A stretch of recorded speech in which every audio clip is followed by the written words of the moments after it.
The Custom of the Country by Edith Wharton. Read by Elizabeth Klatt. Chapter 1. "Undine Spragg, how can you?"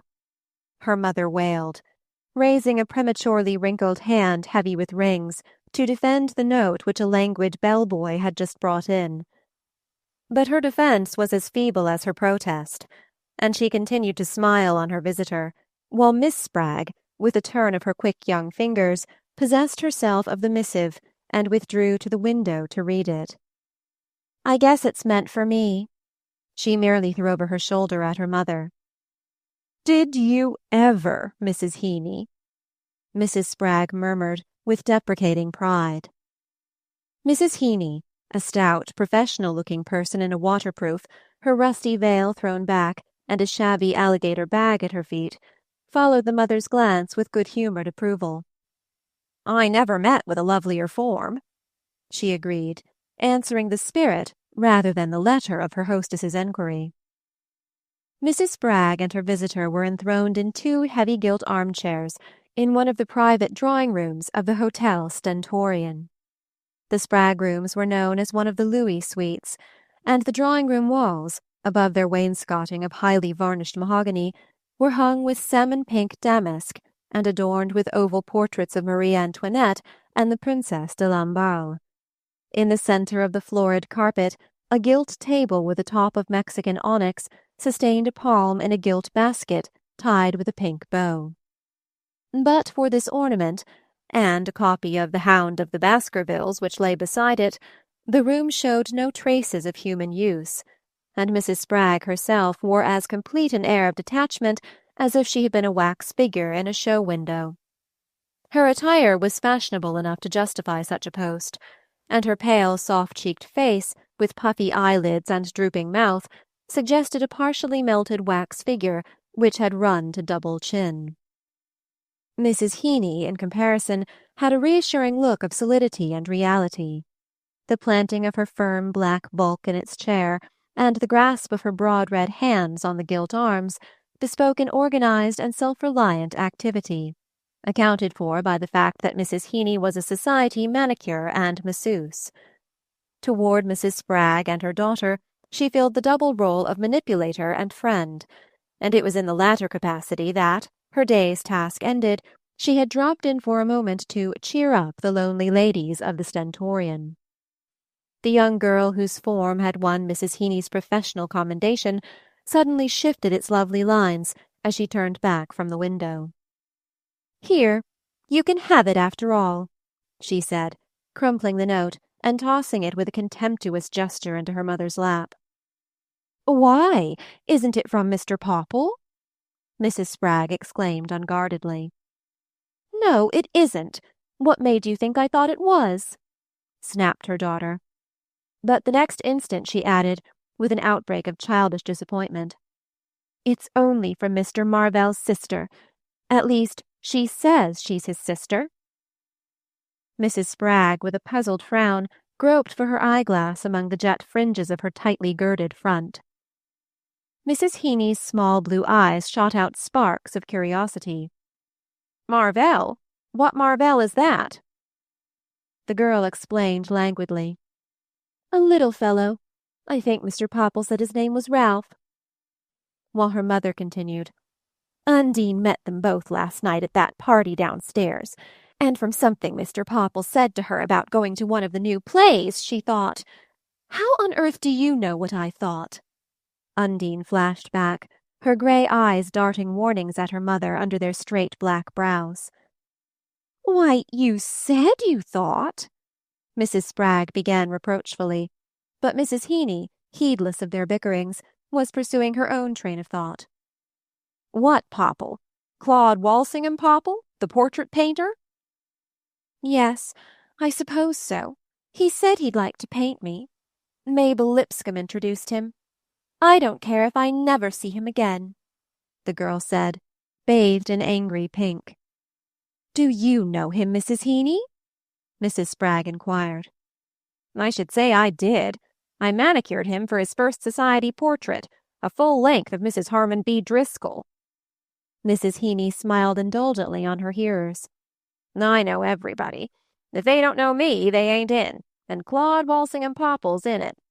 But he ain't nearly as in it," she continued judicially, "as Ralph Marvell, the little fellow, as you call him."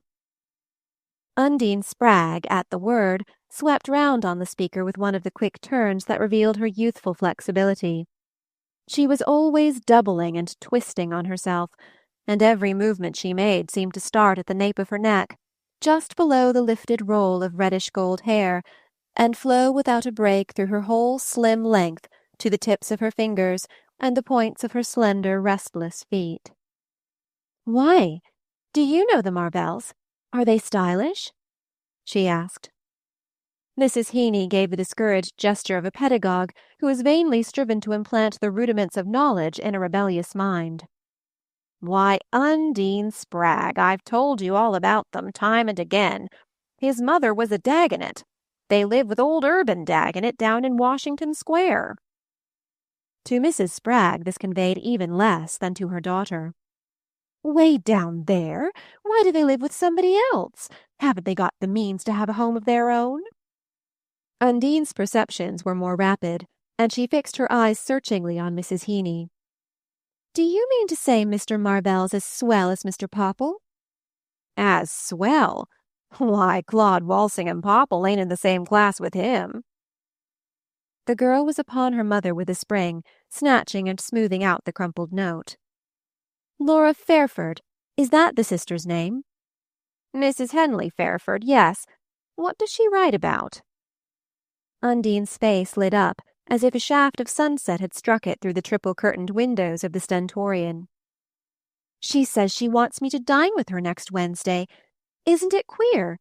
Why does she want me? She's never seen me." Her tone implied that she had long been accustomed to being wanted by those who had. Mrs. Heeny laughed. "He saw you, didn't he?" "Who? Ralph Marvell? Why, of course he did. Mr. Popple brought him to the party here last night." "Well, there you are. When a young man in society wants to meet a girl again, he gets his sister to ask her." Undine stared at her incredulously. "How queer! But they haven't all got sisters, have they? It must be fearfully poky for the ones that haven't." "They get their mothers. Or their married friends," said Mrs. Heeny omnisciently. "Married gentlemen?" inquired Mrs. Spragg, slightly shocked, but genuinely desirous of mastering her lesson. "Mercy, no. Married ladies." "But are there never any gentlemen present?" pursued Mrs. Spragg, feeling that if this were the case, Undine would certainly be disappointed. "Present where? At their dinners? Of course. Mrs. Fairford gives the smartest little dinners in town. There was an account of one she gave last week in the morning's Town Talk. I guess it's right here among my clippings."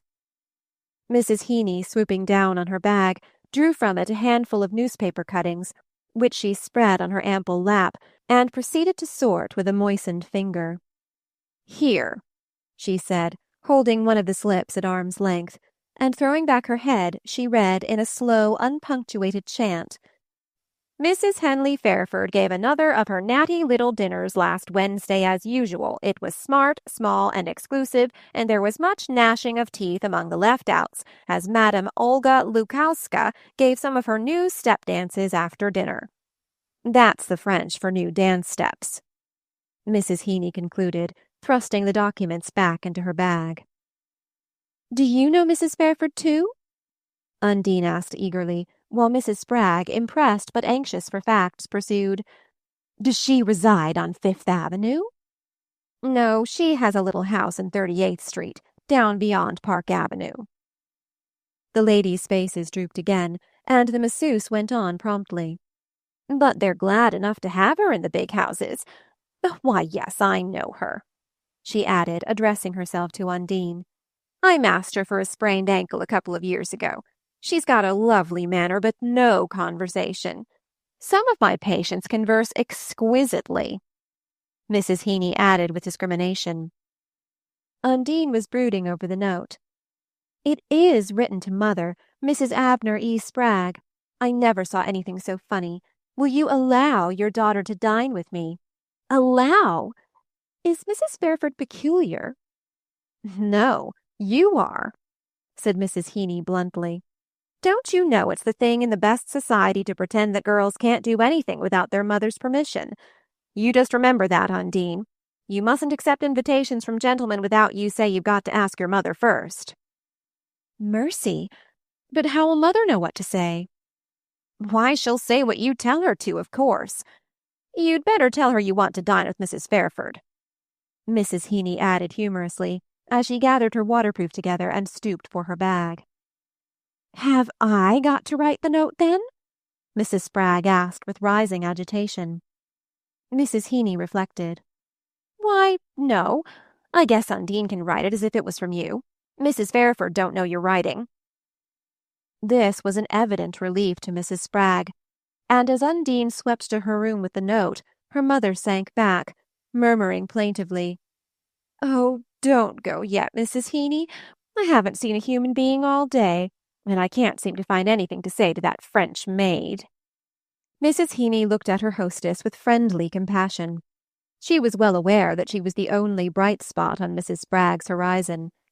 Since the Spraggs, some 2 years previously, had moved from Apex City to New York, they had made little progress in establishing relations with their new environment. And when, about 4 months earlier, Mrs. Spragg's doctor had called in Mrs. Heeny to minister professionally to his patient, he had done more for her spirit than for her body. Mrs. Heeny had had such cases before. She knew the rich, helpless family, stranded in lonely splendor in a sumptuous West Side hotel, with a father compelled to seek a semblance of social life at the hotel bar, and a mother deprived of even this contact with her kind, and reduced to illness by boredom and inactivity. Poor Mrs. Spragg had done her own washing in her youth, but since her rising fortunes had made this occupation unsuitable, she had sunk into the relative inertia which the ladies of Apex City regarded as one of the prerogatives of affluence. At Apex, however, she had belonged to a social club, and, until they moved to the Mealey House, had been kept busy by the incessant struggle with domestic cares, whereas New York seemed to offer no field for any form of ladylike activity. She therefore took her exercise vicariously, with Mrs. Heeny's help, and Mrs. Heeny knew how to manipulate her imagination as well as her muscles. It was Mrs. Heeny who peopled the solitude of the long, ghostly days with lively anecdotes of the Van Degens, the Driscolls, the Chauncey Ellings, and the other social potentates whose least doings Mrs. Spragg and Undine had followed from afar in the Apex papers, and who had come to seem so much more remote since only the width of the Central Park divided mother and daughter from their Olympian portals. Mrs. Spragg had no ambition for herself.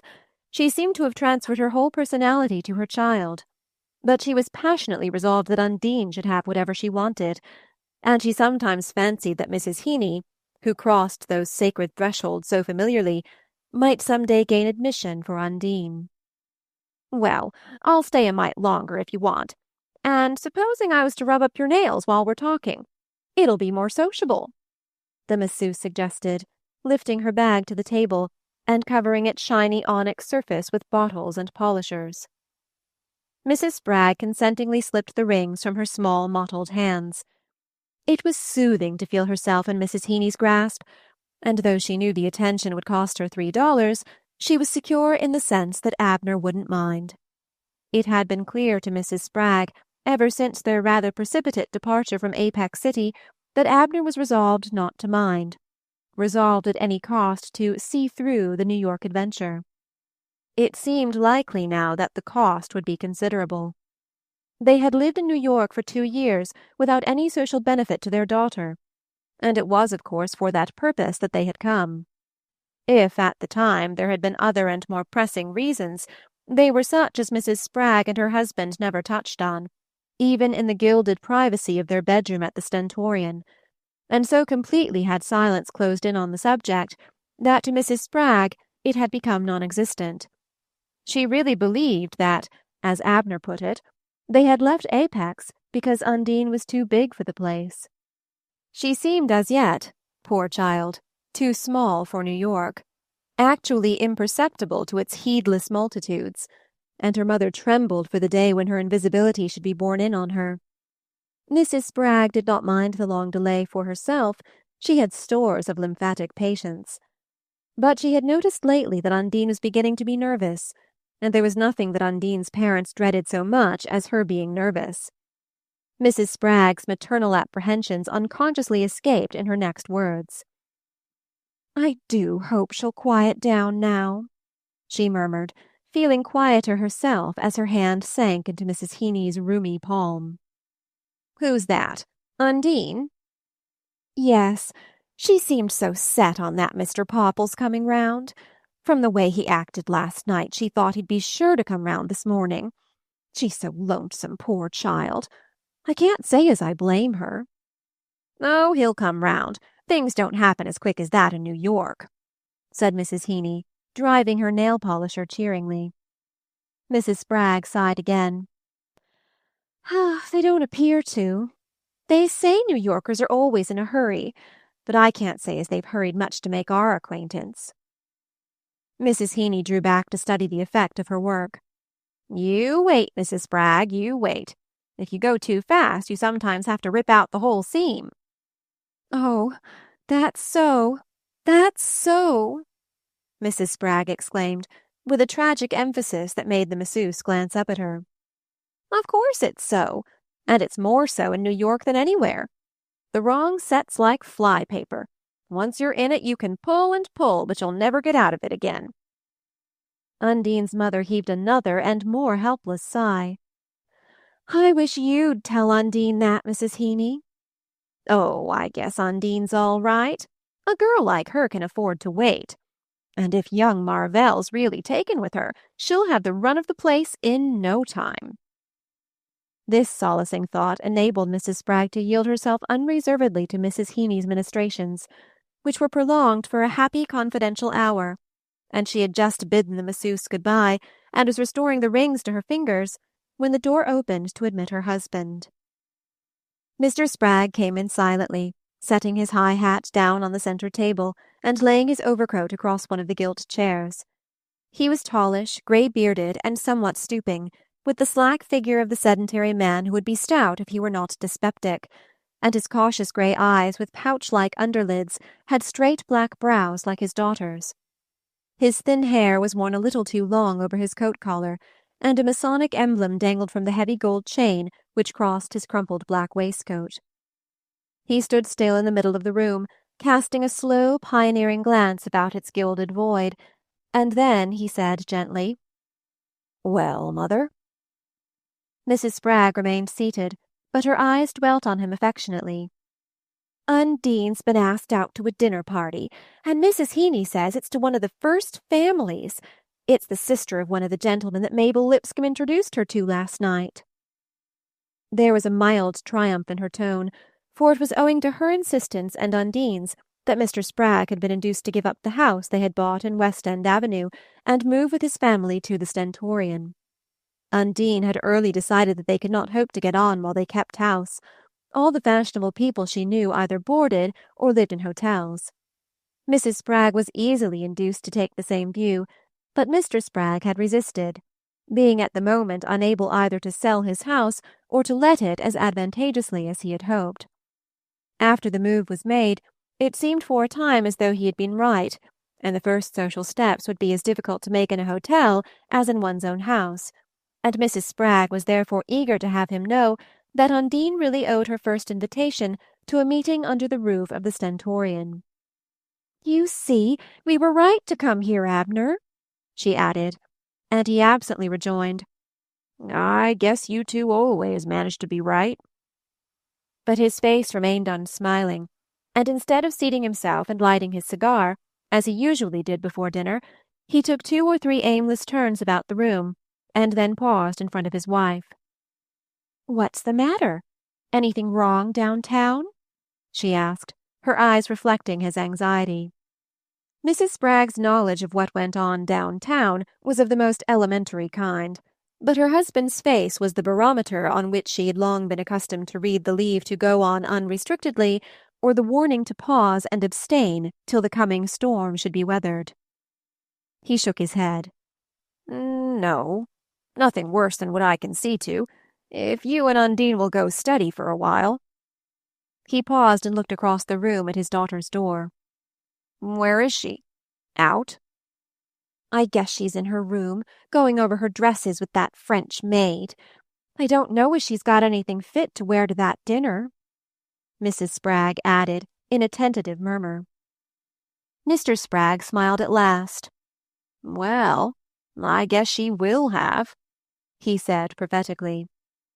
He glanced again at his daughter's door, as if to make sure of its being shut. Then, standing close before his wife, he lowered his voice to say, I saw Elmer Moffatt downtown today.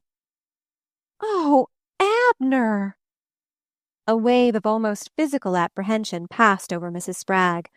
Her jeweled hands trembled in her black brocade lap, and the pulpy curves of her face collapsed as if it were a pricked balloon. Oh, Abner! She moaned again, her eyes also on her daughter's door. Mr. Spragg's black eyebrows gathered in an angry frown, but it was evident that his anger was not against his wife. What's the good of Abnering? Elmer Moffatt's nothing to us, no more'n if we never laid eyes on him. No, I know it, but what's he doing here? Did you speak to him? She faltered. He slipped his thumbs into his waistcoat pockets. No, I guess Elmer and I are pretty well talked out. Mrs. Spragg took up her moan. Don't tell her you saw him, Abner. I'll do as you say, but she may meet him herself. Oh, I guess not. Not with this new set she's going with. Don't tell her anyhow. He turned away, feeling for one of the cigars which he always carried loose in his pocket, and his wife, rising, stole after him and laid her hand on his arm. He can't do anything to her, can he? Do anything to her? He swung about furiously. I'd like to see him touch her, that's all. Chapter 2. Undine's white and gold bedroom, with sea-green panels and old rose carpet, looked along 72nd Street toward the leafless tree-tops of the Central Park. She went to the window, and drawing back its many layers of lace, gazed eastward down the long brownstone perspective. Beyond the park lay Fifth Avenue, and Fifth Avenue was where she wanted to be. She turned back into the room, and going to her writing table, laid Mrs. Fairford's note before her and began to study it minutely. She had read in the boudoir chat of one of the Sunday papers that the smartest women were using the new pigeon-blood notepaper with white ink, and rather against her mother's advice, she had ordered a large supply with her monogram in silver.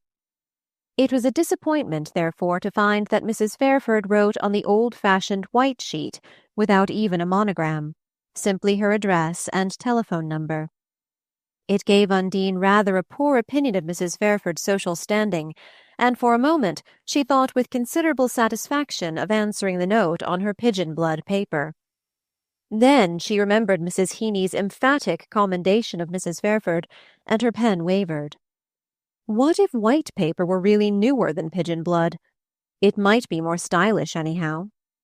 Well, she didn't care if Mrs. Fairford didn't like red paper. She did. And she wasn't going to truckle to any woman who lived in a small house down beyond Park Avenue. Undine was fiercely independent, and yet passionately imitative.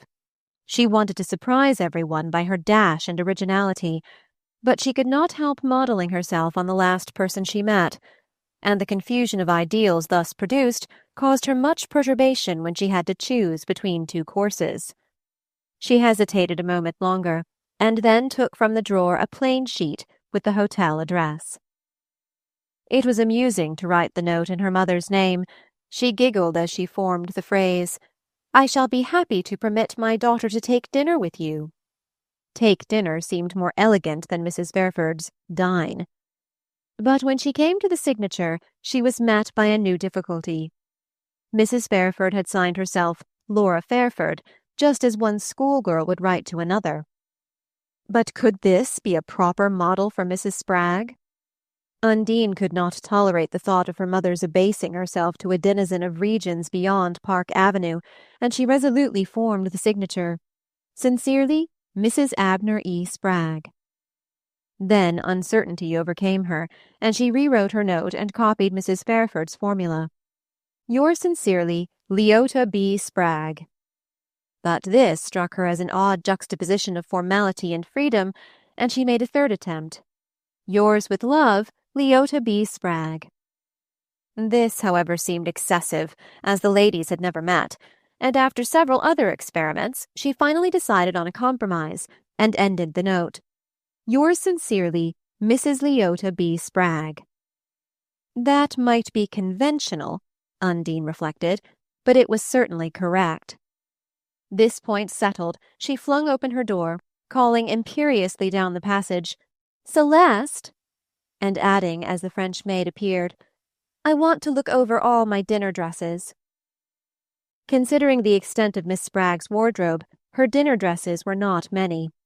She had ordered a number the year before, but, vexed at her lack of use for them, had tossed them over impatiently to the maid. Since then, indeed, she and Mrs. Spragg had succumbed to the abstract pleasure of buying 2 or 3 more, simply because they were too exquisite and Undine looked too lovely in them. But she had grown tired of these also, tired of seeing them hang unworn in her wardrobe, like so many derisive points of interrogation. And now, as Celeste spread them out on the bed, they seemed disgustingly commonplace, and as familiar as if she had danced them to shreds. Nevertheless, she yielded to the maid's persuasions and tried them on. The first and second did not gain by prolonged inspection. They looked old-fashioned already. "It's something about the sleeves," Undine grumbled as she threw them aside. The third was certainly the prettiest, but then it was the one she had worn at the hotel dance the night before, and the impossibility of wearing it again within the week was too obvious for discussion. Yet she enjoyed looking at herself in it, for it reminded her of her sparkling passages with Claude Walsingham Popple, and her quieter but more fruitful talk with his little friend, the young man whom she had hardly noticed. "You can go, Celeste. I'll take off the dress myself," she said. And when Celeste had passed out, laden with discarded finery, Undine bolted her door, dragged the tall pier-glass forward, and rummaging in a drawer for fan and gloves, swept to a seat before the mirror, with the air of a lady arriving at an evening party. Celeste, before leaving, had drawn down the blinds and turned on the electric light, and the white and gold room, with its blazing wall brackets, formed a sufficiently brilliant background to carry out the illusion. So untempered a glare would have been destructive to all half-tones and subtleties of moulding, but Undine's beauty was as vivid, and almost as crude, as the brightness suffusing it. Her black brows, her reddish tawny hair, and the pure red and white of her complexion defied the searching, decomposing radiance. She might have been some fabled creature whose home was in a beam of light. Undine, as a child, had taken but a lukewarm interest in the diversions of her playmates.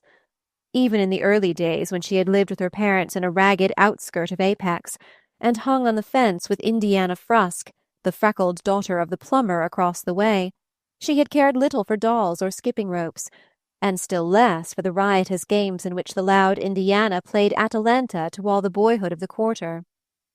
Already Undine's chief delight was to dress up in her mother's Sunday skirt and play lady before the wardrobe mirror.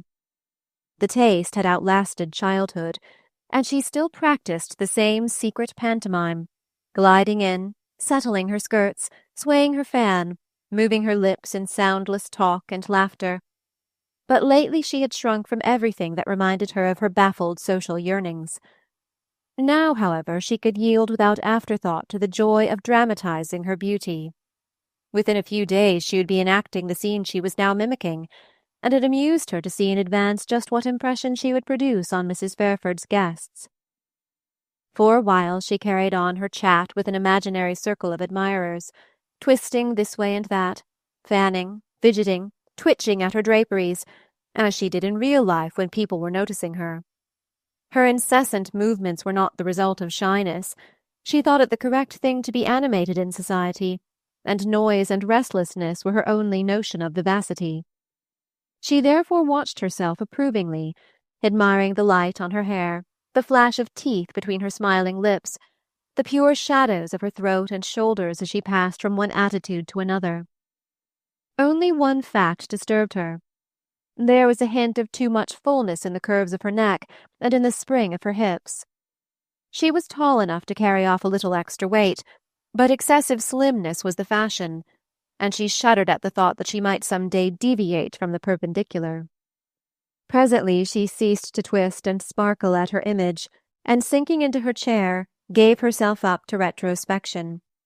She was vexed in looking back to think how little notice she had taken of young Marvell, who turned out to be so much less negligible than his brilliant friend. She remembered thinking him rather shy, less accustomed to society, and though in his quiet, deprecating way he had said one or two droll things, he lacked Mr. Popple's masterly manner, his domineering yet caressing address. When Mr. Popple had fixed his black eyes on Undine and murmured something artistic about the color of her hair, she had thrilled to the depths of her being. Even now it seemed incredible that he should not turn out to be more distinguished than young Marvell. He seemed so much more in the key of the world she read about in the Sunday papers, the dazzling, auriferous world of the Van Degens, the Driscolls, and their peers. She was roused by the sound in the hall of her mother's last words to Mrs. Heeny. Undine waited until their adieus were over. Then, opening her door, she seized the astonished masseuse and dragged her into the room. Mrs. Heeny gazed in admiration at the luminous apparition in whose hold she found herself. "Mercy, Undine, you do look stunning. Are you trying on your dress for Mrs. Fairford's?" "Yes. No, this is only an old thing." The girl's eyes glittered under their black brows. "Mrs. Heeny, you've got to tell me the truth. Are they as swell as you said?" "Who? The Fairfords and Marvells? If they ain't swell enough for you, Undine Spragg, you'd better go right over to the court of England." Undine straightened herself. "I want the best. Are they as swell as the Driscolls and Van Degens?" Mrs. Heeny sounded a scornful laugh. "Look at here now, you unbelieving girl. As sure as I'm standing here before you, I've seen Mrs. Harmon B. Driscoll of Fifth Avenue laying in her pink velvet bed with Honiton lace sheets on it and crying her eyes out because she couldn't get asked to one of Mrs. Paul Marvell's musicals. She'd never a dreamt of being asked to a dinner there. Not all of her money couldn't have bought her that, and she knows it." Undine stood for a moment with bright cheeks and parted lips. Then she flung her soft arms about the masseuse. "Oh, Mrs. Heeny, you're lovely to me," she breathed, her lips on Mrs. Heeny's rusty veil, while the latter, freeing herself with a good-natured laugh, said as she turned away, "Go steady, Undine, and you'll get anywheres." Go steady, Undine. Yes, that was the advice she needed. Sometimes, in her dark moods, she blamed her parents for not having given it to her. She was so young, and they had told her so little. As she looked back, she shuddered at some of her escapes. Even since they had come to New York, she had been on the verge of one or two perilous adventures, and there had been a moment during their first winter when she had actually engaged herself to the handsome Austrian riding master who accompanied her in the park. He had carelessly shown her a card case with a coronet, and had confided in her that he had been forced to resign from a crack cavalry regiment for fighting a duel about a countess, and as a result of these confidences she had pledged herself to him, and bestowed on him her pink pearl ring in exchange for one of twisted silver, which he said the Countess had given him on her deathbed with the request that he should never take it off till he met a woman more beautiful than herself. Soon afterward, luckily, Undine had run across Mabel Lipscomb, whom she had known at a Middle Western boarding school as Mabel Blitch. Miss Blitch occupied a position of distinction as the only New York girl at the school, and for a time there had been a sharp rivalry for her favor between Undine and Indiana Frusk, whose parents had somehow contrived, for one term, to obtain her admission to the same establishment. In spite of Indiana's unscrupulous methods, and of a certain violent way she had of capturing attention, the victory remained with Undine, whom Mabel pronounced more refined, and the discomfited Indiana, denouncing her schoolmates as a bunch of mushes, had disappeared forever from the scene of her defeat. Since then, Mabel had returned to New York and married a stockbroker, and Undine's first steps in social enlightenment dated from the day when she had met Mrs. Harry Lipscomb and been again taken under her wing. Harry Lipscomb had insisted on investigating the riding master's record, and had found that his real name was Aronson, and that he had left Krakow under a charge of swindling servant girls out of their savings, in the light of which discoveries Undine noticed for the first time that his lips were too red and that his hair was pomaded. That was one of the episodes that sickened her as she looked back, and made her resolve once more to trust less to her impulses, especially in the matter of giving away rings. In the interval, however, she felt that she had learned a great deal, especially since, by Mabel Lipscomb's advice, the Spraggs had moved to the Stentorian, where that lady was herself established. There was nothing of the monopolist about Mabel, and she lost no time in making Undine free of the Stentorian group and its affiliated branches, a society addicted to days and linked together by membership in countless clubs, mundane, cultural, or earnest.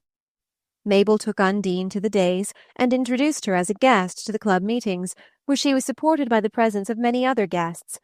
"My friend Miss Stager of Phalanx, Georgia," or, if the lady were literary, simply, "My friend Ora Prance Chettle of Nebraska. You know what Mrs. Chettle stands for." Some of these reunions took place in the lofty hotels moored like a sonorously named fleet of battleships along the upper reaches of the West Side, the Olympian, the Incandescent, the Ormolu, while others, perhaps the more exclusive, were held in the equally lofty but more romantically styled apartment houses, the Parthenon, the Tintern Abbey, or the Lido. Undine's preference was for the worldly parties, at which games were played, and she returned home laden with prizes in Dutch silver, but she was duly impressed by the debating clubs, where ladies of local distinction addressed the company from an improvised platform, or the members argued on subjects of such imperishable interest as "What is charm?" or "The problem novel?" After which pink lemonade and rainbow sandwiches were consumed amid heated discussion of the ethical aspect of the question.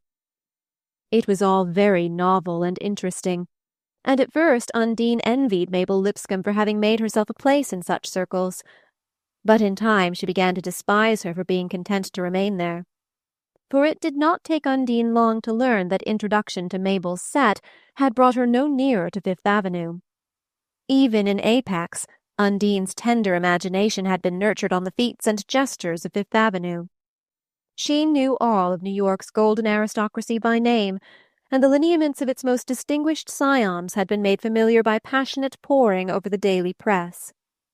In Mabel's world she sought in vain for the originals, and only now and then caught a tantalizing glimpse of one of their familiars, as when Claude Walsingham Popple, engaged on the portrait of a lady whom the Lipscombs described as the wife of a steel magnate, felt it his duty to attend to one of his client's teas, where it became Mabel's privilege to make his acquaintance and to name to him her friend Miss Spragg.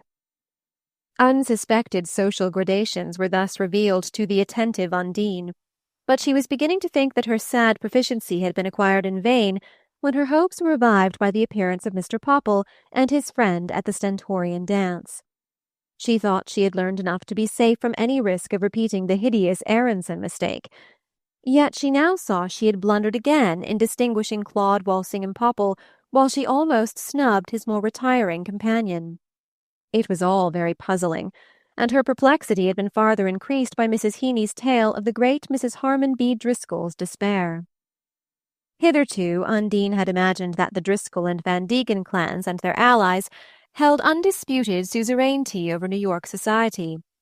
Mabel Lipscomb thought so too, and was given to bragging of her acquaintance with a Mrs. Spoff, who was merely a second cousin of Mrs. Harmon B. Driscoll's.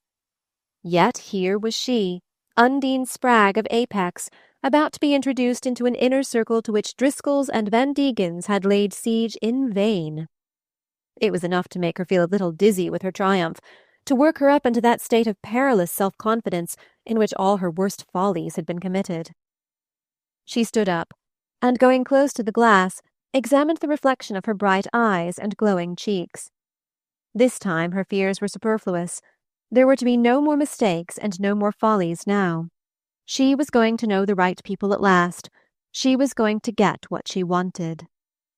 As she stood there, smiling at her happy image, she heard her father's voice in the room beyond, and instantly began to tear off her dress, strip the long gloves from her arms, and unpin the rose in her hair. Tossing the fallen finery aside, she slipped on a dressing gown and opened the door into the drawing-room. Mr. Spragg was standing near her mother, who sat in a drooping attitude, her head sunk on her breast, as she did when she had had one of her turns. He looked up abruptly as Undine entered. "Father, has Mother told you? Mrs. Fairford has asked me to dine. She's Mrs. Paul Marvell's daughter. Mrs. Marvell was a Dagonet, and they're sweller than anybody. They won't know the Driscolls and Van Degens."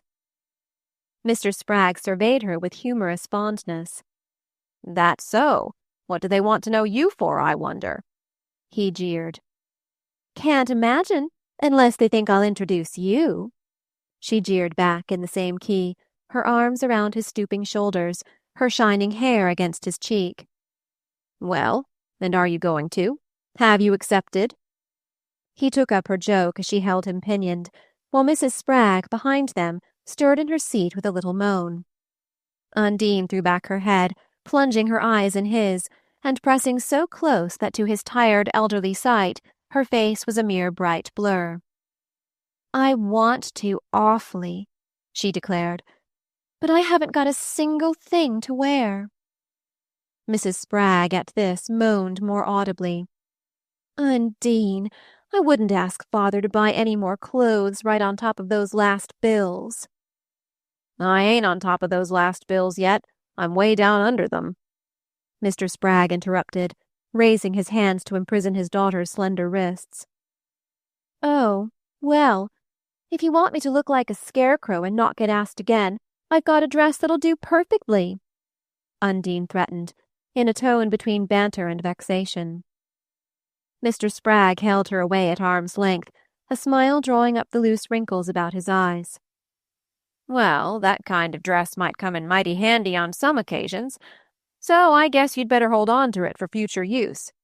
And go and select another for this Fairford dinner," he said. And before he could finish, he was in her arms again, and she was smothering his last word in little cries and kisses. Chapter 3. Though she would not for the world have owned it to her parents, Undine was disappointed in the Fairford dinner. The house, to begin with, was small and rather shabby. There was no gilding, no lavish diffusion of light. The room they sat in after dinner, with its green-shaded lamps making faint pools of brightness, and its rows of books from floor to ceiling, reminded Undine of the old circulating library at Apex, before the new marble building was put up. Then, instead of a gas log or a polished grate with electric bulbs behind ruby glass, there was an old-fashioned wood fire, like pictures of "Back to the Farm" for Christmas. And when the logs fell forward, Mrs. Fairford or her brother had to jump up to push them in place, and the ashes scattered over the hearth untidily. The dinner, too, was disappointing. Undine was too young to take note of culinary details, but she had expected to view the company through a bower of orchids and eat pretty-coloured entrees in ruffled papers. Instead, there was only a low centre dish of ferns, and plain roasted and broiled meat that one could recognize, as if they'd been dyspeptics on a diet. With all the hints in the Sunday papers, she thought it dull of Mrs. Fairford not to have picked up something newer, and as the evening progressed she began to suspect it wasn't a real dinner party, and that they had just asked her in to share what they had when they were alone. But a glance about the table convinced her that Mrs. Fairford could not have meant to treat her other guests so lightly. They were only 8 in number, but one was no less a person than young Mrs. Peter Van Degen, the one who had been a Dagonet, and the consideration which this young lady, herself one of the choicest ornaments of the society column, displayed toward the rest of the company, convinced Undine that they must be more important than they looked. She liked Mrs. Fairford, a small, incisive woman, with a big nose and good teeth revealed by frequent smiles. In her dowdy black and antiquated ornaments, She was not what Undine would have called stylish, but she had a droll, kind way which reminded the girl of her father's manner when he was not tired or worried about money.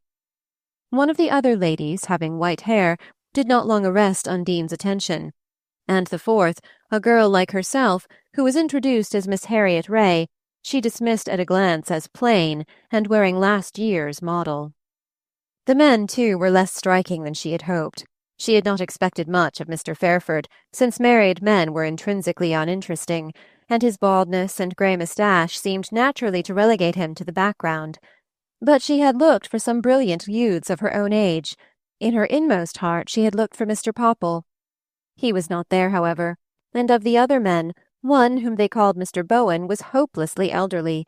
She supposed he was the husband of the white-haired lady, and the other two, who seemed to be friends of young Marvell's, were both lacking in Claude Walsingham's dash. Undine sat between Mr. Bowen and young Marvell, who struck her as very sweet. It was her word for friendliness, but even shyer than at the hotel dance. Yet she was not sure if he were shy, or if his quietness were only a new kind of self-possession which expressed itself negatively instead of aggressively.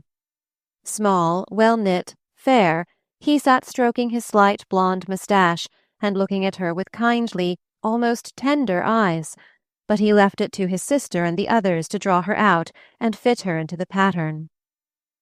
Mrs. Fairford talked so well that the girl wondered why Mrs. Heeny had found her lacking in conversation. But though Undine thought silent people awkward, she was not easily impressed by verbal fluency. All the ladies in Apex City were more voluble than Mrs. Fairford, and had a larger vocabulary. The difference was that with Mrs. Fairford, conversation seemed to be a concert and not a solo. She kept drawing in the others, giving each a turn, beating time for them with her smile, and somehow harmonizing and linking together what they said. She took particular pains to give Undine her due part in the performance, but the girl's expansive impulses were always balanced by odd reactions of mistrust, and tonight the latter prevailed. She meant to watch and listen without letting herself go, and she sat very straight and pink, answering promptly but briefly, with the nervous laugh that punctuated all her phrases, saying, "I don't care if I do," when her host asked her to try some grapes, and "I wouldn't wonder," when she thought anyone was trying to astonish her. This state of lucidity enabled her to take note of all that was being said. The talk ran on more general questions and less on people than she was used to, but though the allusions to pictures and books escaped her, she caught and stored up every personal reference, and the pink in her cheeks deepened at a random mention of Mr. Popple. "Yes, he's doing me," Mrs. Peter Van Degen was saying in her slightly drawling voice. "He's doing everybody this year, you know." "As if that were a reason," Undine heard Mrs. Fairford breathe to Mr. Bowen, who replied at the same pitch, "It's a Van Degen reason, isn't it?" To which Mrs. Fairford shrugged assentingly. "That delightful Popple! He paints so exactly as he talks." The white-haired lady took it up. "All his portraits seem to proclaim what a gentleman he is, and how he fascinates women. They're not pictures of Mrs. or Miss So-and-so, but simply of the impression Popple thinks he's made on them." Mrs. Fairford smiled. "I've sometimes thought," she mused, "that Mr. Popple must be the only gentleman I know. At least he's the only man who has ever told me he was a gentleman, and Mr. Popple never fails to mention it." Undine's ear was too well attuned to the national note of irony for her not to perceive that her companions were making sport of the painter. She winced at their banter, as if it had been at her own expense, yet it gave her a dizzy sense of being at last in the very stronghold of fashion. Her attention was diverted by hearing Mrs. Van Degen, under cover of a general laugh, say in a low tone to young Marvell, "I thought you liked his things, or I wouldn't have had him paint me."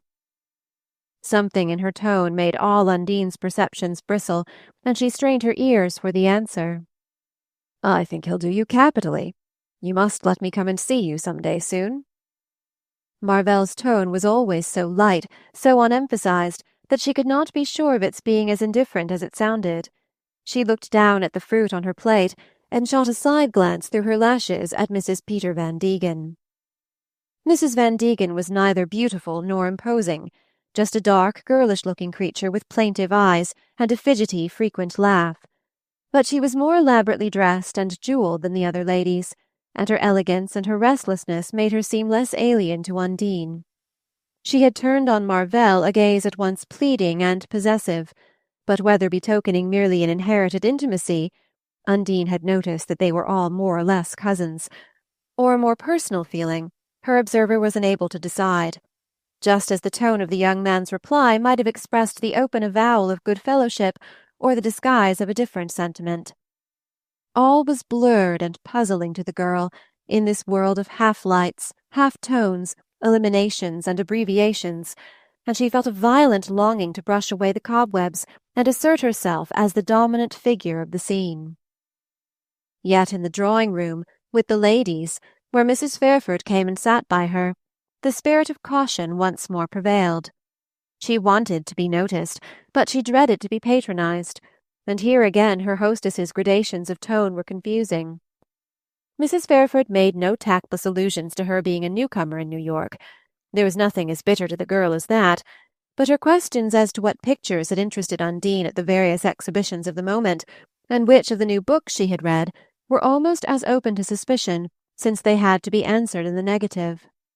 Undine did not even know that there were any pictures to be seen, much less that people went to see them, and she had read no new book but When the Kissing Had to Stop, of which Mrs. Fairford seemed not to have heard.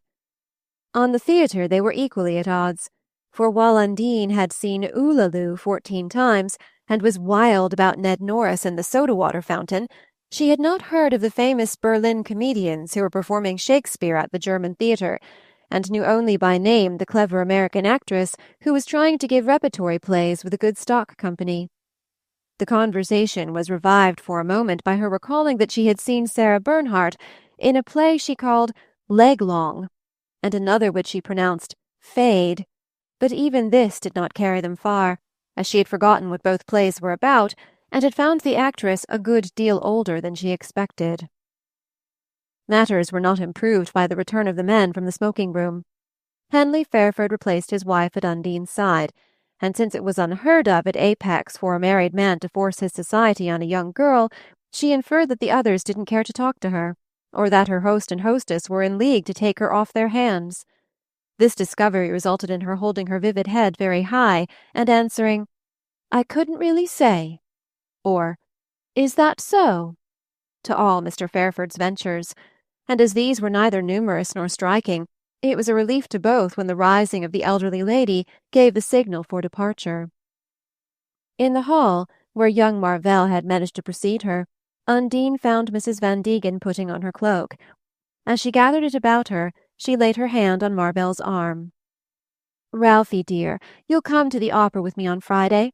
We'll dine together first. Peter's got a club dinner."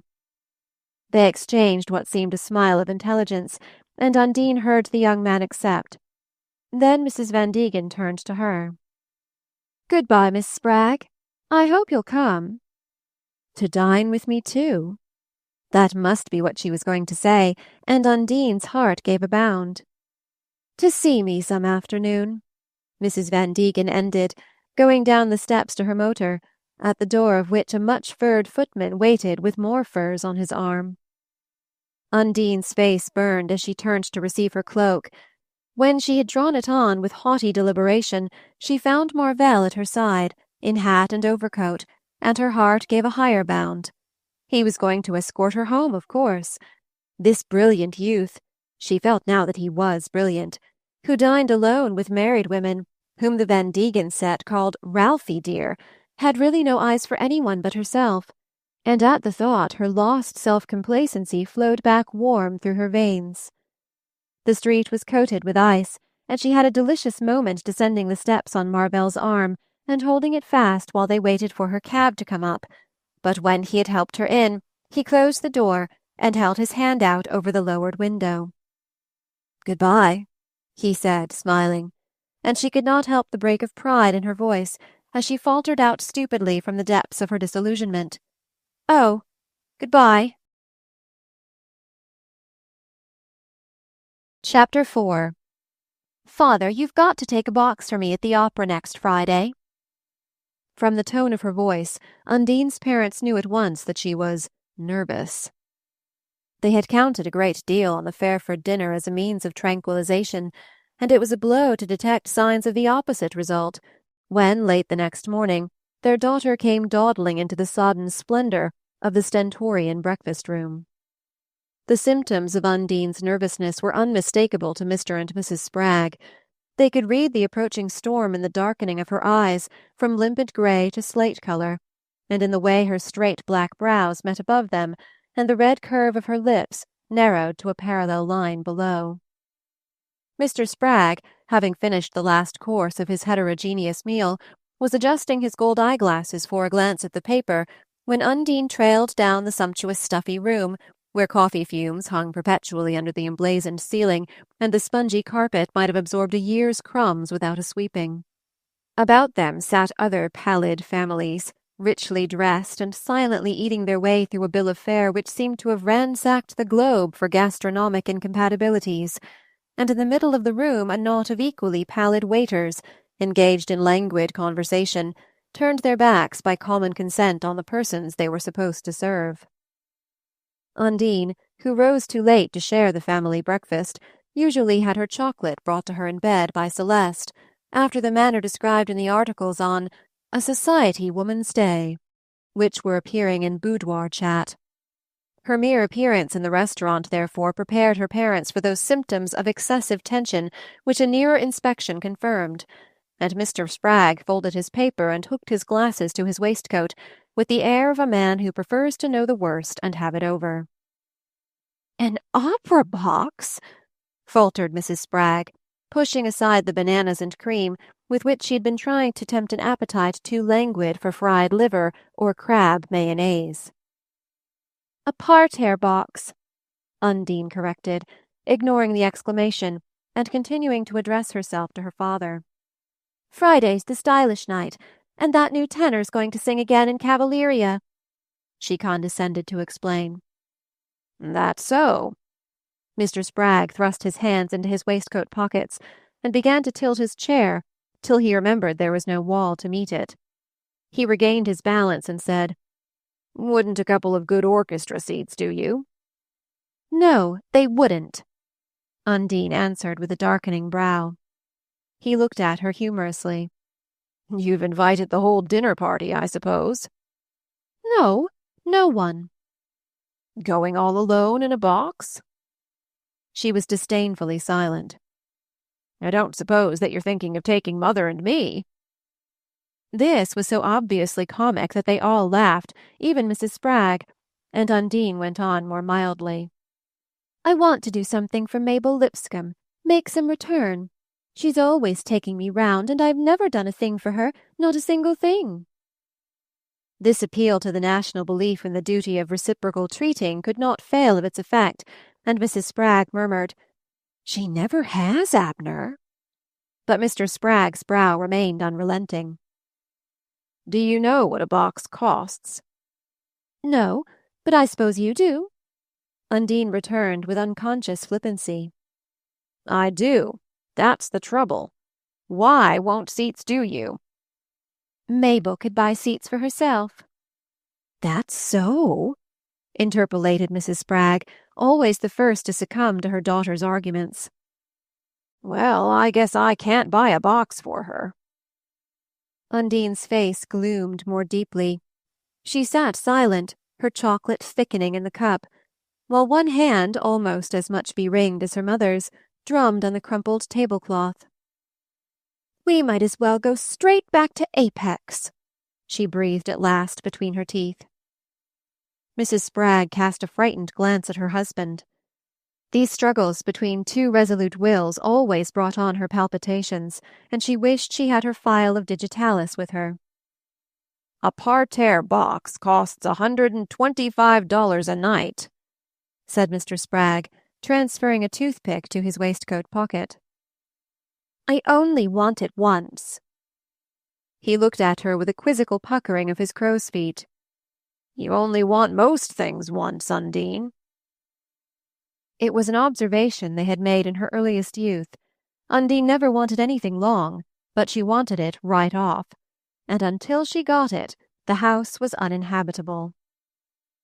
"I'd a good deal rather have a box for the season," she rejoined, and he saw the opening he had given her. She had two ways of getting things out of him against his principles, the tender, wheedling way, and the harsh-lipped and cold, and he did not know which he dreaded most. As a child they had admired her assertiveness, had made Apex ring with their boasts of it, but it had long since cowed Mrs. Spragg, and it was beginning to frighten her husband. "Fact is, Undie," he said, weakening, "I'm a little mite strapped just this month." Her eyes grew absent-minded, as they always did when he alluded to business. That was man's province, and what did men go downtown for but to bring back the spoils to their women? She rose abruptly, leaving her parent seated, and said more to herself than the others, "Think I'll go for a ride?" "Oh, Undine!" fluttered Mrs. Spragg.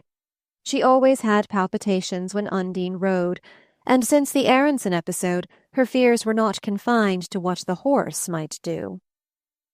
"Why don't you take your mother out shopping a little?" Mr. Spragg suggested, conscious of the limitations of his resources. Undine made no answer, but swept down the room and out of the door ahead of her mother, with scorn and anger in every line of her arrogant young back. Mrs. Spragg tottered meekly after her, and Mr. Spragg lounged out into the marble hall to buy a cigar before taking the subway to his office. Undine went for a ride, not because she felt particularly disposed for the exercise, but because she wished to discipline her mother. She was almost sure she would get her opera box, but she did not see why she should have to struggle for her rights, and she was especially annoyed with Mrs. Spragg for seconding her so half-heartedly. If she and her mother did not hold together in such crises, she would have twice the work to do. Undine hated scenes. She was essentially peace-loving, and would have preferred to live on terms of unbroken harmony with her parents. But she could not help it if they were unreasonable. Ever since she could remember there had been fusses about money, yet she and her mother had always got what they wanted, apparently without lasting detriment to the family fortunes. It was therefore natural to conclude that there were ample funds to draw upon, and that Mr. Spragg's occasional resistances were merely due to an imperfect understanding of what constituted the necessities of life. When she returned from her ride, Mrs. Spragg received her as if she had come back from the dead.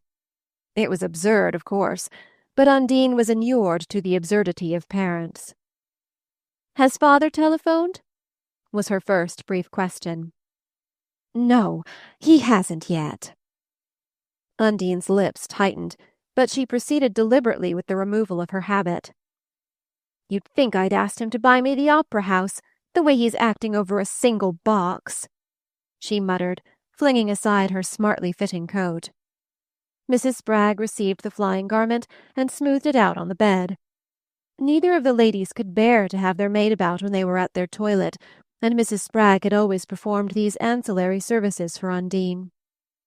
"You know, Undie, father hasn't always got the money in his pocket, and the bills have been pretty heavy lately. Father was a rich man for Apex, but that's different from being rich in New York." She stood before her daughter, looking down on her appealingly. Undine, who had seated herself while she detached her stock and waistcoat, raised her head with an impatient jerk. "Why on earth did we ever leave Apex, then?" she exclaimed. Mrs. Spragg's eyes usually dropped before her daughter's inclement gaze, but on this occasion they held their own with a kind of awe-struck courage, till Undine's lids sank above her flushing cheeks. She sprang up, tugging at the waistband of her habit, while Mrs. Spragg, relapsing from temerity to meekness, hovered about her with obstructive zeal. "If you'd only just let go of my skirt, Mother, I can unhook it twice as quick myself." Mrs. Spragg drew back, understanding that her presence was no longer wanted. But on the threshold she paused, as if overruled by a stronger influence, and said with a last look at her daughter, "You didn't meet anybody when you were out, did you, Undie?" Undine's brows drew together. She was struggling with her long patent leather boot. Meet anybody? Do you mean anybody I know? I don't know anybody. I never shall if father can't afford to let me go round with people. The boot was off with a wrench, and she flung it violently across the old rose carpet, while Mrs. Spragg, turning away to hide a look of inexpressible relief, slipped discreetly from the room. The day wore on. Undine had meant to go down and tell Mabel Lipscomb about the Fairford dinner, but its aftertaste was flat on her lips. What would it lead to? Nothing, as far as she could see. Ralph Marvell had not even asked when he might call, and she was ashamed to confess to Mabel that he had not driven home with her. Suddenly she decided that she would go out and see the pictures of which Mrs. Fairford had spoken. Perhaps she might meet some of the people she had seen at dinner. From their talk one might have imagined that they spent their lives in picture galleries. The thought reanimated her, and she put on her handsomest furs, and a hat for which she had not yet dared present the bill to her father. It was the fashionable hour in Fifth Avenue, but Undine knew none of the ladies who were bowing to each other from the interlocked motors. She had to content herself with the gaze of admiration which she left in her wake along the pavement. But she was used to the homage of the streets, and her vanity craved a choicer fare. When she reached the art gallery which Mrs. Fairford had named, she found it even more crowded than Fifth Avenue, and some of the ladies and gentlemen wedged before the pictures had the look which signified social consecration. As Undine made her way among them, she was aware of attracting almost as much notice as in the street, and she flung herself into rapt attitudes before the canvases, scribbling notes in the catalogue in imitation of a tall girl in sables, while ripples of self-consciousness played up and down her watchful back. Presently her attention was drawn to a lady in black who was examining the pictures through a tortoise-shell eyeglass adorned with diamonds and hanging from a long pearl chain. Undine was instantly struck by the opportunities which this toy presented for graceful wrist movements and supercilious turns of the head. It seemed suddenly plebeian and promiscuous to look at the world with a naked eye, and all her floating desires were merged in the wish for a jeweled eyeglass and chain. So violent was this wish that, drawn on the wake of the owner of the eyeglass, she found herself inadvertently bumping against a stout, tight-coated young man whose impact knocked her catalogue from her hand. As the young man picked the catalogue up and held it out to her, she noticed that his bulging eyes and queer, retreating face were suffused with a glow of admiration. He was so unpleasant-looking that she would have resented his homage, had not his odd physiognomy called up some vaguely agreeable association of ideas. Where had she seen before this grotesque saurian head, with eyelids as thick as lips and lips as thick as earlobes? It fled before her down a perspective of innumerable newspaper portraits, all like the original before her, tightly coated, with a huge pearl transfixing a silken tie. "Oh, thank you," she murmured, all gleams and graces, while he stood, hat in hand, saying sociably, "The crowd's simply awful, isn't it?" At the same moment the lady of the eyeglass drifted closer, and with a tap of her wand and a careless "Peter, look at this," swept him to the other side of the gallery. Undine's heart was beating excitedly, for as he turned away she had identified him. Peter Van Degen. Who could he be but young Peter Van Degen, the son of the great banker Thurber Van Degen, the husband of Ralph Marvell's cousin, the hero of Sunday supplements, the captor of blue ribbons at horse shows, of gold cups at motor races, the owner of winning race horses and crack sloops, the supreme exponent, in short, of those crowning arts that made all life seem stale and unprofitable outside the magic ring of the society column. Undine smiled as she recalled the look with which his pale, protruding eyes had rested on her. It almost consoled her for his wife's indifference. When she reached home, she found that she could not remember anything about the pictures she had seen. There was no message from her father, and a reaction of disgust set in. Of what good were such encounters if they were to have no sequel? She would probably never meet Peter Van Degen again, or if she did run across him in the same accidental way, she knew they could not continue their conversation without being introduced. What was the use of being beautiful and attracting attention if one were perpetually doomed to relapse again into the obscure mass of the uninvited? Her gloom was not lightened by finding Ralph Marvell's card on the drawing-room table. She thought it unflattering and almost impolite of him to call without making an appointment. It seemed to show that he did not wish to continue their acquaintance. But as she tossed the card aside, her mother said, "He was real sorry not to see you. Undine, he sat here nearly an hour." Undine's attention was roused. "Sat here? All alone? Didn't you tell him I was out?" "Yes, but he came up all the same. He asked for me." "Asked for you?" The social order seemed to be falling in ruins at Undine's feet. A visitor who asked for a girl's mother. She stared at Mrs. Spragg with cold incredulity. "What makes you think he did?" "Why, they told me so. I telephoned that you were out, and they said he'd asked for me." Mrs. Spragg let the fact speak for itself. It was too much out of the range of her experience to admit of even a hypothetical explanation. Undine shrugged her shoulders. "It was a mistake, of course. Why on earth did you let him come up?" "I thought maybe he had a message for you, Undie." This plea struck her daughter as not without weight. "Well, did he?" she asked, drawing out her hat-pins and tossing down her hat on the onyx table. "Why, no, he just conversed. He was lovely to me, but I couldn't make out what he was after," Mrs. Spragg was obliged to own. Her daughter looked at her with a kind of chill commiseration. "You never can," she murmured, turning away. She stretched herself out moodily on one of the pink and gold sofas, and lay there brooding, an unread novel on her knee. Mrs. Spragg timidly slipped a cushion under her daughter's head, and then dissembled herself behind the lace window curtains, and sat watching the lights spring out down the long street and spread their glittering net across the park. It was one of Mrs. Spragg's chief occupations to watch the nightly lighting of New York. Undine lay silent, her hands clasped behind her head. She was plunged in one of the moods of bitter retrospection, when all her past seemed like a long struggle for something she could not have, from a trip to Europe to an opera box, and when she felt sure that, as the past had been, so the future would be. And yet, as she had often told her parents, all she sought for was improvement. She honestly wanted the best.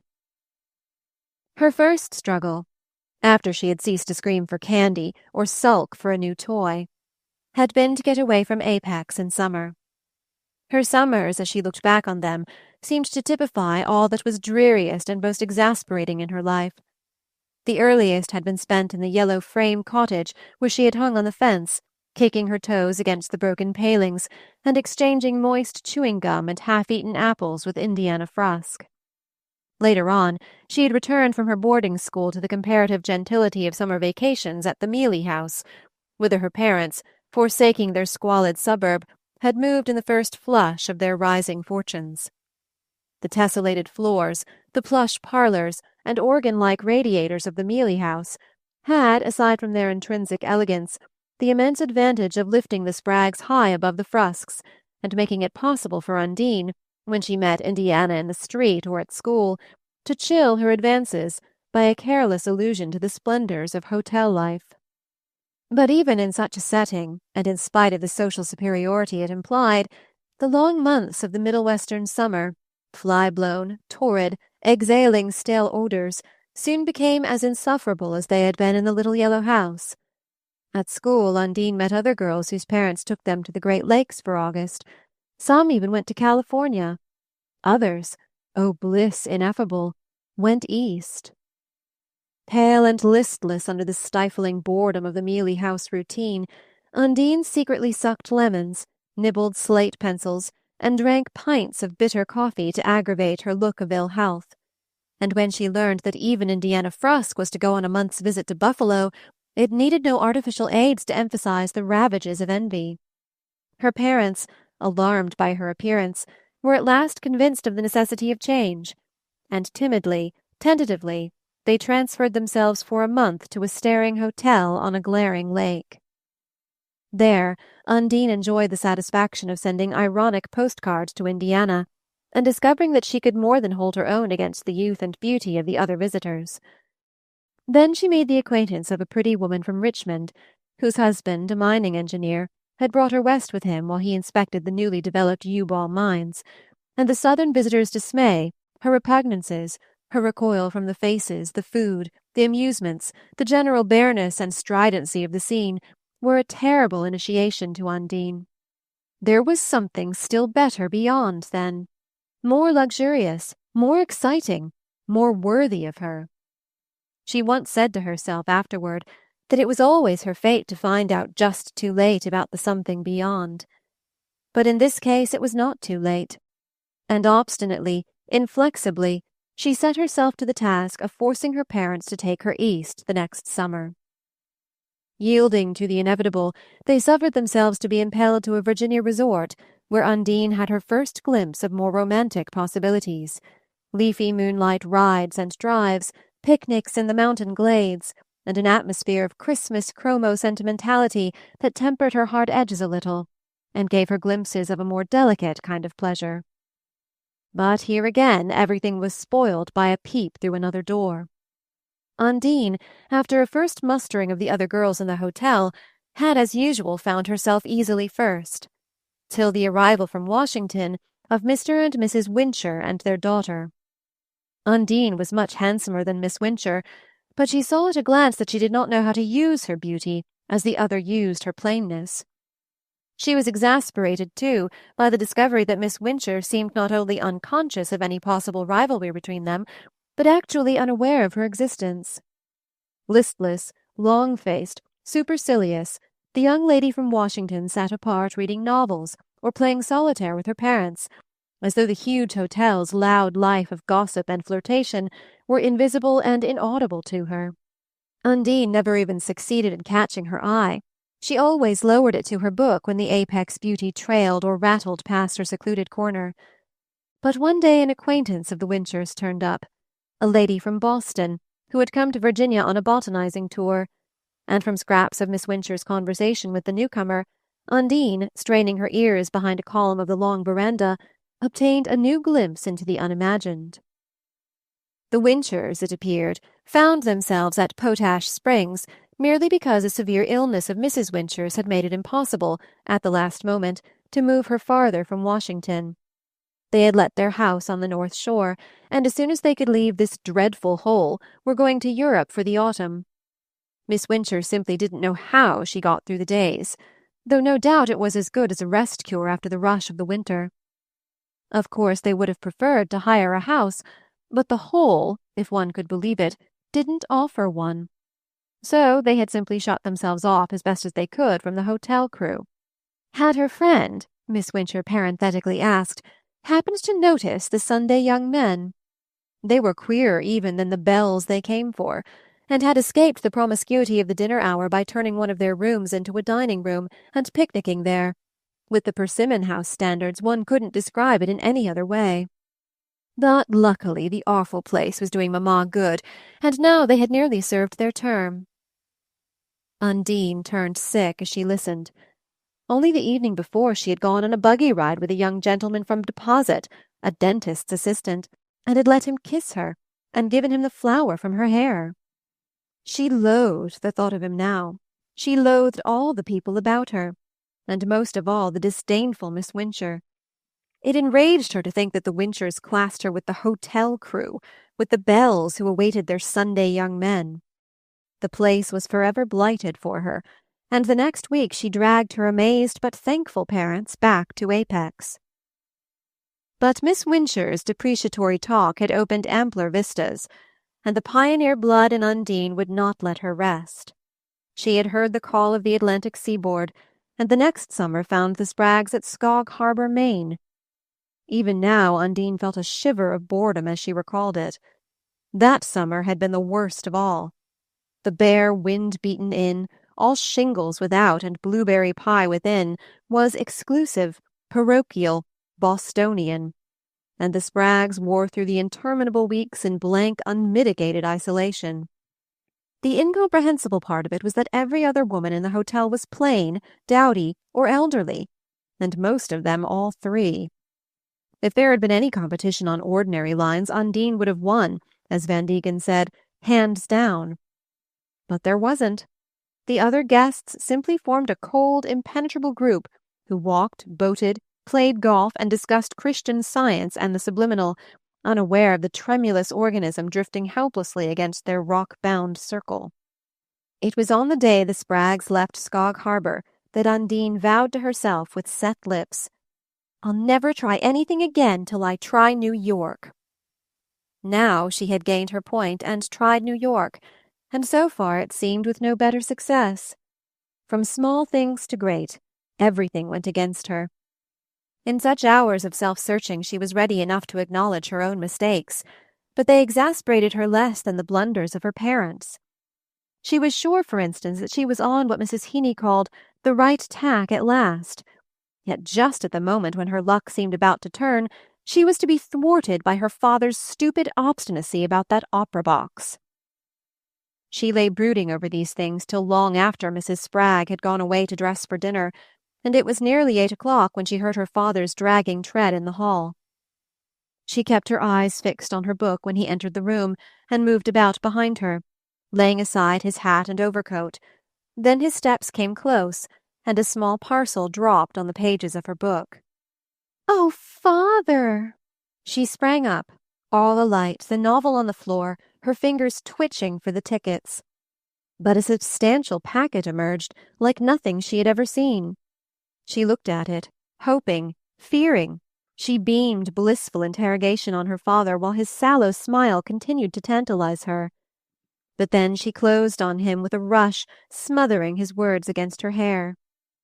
"It's for more than one night. Why, it's for every other Friday. Oh, you darling, you darling!" she exulted. Mr. Spragg, through the glittering meshes, feigned dismay. "That's so. They must have given me the wrong—" Then, convicted by her radiant eyes as she swung round on him, "I knew you only wanted it once for yourself, Undine, but I thought maybe off nights you'd like to send it to your friends." Mrs. Spragg, who from her doorway had assisted with moist eyes at this closing pleasantry, came forward as Undine hurried away to dress. "Abner, can you really manage it all right?"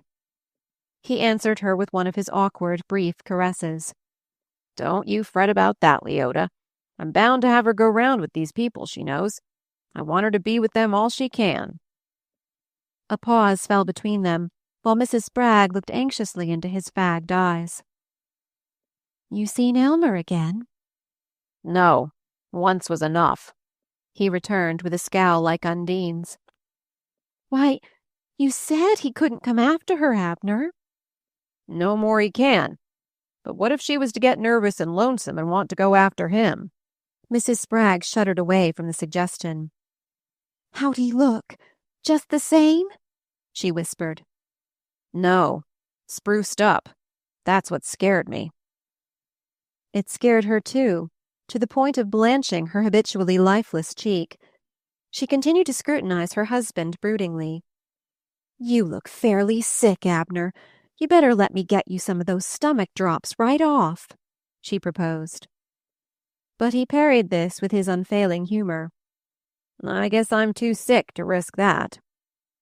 He passed his hand through her arm with the conjugal gesture familiar to Apex City. "Come along down to dinner, Mother. I guess Undine won't mind if I don't rig up tonight." Chapter 5. She had looked down at them enviously from the balcony.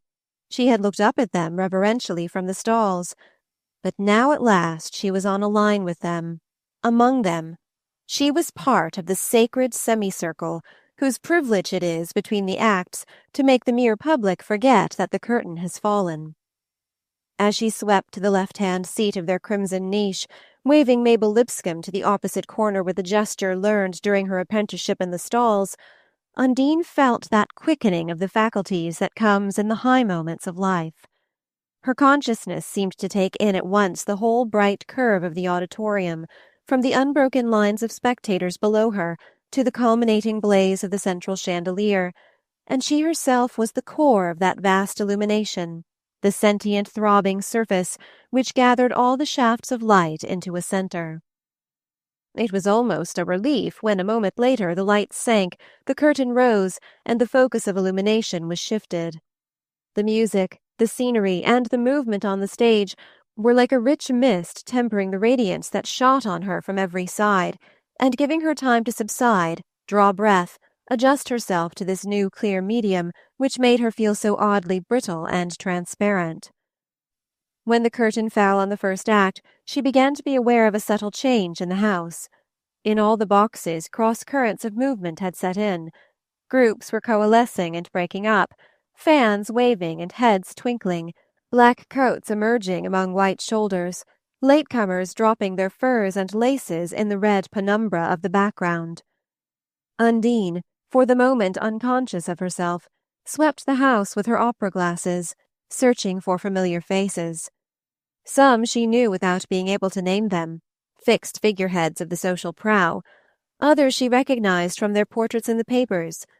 But of the few from whom she could herself claim recognition, not one was visible, and as she pursued her investigations, the whole scene grew blank and featureless. Almost all the boxes were full now, but one just opposite tantalized her by its continued emptiness. How queer to have an opera box and not use it! What on earth could the people be doing? What rarer delight could they be tasting? Undine remembered that the numbers of the boxes and the names of their owners were given on the back of the program, and after a rapid computation she turned to consult the list. Mondays and Fridays, Mrs. Peter Van Degen. That was it. The box was empty because Mrs. Van Degen was dining alone with Ralph Marvell. Peter will be at one of his dinners. Undine had a sharp vision of the Van Degen dining-room. She pictured it as oak-carved and sumptuous with gilding, with a small table in the centre, and rosy lights and flowers, and Ralph Marvell, across the hothouse grapes and champagne, leaning in to take a light from his hostess's cigarette. Undine had seen such scenes on the stage. She had come upon them in the glowing pages of fiction, and it seemed to her that every detail was before her now, from the glitter of jewels on Mrs. Van Degen's bare shoulders to the way young Marvell stroked his slight blonde moustache while he smiled and listened. Undine blushed with anger at her own simplicity in fancying that he had been taken by her, that she could ever really count among these happy, self-absorbed people. They all had their friends, their ties, their delightful crowding obligations. Why should they make room for an intruder in a circle so packed with the initiated? As her imagination developed the details of the scene in the Van Degen dining-room, it became clear to her that fashionable society was horribly immoral, and that she could never really be happy in such a poisoned atmosphere. She remembered that an eminent divine was preaching a series of sermons against social corruption, and she determined to go and hear him on the following Sunday. This train of thought was interrupted by the feeling that she was being intently observed from the neighbouring box. She turned around with a feint of speaking to Mrs. Lipscomb, and met the bulging stare of Peter Van Degen. He was standing behind the lady of the eyeglass, who had replaced her tortoise-shell implement by one of closely set brilliants, which at word from her companion she critically bent on Undine. "No, I don't remember," she said, and the girl reddened, divining herself unidentified after this protracted scrutiny. But there was no doubt as to young Van Degen's remembering her. She was even conscious that he was trying to provoke in her some reciprocal sign of recognition, and the attempt drove her to the haughty study of her programme. "Why, there's Mr. Popple over there!" exclaimed Mabel Lipscomb, making large signs across the house with fan and playbill. Undine had already become aware that Mabel, planted, blonde and brimming too near the edge of the box, was somehow out of scale and out of drawing, and the freedom of her demonstrations increased the effect of disproportion. No one else was wagging and waving in that way. A gestureless, mute telegraphy seemed to pass between the other boxes. Still, Undine could not help following Mrs. Lipscomb's glance, and there, in fact, was Claude Popple, taller and more dominant than ever, and bending easily over what she felt must be the back of a brilliant woman. He replied by a discreet salute to Mrs. Lipscomb's intemperate motions, and Undine saw the brilliant woman's opera-glass turn in their direction, and said to herself that in a moment Mr. Popple would be round. But the entr'acte wore on, and no one turned the handle of their door, or disturbed the peaceful somnolence of Harry Lipscomb, who, not being, as he put it, onto grand opera, had abandoned the struggle and withdrawn to the seclusion of the inner box. Undine jealously watched Mr. Popple's progress from box to box, from brilliant woman to brilliant woman, but just as it seemed about to carry him to their door, he reappeared at his original post across the house. "Undie, do look! There's Mr. Marvell!" Mabel began again, with another conspicuous outbreak of signalling, and this time Undine flushed to the nape as Mrs. Peter Van Degen appeared in the opposite box with Ralph Marvell behind her. The two seemed to be alone in the box, as they had doubtless been alone all the evening, and Undine furtively turned to see if Mr. Van Degen shared her disapproval. But Mr. Van Degen had disappeared, and Undine, leaning forward, nervously touched Mabel's arm. "What's the matter, Undine? Don't you see Mr. Marvell over there? Is that his sister he's with?" "No, I wouldn't beckon like that," Undine whispered between her teeth. "Why not? Don't you want him to know you're here?" "Yes, but the other people are not beckoning." Mabel looked about unabashed. "Perhaps they've all found each other. Shall I send Harry over to tell him?" she shouted above the blare of the wind instruments. "No!" gasped Undine as the curtain rose. She was no longer capable of following the action on the stage. Two presences possessed her imagination, that of Ralph Marvell, small, unattainable, remote, and that of Mabel Lipscomb, nearby, immense, and irrepressible. It had become clear to Undine that Mabel Lipscomb was ridiculous. That was the reason why Popple did not come to the box. No one would care to be seen talking to her while Mabel was at her side. Mabel, monumental and moulded, while the fashionable were flexible and diaphanous. Mabel strident and explicit, while they were subdued and elusive. At the Stentorian she was the centre of her group. Here she revealed herself as unknown and unknowing. Why, she didn't even know that Mrs. Peter Van Degen was not Ralph Marvell's sister, and she had a way of trumpeting out her ignorances that jarred on Undine's subtler methods. It was precisely at this point that there dawned on Undine what was to be one of the guiding principles of her career. It's better to watch than to ask questions. The curtain fell again, and Undine's eyes flew back to the Van Degen box. Several men were entering it together, and a moment later she saw Ralph Marvell rise from his seat and pass out. Half unconsciously, she placed herself in such a way as to have an eye on the door of the box. But its handle remained unturned, and Harry Lipscomb, leaning back on the sofa, his head against the opera cloaks, continued to breathe stentorously through his open mouth and stretched his legs a little farther across the threshold. The entr'acte was nearly over when the door opened, and two gentlemen stumbled over Mr. Lipscomb's legs. The foremost was Claude Walsingham Popple, and above his shoulders shone the batrachian countenance of Peter Van Degen. A brief murmur from Mr. Popple made his companion known to the two ladies, and Mr. Van Degen promptly seated himself behind Undine, relegating the painter to Mrs. Lipscomb's elbow. "Queer go. I happened to see your friend there waving to old Pop across the house, so I bolted over and collared him, told him he'd got to introduce me before he was a minute older. I tried to find out who you were the other day at the motor show. No, where was it? Oh, those pictures at Goldmark's. What do you think of 'em, by the way? You ought to be painted yourself. No, I mean it, you know. You ought to get old Pop to do you. He'd do your hair rippingly. You must let me come and talk to you about it. About the picture or your hair? Well, your hair, if you don't mind.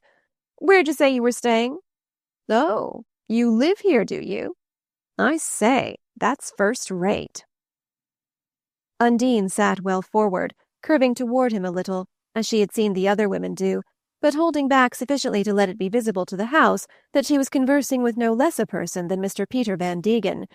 Mr. Popple's talk was certainly more brilliant and purposeful, and she saw him cast longing glances at her from behind Mrs. Lipscomb's shoulder, but she remembered how lightly he had been treated at the Fairford dinner, and she wanted, oh, how she wanted, to have Ralph Marvell see her talking to Van Degen. She poured out her heart to him, improvising an opinion on the pictures and an opinion on the music, falling in gaily with his suggestion of a jolly little dinner some night soon at the Café Martin, and strengthening her position, as she thought, by an easy allusion to her acquaintance with Mrs. Van Degen. But at the word, her companion's eye clouded, and a shade of constraint dimmed his enterprising smile. "My wife? Oh, she doesn't go to restaurants. She moves on too high a plane. But we'll get old Pop and what'd you say your fat friend's name was? Just a select little crowd of 4, and some kind of a cheerful show afterward. Jove, there's the curtain, and I must skip." As the door closed on him, Undine's cheeks burned with resentment.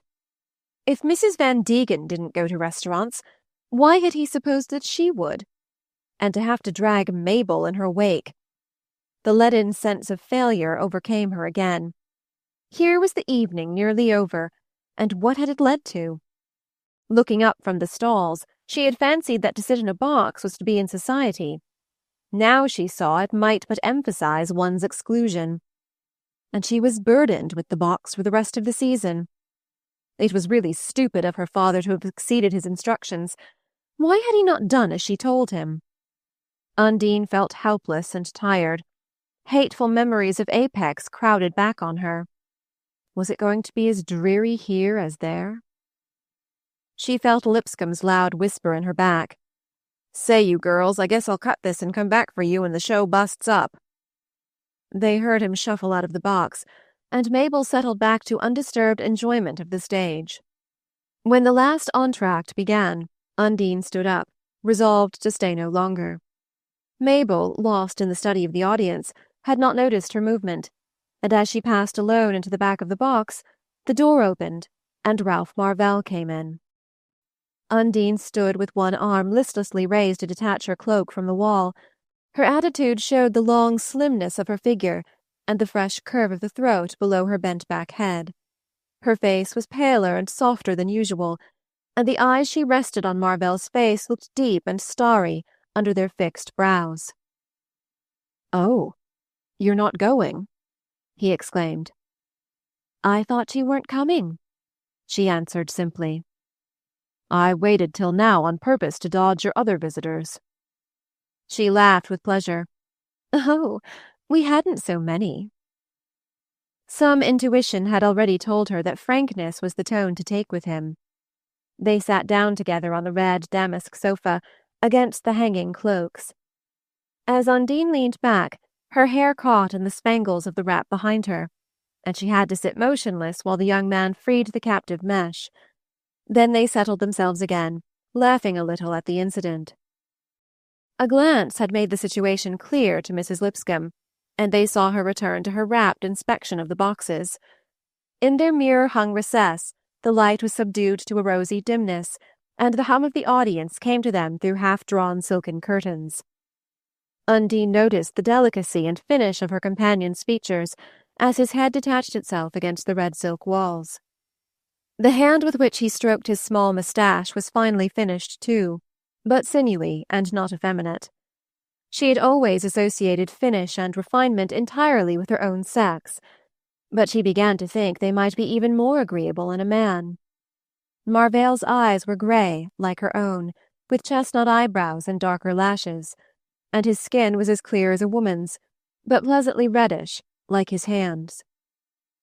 As he sat talking in a low tone, questioning her about the music, asking her what she had been doing since he had last seen her, she was aware that he looked at her less than usual, and she also glanced away. But when she turned her eyes suddenly, they always met his gaze. His talk remained impersonal. She was a little disappointed that he did not compliment her on her dress or her hair. Undine was accustomed to hearing a great deal about her hair, and the episode of the spangles had opened the way to a graceful allusion. But the instinct of sex told her that under his quiet words he was throbbing with the sense of her proximity. And his self-restraint sobered her, made her refrain from the flashing and fidgeting which were the only way she knew of taking part in the immemorial love-dance. She talked simply and frankly of herself, of her parents, of how few people they knew in New York, and of how at times she was almost sorry she had persuaded them to give up Apex. "You see, they did it entirely on my account. They're awfully lonesome here, And I don't believe I shall ever learn New York ways either," she confessed, turning on him the eyes of youth and truthfulness.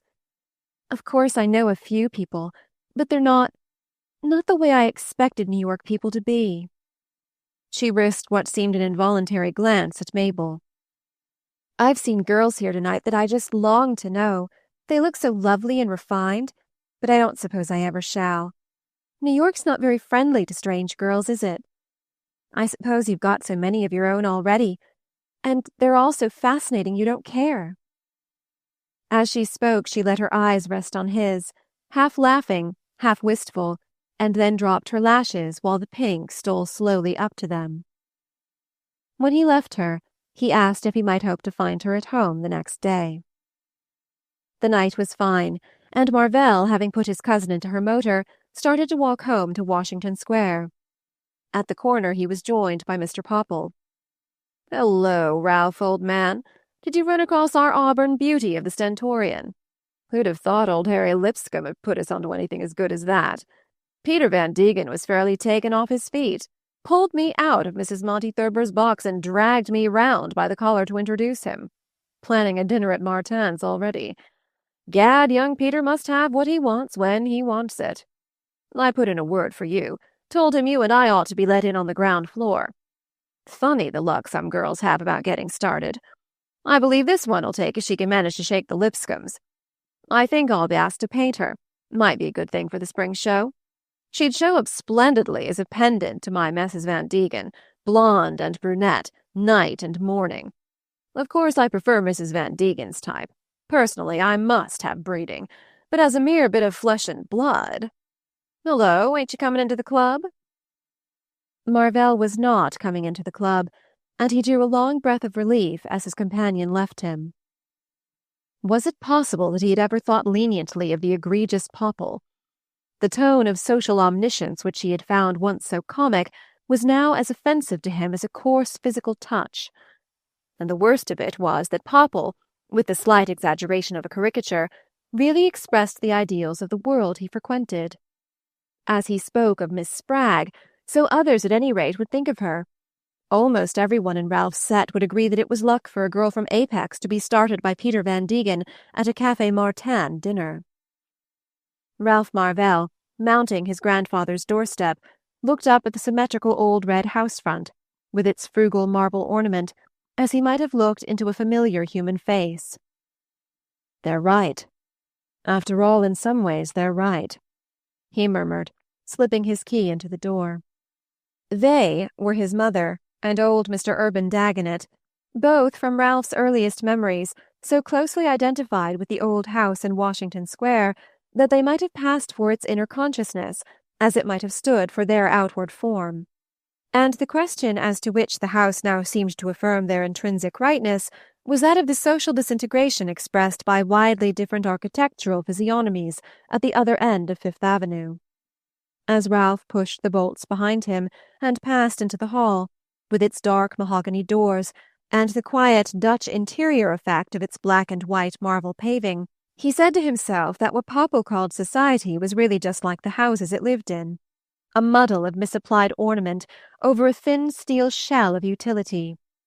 The steel shell was built up in Wall Street, the social trimmings were hastily added in Fifth Avenue, and the union between them was as monstrous and fictitious, as unlike the gradual homogeneous growth which flowers into what other countries know as society, as that between the Blois gargoyles on Peter Van Degen's roof and the skeleton walls supporting them. That was what they had always said. What, at least, the Dagonet attitude, the Dagonet view of life, the very lines of the furniture in the old Dagonet house expressed. Ralph sometimes called his mother and grandfather the Aborigines, and likened them to those vanishing denizens of the American continent doomed to rapid extinction with the advance of the invading race. He was fond of describing Washington Square as the Reservation, and of prophesying that before long its inhabitants would be exhibited at ethnological shows, pathetically engaged in the exercise of their primitive industries. Small, cautious, middle class had been the ideals of aboriginal New York, but it suddenly struck the young man that they were singularly coherent and respectable, as contrasted with the chaos of indiscriminate appetites which made up its modern tendencies. He, too, had wanted to be modern, had revolted, half humorously, against the restrictions and exclusions of the old code, and it must have been by one of the ironic reversions of heredity that at this precise point he began to see what there was to be said on the other side, his side, as he now felt it to be. Chapter 6. Upstairs in his brown firelit room, he threw himself into an armchair and remembered. Harvard first, then Oxford, then a year of wandering and rich initiation. Returning to New York, he had read law, and now had his desk in the office of the respectable firm in whose charge the Dagonet estate had mouldered for several generations. But his profession was the least real thing in his life. The realities lay about him now, the books jamming his old college bookcases and overflowing on chairs and tables. Sketches, too. He could do charming things, if only he had known how to finish them. And on the writing table at his elbow, scattered sheets of prose and verse. Charming things also, but like the sketches, unfinished. Nothing in the Dagonet and Marvell tradition was opposed to this desultory dabbling with life. For 4 or 5 generations it had been the rule of both houses that a young fellow should go to Columbia or Harvard, read law, and then lapse into more or less cultivated inaction. The only essential was that he should live like a gentleman, that is, with a tranquil disdain for mere money-getting, a passive openness to the finer sensations, 1 or 2 fixed principles as to the quality of wine, and an archaic probity that had not yet learned to distinguish between private and business honor. No equipment could more thoroughly have unfitted the modern youth for getting on. It hardly needed the scribbled pages on the desk to complete the hopelessness of Ralph Marvell's case. He had accepted the fact with a humorous fatalism. Material resources were limited on both sides of the house, but there would always be enough for his frugal wants, enough to buy books, not editions, and pay now and then for a holiday dash to the great centres of art and ideas. And meanwhile there was the world of wonders within him. As a boy at the seaside, Ralph, between tides, had once come on a cave, a secret, inaccessible place with glaucous lights, mysterious murmurs, and a single shaft of communication with the sky. He had kept his find from the other boys, not churlishly, for he was always an outspoken lad, but because he felt there were things about the cave that the others, good fellows as they all were, couldn't be expected to understand, and that anyhow it would never be quite his cave again after he had let his thick-set freckled cousins play smuggler and pirate in it. And so with his inner world. Though so coloured by outer impressions, it wove a secret curtain about him, and he came and went in it with the same joy of furtive possession. One day, of course, someone would discover it and reign there with him. No, reign over it, and him. Once or twice already a light foot had reached the threshold. His cousin, Claire Dagonet, for instance. There had been a summer when her voice had sounded far down the windings. But he had run over to Spain for the autumn, and when he came back she was engaged to Peter Van Degen, and for a while it looked black in the cave. That was long ago, as time is reckoned under 30, and for 3 years now he had felt for her only a half-contemptuous pity. To have stood at the mouth of his cave, and have turned from it to the Van Degen lair. Poor Claire repented indeed. She wanted it clearly, but she repented in the Van Degen diamonds, and the Van Degen motor bore her broken heart from opera to ball. She had been subdued to what she worked in, and she could never again find her way to the enchanted cave. Ralph, since then, had reached the point of deciding that he would never marry. Reached it not suddenly or dramatically, but with such sober advisedness as is urged on those about to take the opposite step. What he most wanted, now that the first flutter of being was over, was to learn and to do, to know what the great people had thought, think about their thinking, and then launch his own boat. Write some good verse, if possible, if not, then critical prose. A dramatic poem lay among the stuff at his elbow, But the prose critic was at his elbow too, and not to be satisfied about the poem. And poet and critic passed the nights in hot, if unproductive, debate. On the whole, it seemed likely that the critic would win the day, and the essay on The Rhythmical Structures of Walt Whitman take shape before The Banished God. Yet if the light in the cave was less supernaturally blue, the chant of its tides less laden with unimaginable music, it was still a thronged and echoing place when Undine Spragg appeared on its threshold. His mother and sister, of course, wanted him to marry. They had the usual theory that he was made for conjugal bliss. Women always thought that of a fellow who didn't get drunk and have low tastes. Ralph smiled at the idea as he sat crouched among his secret treasures. Marry? But whom, in the name of light and freedom? The daughters of his own race sold themselves to the invaders. The daughters of the invaders bought their husbands as they bought an opera box. It ought all to have been transacted on the stock exchange. His mother, he knew, had no such ambitions for him. She would have liked him to fancy a nice girl, like Harriet Ray. Harriet Ray was neither vulgar nor ambitious. She regarded Washington Square as the birthplace of society, knew by heart all the cousinships of early New York, hated motor cars, could not make herself understood on the telephone, and was determined, if she married, never to receive a divorced woman. As Mrs. Marvell often said, such girls as Harriet were growing rare. Ralph was not sure about this. He was inclined to think that, certain modifications allowed for, there would always be plenty of Harriet Rays for unworldly mothers to commend to their sons, and he had no desire to diminish their number by removing one from the ranks of the marriageable. He had no desire to marry at all.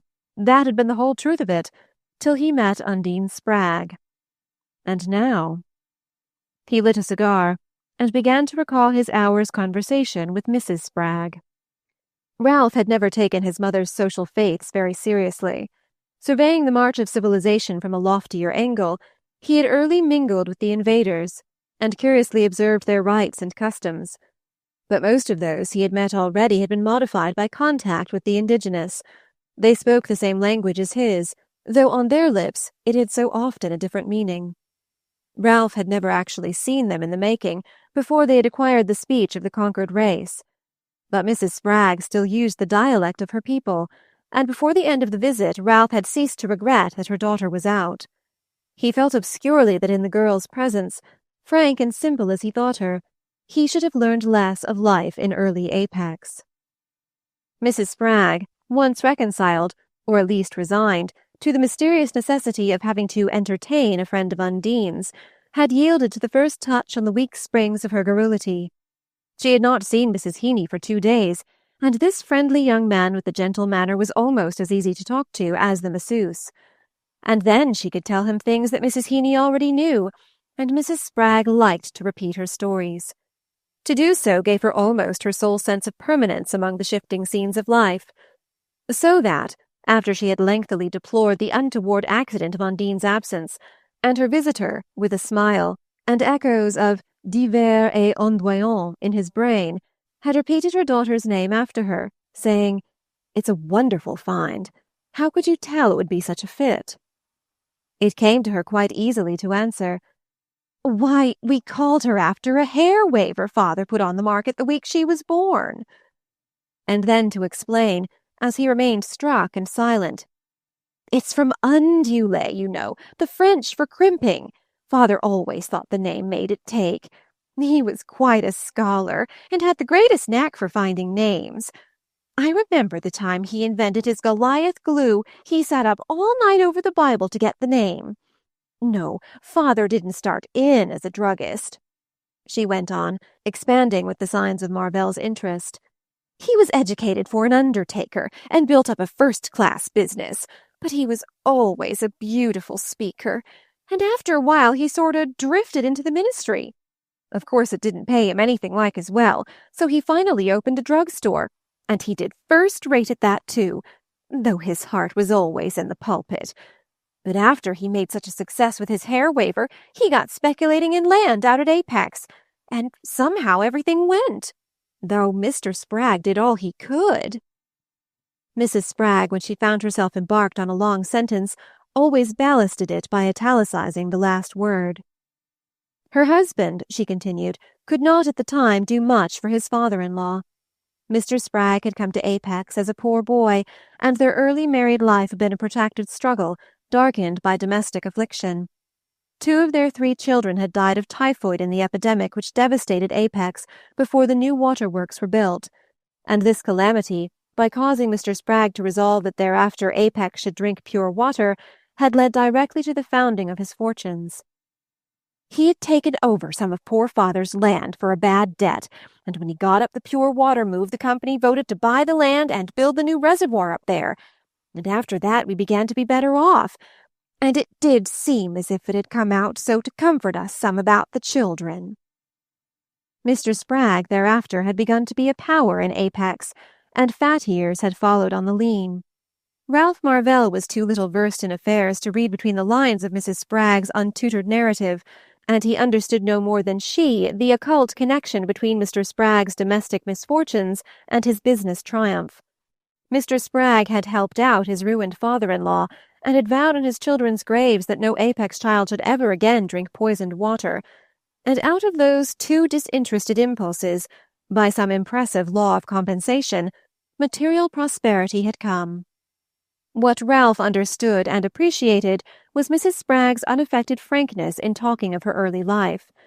Here was no retrospective pretense of an opulent past, such as the other invaders were given to parading before the bland but undeceived subject race.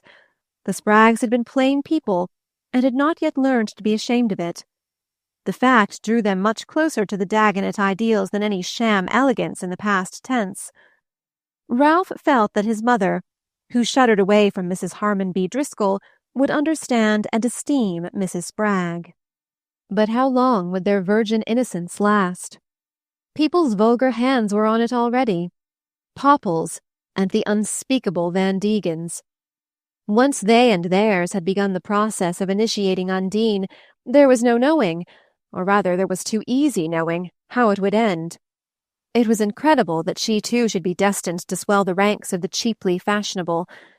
Yet were not her very freshness, her malleability, the mark of her fate? She was still at the age when the flexible soul offers itself to the first grasp. That the grasp should chance to be Van Degen's, that was what made Ralph's temples buzz, and swept away all his plans for his own future, like a beaver's dam in a spring flood. To save her from Van Degen, and Van Degenism. Was that really to be his mission? The call for which his life had obscurely waited? It was not at the least what he had meant to do with the fugitive flash of consciousness he called self, but all that he had purposed for that transitory being sank into insignificance under the pressure of Undine's claims. Ralph Marvell's notion of women had been formed on the experiences common to good-looking young men of his kind. Women were drawn to him as much by his winning, appealing quality, by the sense of a youthful warmth behind his light, ironic exterior, as by his charms of face and mind. Except during Claire Dagonet's brief reign, the depths in him had not been stirred, but in taking what each sentimental episode had to give, he had preserved, through all his minor adventures, his faith in the great adventure to come. It was this faith that made him so easy a victim, when love had at last appeared in the attributes of romance, the imaginative man's indestructible dream of a rounded passion. The clearness with which he judged the girl and himself seemed the surest proof that his feeling was more than a surface thrill. He was not blind to her crudity and her limitations, but they were a part of her grace and her persuasion. Diverse et ondoyante. So he had seen her from the first. But was not that merely the sign of a quicker response to the world's manifold appeal? There was Harriet Ray, sealed up tight in the vacuum of inherited opinion, where not a breath of fresh sensation could get at her. There could be no call to rescue young ladies so secured from the perils of reality. Undine had no such traditional safeguards. Ralph guessed Mrs. Spragg's opinions to be as fluid as her daughter's, and the girl's very sensitiveness to new impressions, combined with her obvious lack of any sense of relative values, would make her an easy prey to the powers of folly. He seemed to see her, as he sat there, pressing his fists into his temples, He seemed to see her like a lovely rock-bound Andromeda, with the devouring monster Society careering up to make a mouthful of her, and himself whirling down on his winged horse, just Pegasus turned Rocinante for the nonce, to cut her bonds, snatch her up, and whirl her back into the blue. Chapter 7. Some 2 months later than the date of young Marvell's midnight vigil, Mrs. Heeny, seated on a low chair at Undine's knee, gave the girl's left hand an approving pat as she laid aside her lapful of polishers. "There, I guess you can put your ring on again," she said with a laugh of jovial significance, and Undine, echoing the laugh in a murmur of complacency, slipped on the fourth finger of her recovered hand a band of sapphires in an intricate setting. Mrs. Heeny took up the hand again. "Them's old stones, Undine. They've got a different look," she said, examining the ring while she rubbed her cushioned palm over the girl's brilliant fingertips. "And the setting's quaint. I wouldn't wonder but it was one of old Grandma Dagonet's." Mrs. Spragg, hovering near in fond beatitude, looked up quickly. "Why, don't you suppose he bought it for her, Mrs. Heeny? It came in a Tiffany box." The manicure laughed again. "Of course he's had Tiffany's rub it up. Ain't you ever heard of ancestral jewels, Mrs. Spragg? In the European aristocracy, they never go out and buy engagement rings. And Undine's marrying into our aristocracy." Mrs. Spragg looked relieved. "Oh, I thought maybe they were trying to scrimp on the ring." Mrs. Heeny, shrugging away this explanation, rose from her seat and rolled back her shiny black sleeves. "Look here, Undine, if you really want me to do your hair, it's time we got to work." The girl swung about in her seat so that she faced the mirror on the dressing-table. Her shoulders shone through transparencies of lace and muslin, which slipped back as she lifted her arms to draw the tortoise-shell pins from her hair. "Of course you've got to do it. I want to look perfectly lovely." "Well, I dunno it was my hands in nowadays," said Mrs. Heeny in a tone that belied the doubt she cast on her own ability. "Oh, you're an artist, Mrs. Heeny, and I just couldn't have had that French maid round tonight," sighed Mrs. Spragg, sinking into a chair near the dressing-table. Undine, with a backward toss of her head, scattered her loose locks about her. As they spread and sparkled under Mrs. Heeny's touch, Mrs. Spragg leaned back, drinking in through half-closed lids her daughter's loveliness. Some new quality seemed added to Undine's beauty. It had a milder bloom, a kind of melting grace, which might have been lent to it by the moisture in her mother's eyes. "So, you're to see the old gentleman for the first time at this dinner?" Mrs. Heeny pursued, sweeping the live strands up into a loosely woven crown. "Yes, I'm frightened to death." Undine, laughing confidently, took up a hand-glass and scrutinized the small brown mole above the curve of her upper lip. "I guess she'll know how to talk to him," Mrs. Spragg averred, with a kind of quavering triumph. "She'll know how to look at him, anyhow," said Mrs. Heeny, and Undine smiled at her own image. "I hope he won't think I'm too awful." Mrs. Heeny laughed. "Did you read the description of yourself in the Radiator this morning? I wished I'd had time to cut it out. I guess I'll have to start a separate bag for your clippings soon." Undine stretched her arms luxuriously above her head and gazed through lowered lids at the foreshortened reflection of her face. "Mercy, don't jerk about like that. Am I to put in this rose? There. You are lovely," Mrs. Heeny sighed, as the pink petals sank into the hair above the girl's forehead. Undine pushed her chair back and sat supporting her chin on her clasped hands while she studied the result of Mrs. Heeny's manipulations. "Yes, that's the way Mrs. Peter Van Degen's flower was put in the other night, only hers was a camellia. Do you think I'd look better with a camellia?" "I guess if Mrs. Van Degen looked like a rose, she'd have worn a rose," Mrs. Heeny rejoined poetically. "Sit still a minute longer," she added. "Your hair's so heavy I'd feel easier if I was to put in another pin." Undine remained motionless, and the manicure, suddenly laying both hands on the girl's shoulders and bending over to peer at her reflection, said playfully, Ever been engaged before, Undine? A blush rose to the face in the mirror, spreading from chin to brow, and running rosily over the white shoulders from which their covering had slipped down. My, if he could see you now, Mrs. Heeny jested. Mrs. Spragg, rising noiselessly, glided across the room and became lost in a minute examination of the dress laid out on the bed. With a supple twist, Undine slipped from Mrs. Heeny's hold. Engaged? Mercy, yes. Didn't you know? To the Prince of Wales. I broke it off because I wouldn't live in the Tower. Mrs. Spragg, lifting the dress cautiously over her arm, advanced with a reassured smile. I suppose Undy'll go to Europe now, she said to Mrs. Heeny. I guess Undie will, the young lady herself declared. We're going to sail right afterward. Here, Mother, do be careful of my hair. She ducked gracefully to slip into the lacy fabric which her mother held above her head. As she rose Venus-like above its folds, there was a tap on the door, immediately followed by its tentative opening. Mabel, Undine muttered, her brows lowering like her father's, and Mrs. Spragg, wheeling about to screen her daughter, addressed herself protestingly to the half-open door. Who's there? Oh, is that you, Mrs. Lipscomb? Well, I don't know as you can. Undie isn't half dressed yet. Just like her, always pushing in, Undine murmured as she slipped her arms into their transparent sleeves. Oh, that don't matter. I'll help dress her. Mrs. Lipscomb's large blonde person surged across the threshold. Seems to me I ought to lend a hand tonight, considering I was the one that introduced them. Undine forced a smile, but Mrs. Spragg, her soft wrinkles deepening with resentment, muttered to Mrs. Heeny as she bent down to shake out the girl's train. I guess my daughter's only got to show herself. The first meeting with old Mr. Dagonet was less formidable than Undine had expected.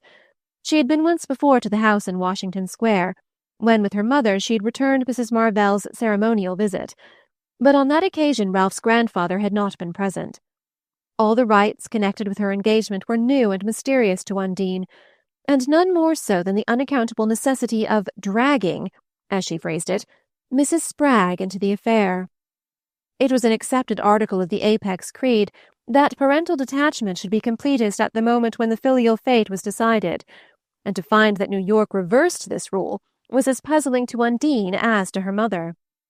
Mrs. Spragg was so unprepared for the part she was to play that on the occasion of her visit to Mrs. Marvell, her helplessness had infected Undine, and their half-hour in the sober, faded drawing-room remained among the girl's most unsatisfactory memories.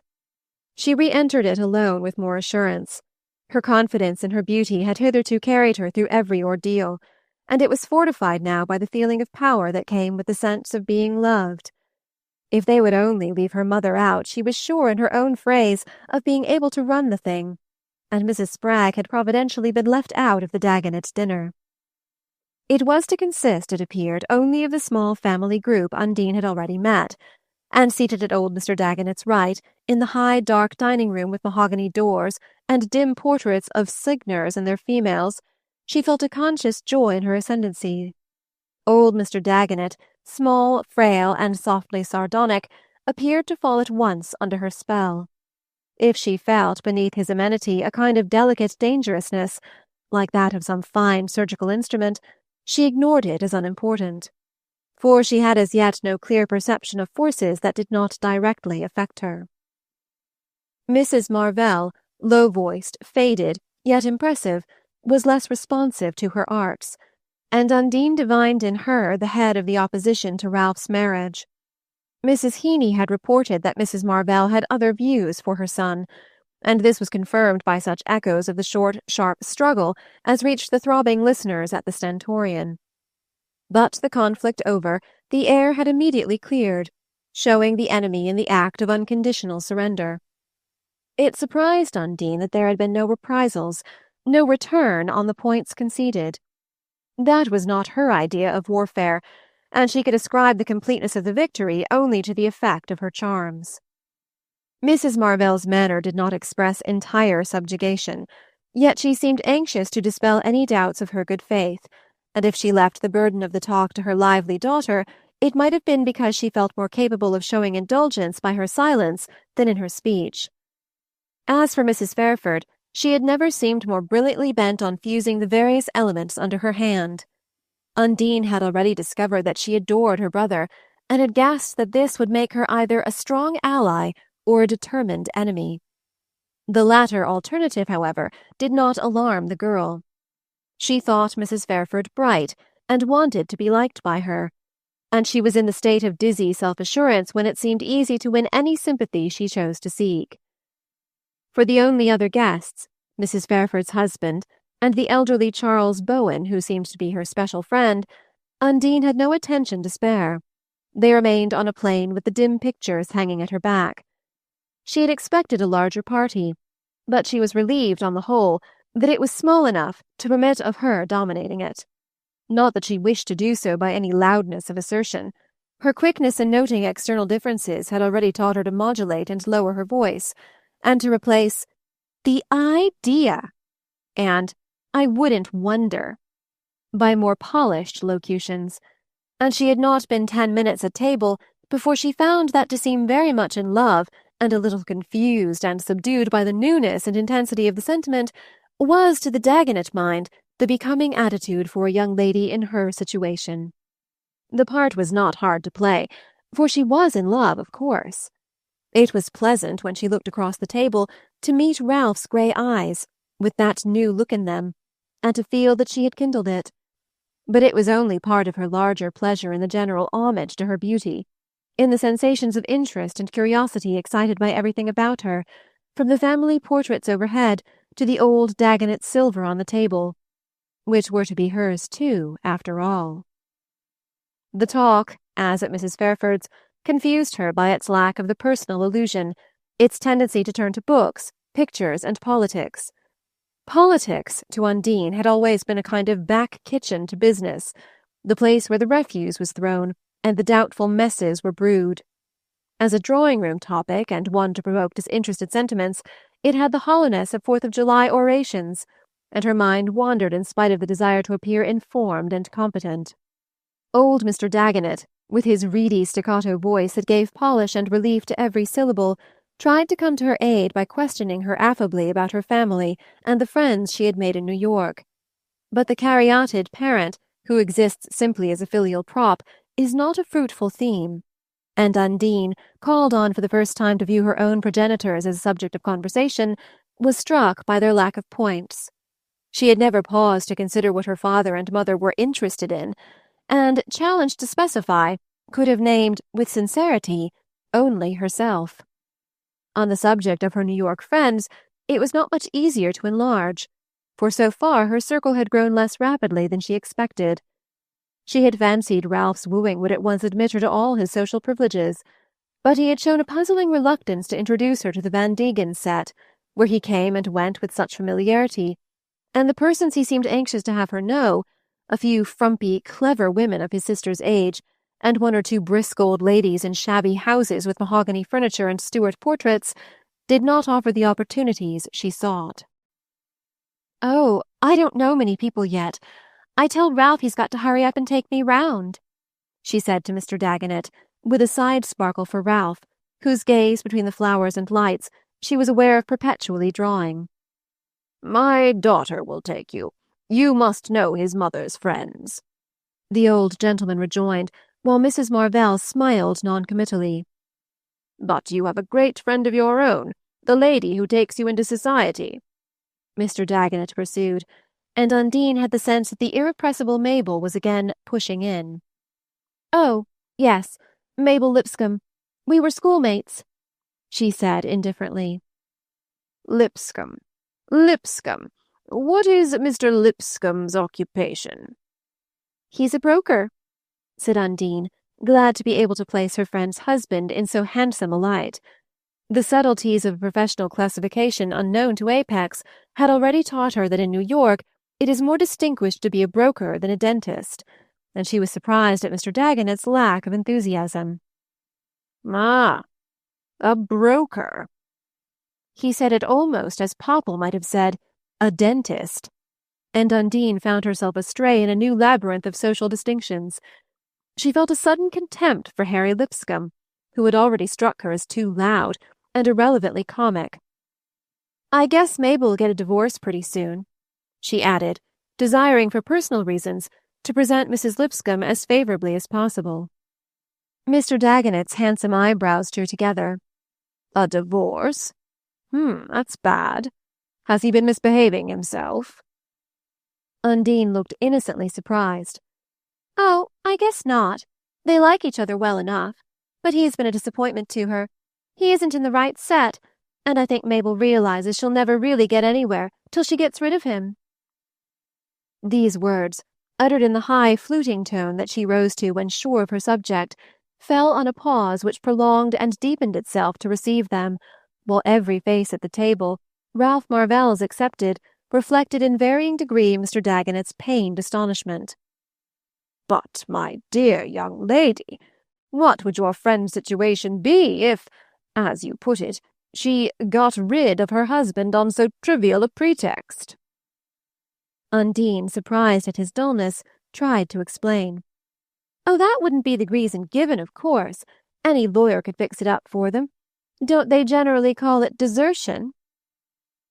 There was another, more palpitating silence, broken by a laugh from Ralph. "Ralph!" his mother breathed. Then, turning to Undine, she said with a constrained smile, "I believe in certain parts of the country such unfortunate arrangements are beginning to be tolerated. But in New York, in spite of our growing indifference, a divorced woman is still, thank heaven, at a decided disadvantage." Undine's eyes opened wide. Here at last was a topic that really interested her, and one that gave another amazing glimpse into the camera obscura of New York society. "Do you mean to say Mabel would be worse off, then? Couldn't she even go round as much as she does now?" Mrs. Marvell met this gravely. "It would depend, I should say, on the kind of people she wished to see." "Oh, the very best, of course. That would be her only object." Ralph interposed with another laugh. "You see, Undine, you'd better think twice before you divorce me." "Ralph!" his mother again breathed.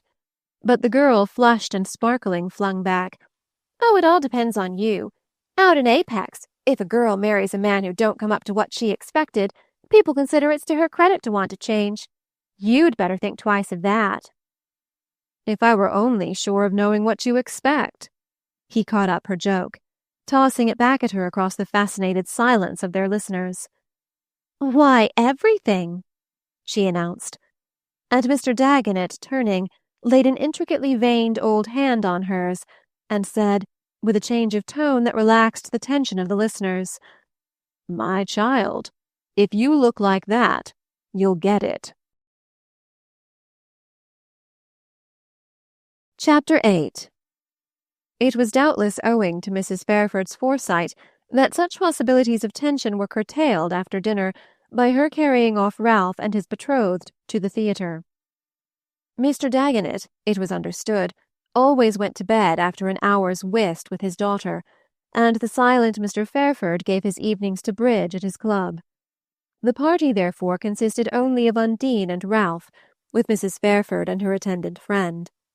Undine vaguely wondered why the grave and grey-haired Mr. Bowen formed so invariable a part of that lady's train, but she concluded that it was the York custom for married ladies to have gentlemen round, as girls had in Apex, and that Mr. Bowen was the sole survivor of Laura Fairford's earlier triumphs. She had, however, little time to give to such conjectures, for the performance they were attending, the debut of a fashionable London actress, had attracted a large audience, in which Undine immediately recognized a number of familiar faces. Her engagement had been announced only the day before, and she had the delicious sense of being in all the papers, and of focusing countless glances of interest and curiosity as she swept through the theatre in Mrs. Fairford's wake. Their stalls were near the stage, and progress thither was slow enough to permit of prolonged enjoyment of this sensation. Before passing to her place, she paused for Ralph to remove her cloak, and as he lifted it from her shoulders, she heard a lady say behind her, "There she is, the one in white with the lovely bag," and a man answer, Gad, where did he find anything as good as that? Anonymous approval was sweet enough, but she was to taste a moment more exquisite when, in the proscenium box across the house, she saw Claire Van Degen seated beside the prim figure of Miss Harriet Ray. "They're here to see me with him. They hate it, but they couldn't keep away." She turned and lifted a smile of possessorship to Ralph. Mrs. Fairford seemed also struck by the presence of the two ladies, and Undine heard her whisper to Mr. Bowen, "Do you see Claire over there? And Harriet with her? Harriet would come. I call it Spartan. And so like Claire to ask her." Her companion laughed. "It's one of the deepest instincts in human nature. The murdered are as much given as the murderer to haunting the scene of the crime." Doubtless guessing Ralph's desire to have Undine to himself, Mrs. Fairford had sent the girl in first, and Undine, as she seated herself, was aware that the occupant of the next stall half turned to her, as with a vague gesture of recognition. But just then the curtain rose, and she became absorbed in the development of the drama, especially as it tended to display the remarkable toilets which succeeded each other on the person of its leading lady. Undine, seated at Ralph Marvell's side, and feeling the thrill of his proximity as a subtler element in the genial interest she was exciting, was at last repaid for the disappointment of her evening at the opera. It was characteristic of her that she remembered her failures as keenly as her triumphs, and that the passionate desire to obliterate, to get even with them, was always among the latent incentives of her conduct. Now at last she was having what she wanted. She was in conscious possession of the real thing, and through her other diffused sensations, Ralph's adoration gave her such a last refinement of pleasure as might have come to some warrior queen borne in triumph by captive princes, and reading in the eyes of one the passion he dared not speak. When the curtain fell, this vague enjoyment was heightened by various acts of recognition. All the people she wanted to go with, as they said in Apex, seemed to be about her in the stalls and boxes, and her eyes continued to revert with special satisfaction to the incongruous group formed by Mrs. Peter Van Degen and Miss Ray. The sight made it irresistible to whisper to Ralph, "You ought to go round and talk to your cousin. Have you told her we're engaged?" "Claire? Of course. She's going to call on you tomorrow." "Oh, she needn't put herself out. She's never been yet," said Undine loftily. He made no rejoinder, but presently asked, "Who's that you're waving to?" "Mr. Popple. He's coming round to see us. You know he wants to paint me." Undine fluttered and beamed as the brilliant Popple made his way across the stalls to the seat which her neighbour had momentarily left. "First-rate chap next to you, whoever he is, to give me this chance," the artist declared. "Ha! Ralph, my boy, how did you pull it off? That's what we're all of us wondering." He leaned over to give Marvell's hand the ironic grasp of celibacy. "Well, you've left us lamenting. He has, you know, Miss Spragg. But I've got one pull over the others. I can paint you. He can't forbid that, can he?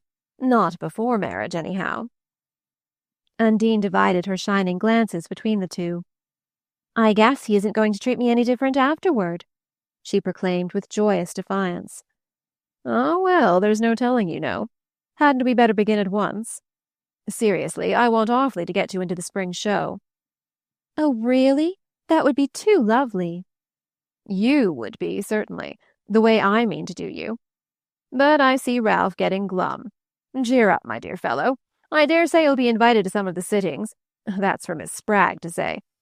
Ah, here comes your neighbour back, confound him. You'll let me know when we can begin."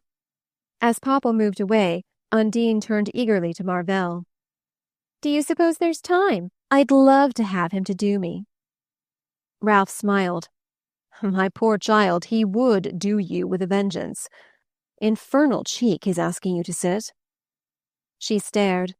"But why? He's painted your cousin, and all the smart women."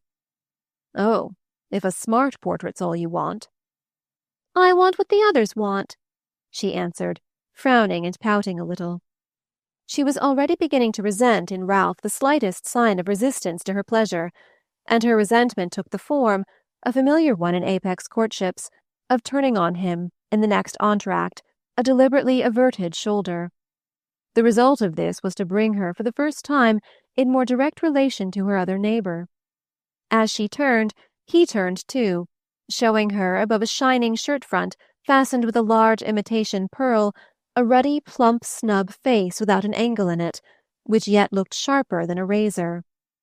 Undine's eyes met his with a startled look, and for a long moment they remained suspended on each other's stare. Undine at length shrank back with an unrecognizing face, but her movement made her opera-glass slip to the floor, and her neighbor bent down and picked it up.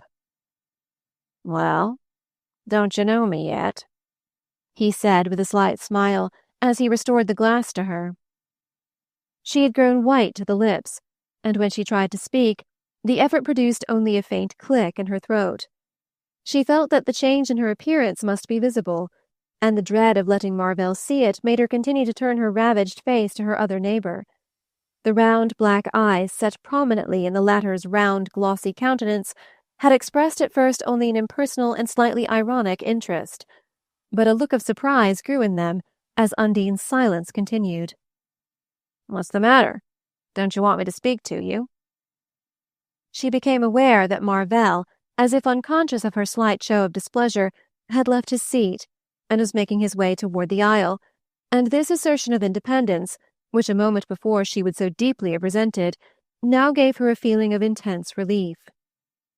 "No, don't speak to me, please. I'll tell you another time. I'll write." Her neighbor continued to gaze at her, forming his lips into a noiseless whistle under his small dark mustache.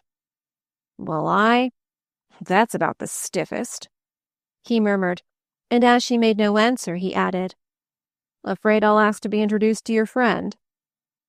She made a faint movement of entreaty. "I can't explain. I promised to see you, but I ask you not to talk to me now." He unfolded his program and went on speaking in a low tone while he affected to study it. "Anything to oblige, of course. That's always been my motto. But is it a fair bargain? Fair and square? You'll see me." She receded farther from him. "I promise. I want to," she faltered. "All right, then. Call me up in the morning at the Driscoll Building. 709. Got it?" She nodded, and he added in a still lower tone, "I suppose I can congratulate you anyhow." And then, without waiting for her reply, turned to study Mrs. Van Degen's box through his opera-glass. Claire, as if aware of the scrutiny fixed on her from below, leaned back and threw a question over her shoulder to Ralph Marvell, who had just seated himself behind her. "Who's the funny man with the red face talking to Miss Spragg?" Ralph bent forward. "The man next to her? Never saw him before. But I think you're mistaken. She's not speaking to him." "She was. Wasn't she, Harriet?" Miss Ray pinched her lips together without speaking, and Mrs. Van Degen paused for a fraction of a second. "Perhaps he's an Apex friend," she then suggested. "Very likely. Only I think she'd have introduced him if he had been." His cousin faintly shrugged. "Shall you encourage that?" Peter Van Degen, who had strayed into his wife's box for a moment, caught the colloquy and lifted his opera-glass. "The fellow next to Miss Spragg? By George, Ralph, she's ripping tonight. Wait a minute, I know his face. Saw him in old Harmon Driscoll's office the day of the U-Ball mine meeting. This chap's his secretary or something. Driscoll called him in to give some facts to the directors, and he seemed a mighty wide-awake customer." Claire Van Degen turned gaily to her cousin. "If he has anything to do with the Driscolls, you'd better cultivate him. That's the kind of acquaintance the Dagonets have always needed. I married to set them an example." Ralph rose with a laugh. "You're right. I'll hurry back and make his acquaintance." He held out his hand to his cousin, avoiding her disappointed eyes. Undine, on entering her bedroom late that evening, was startled by the presence of a muffled figure which revealed itself, through the dimness, as the ungirded midnight outline of Mrs. Spragg. "Mother? What on earth?" the girl exclaimed, as Mrs. Spragg pressed the electric button and flooded the room with light. The idea of a mother sitting up for her daughter was so foreign to Apex custom that it roused only mistrust and irritation in the object of the demonstration. Mrs. Spragg came forward deprecatingly to lift the cloak from her daughter's shoulders. "I just had to, Undie. I told father I had to. I wanted to hear all about it." Undine shrugged away from her. "Mercy! At this hour? You'll be as white as a sheet tomorrow, sitting up all night like this." She moved toward the toilet table and began to demolish with feverish hands the structure which Mrs. Heeny, a few hours earlier, had so lovingly raised. But the rose caught in a mesh of hair, and Mrs. Spragg, venturing timidly to release it, had a full view of her daughter's face in the glass. "Why, Undie, you're as white as a sheet now. You look fairly sick. What's the matter, daughter?" The girl broke away from her. "Oh, can't you leave me alone, Mother? There, do I look white now?" she cried, the blood flaming into her pale cheeks, and as Mrs. Spragg shrank back, she added more mildly, in the tone of a parent rebuking a persistent child, "It's enough to make anybody sick to be stared at that way." Mrs. Spragg overflowed with compunction. "I'm so sorry, Undie. I guess it was just seeing you in this glare of light." "Yes, the light's awful. Do turn some off," ordered Undine, for whom ordinarily no radiance was too strong, and Mrs. Spragg, grateful to have commands laid upon her, hastened to obey. Undine, after this, submitted in brooding silence to having her dress unlaced and her slippers and dressing-gown brought to her. Mrs. Spragg visibly yearned to say more, but she restrained the impulse, lest it should provoke her dismissal. "Won't you take just a sup of milk before you go to bed?" she suggested at length, as Undine sank into an armchair. "I've got some for you right here in the parlor." Without looking up, the girl answered, "No, I don't want anything. Do go to bed." Her mother seemed to be struggling between the lifelong instinct of obedience and a swift, unformulated fear. "I'm going, Undie." She wavered. "Didn't they receive you right, daughter?" she asked with sudden resolution. "What nonsense! How should they receive me? Everybody was lovely to me." Undine rose to her feet and went on with her undressing, tossing her clothes on the floor and shaking her hair over her bare shoulders. Mrs. Spragg stooped to gather up the scattered garments as they fell, folding them with a wistful, caressing touch, and laying them on the lounge, without daring to raise her eyes to her daughter. It was not till she heard Undine throw herself on the bed that she went toward her and drew the coverlet up with deprecating hands. "Oh, do put the light out. I'm dead tired," the girl grumbled, pressing her face into the pillow. Mrs. Spragg turned away obediently. Then, gathering all her scattered impulses into a passionate act of courage, she moved back to the bedside. "Undie, you didn't see anybody? I mean, at the theater. Anybody you didn't want to see?" Undine, at the question, raised her head and stared right against the tossed pillows, her white, exasperated face close to her mother's twitching features. The two women examined each other a moment, fear and anger in their crossed glances. Then Undine answered, "No, nobody. Good night." Chapter 9. Undine, late the next day, waited alone under the leafless trellising of a wisteria arbor on the west side of the Central Park. She had put on her plainest dress, and wound a closely patterned veil over her least vivid hat. But even thus toned down to the situation, she was conscious of blazing out from it inconveniently. The habit of meeting young men in sequestered spots was not unknown to her. The novelty was in feeling any embarrassment about it.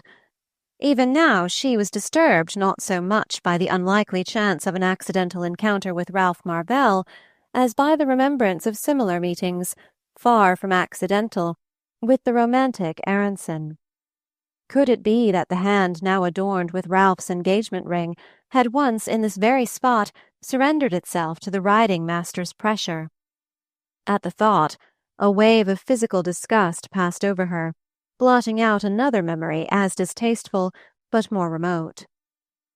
It was revived by the appearance of a ruddy, middle-sized young man, his stoutish figure tightly buttoned into a square-shouldered overcoat, who presently approached along the path that led to the arbor. Silhouetted against the slope of the asphalt, the newcomer revealed an outline thick yet compact, with a round head set on a neck in which, at the first chance, prosperity would be likely to develop a red crease. His face, with its rounded surfaces, and the sanguine innocence of a complexion belied by prematurely astute black eyes, had a look of jovial cunning, which Undine had formerly thought smart, but which now struck her as merely vulgar. She felt that in the Marvell set, Elmer Moffatt would have been stamped as not a gentleman.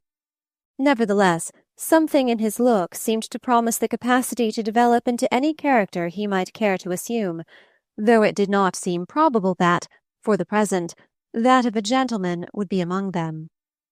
He had always had a brisk, swaggering step, and the faintly impudent tilt of the head that she had once thought dashing.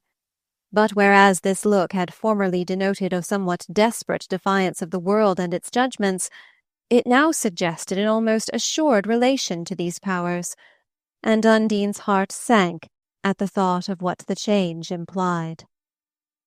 As he drew nearer, the young man's air of assurance was replaced by an expression of mildly humorous surprise.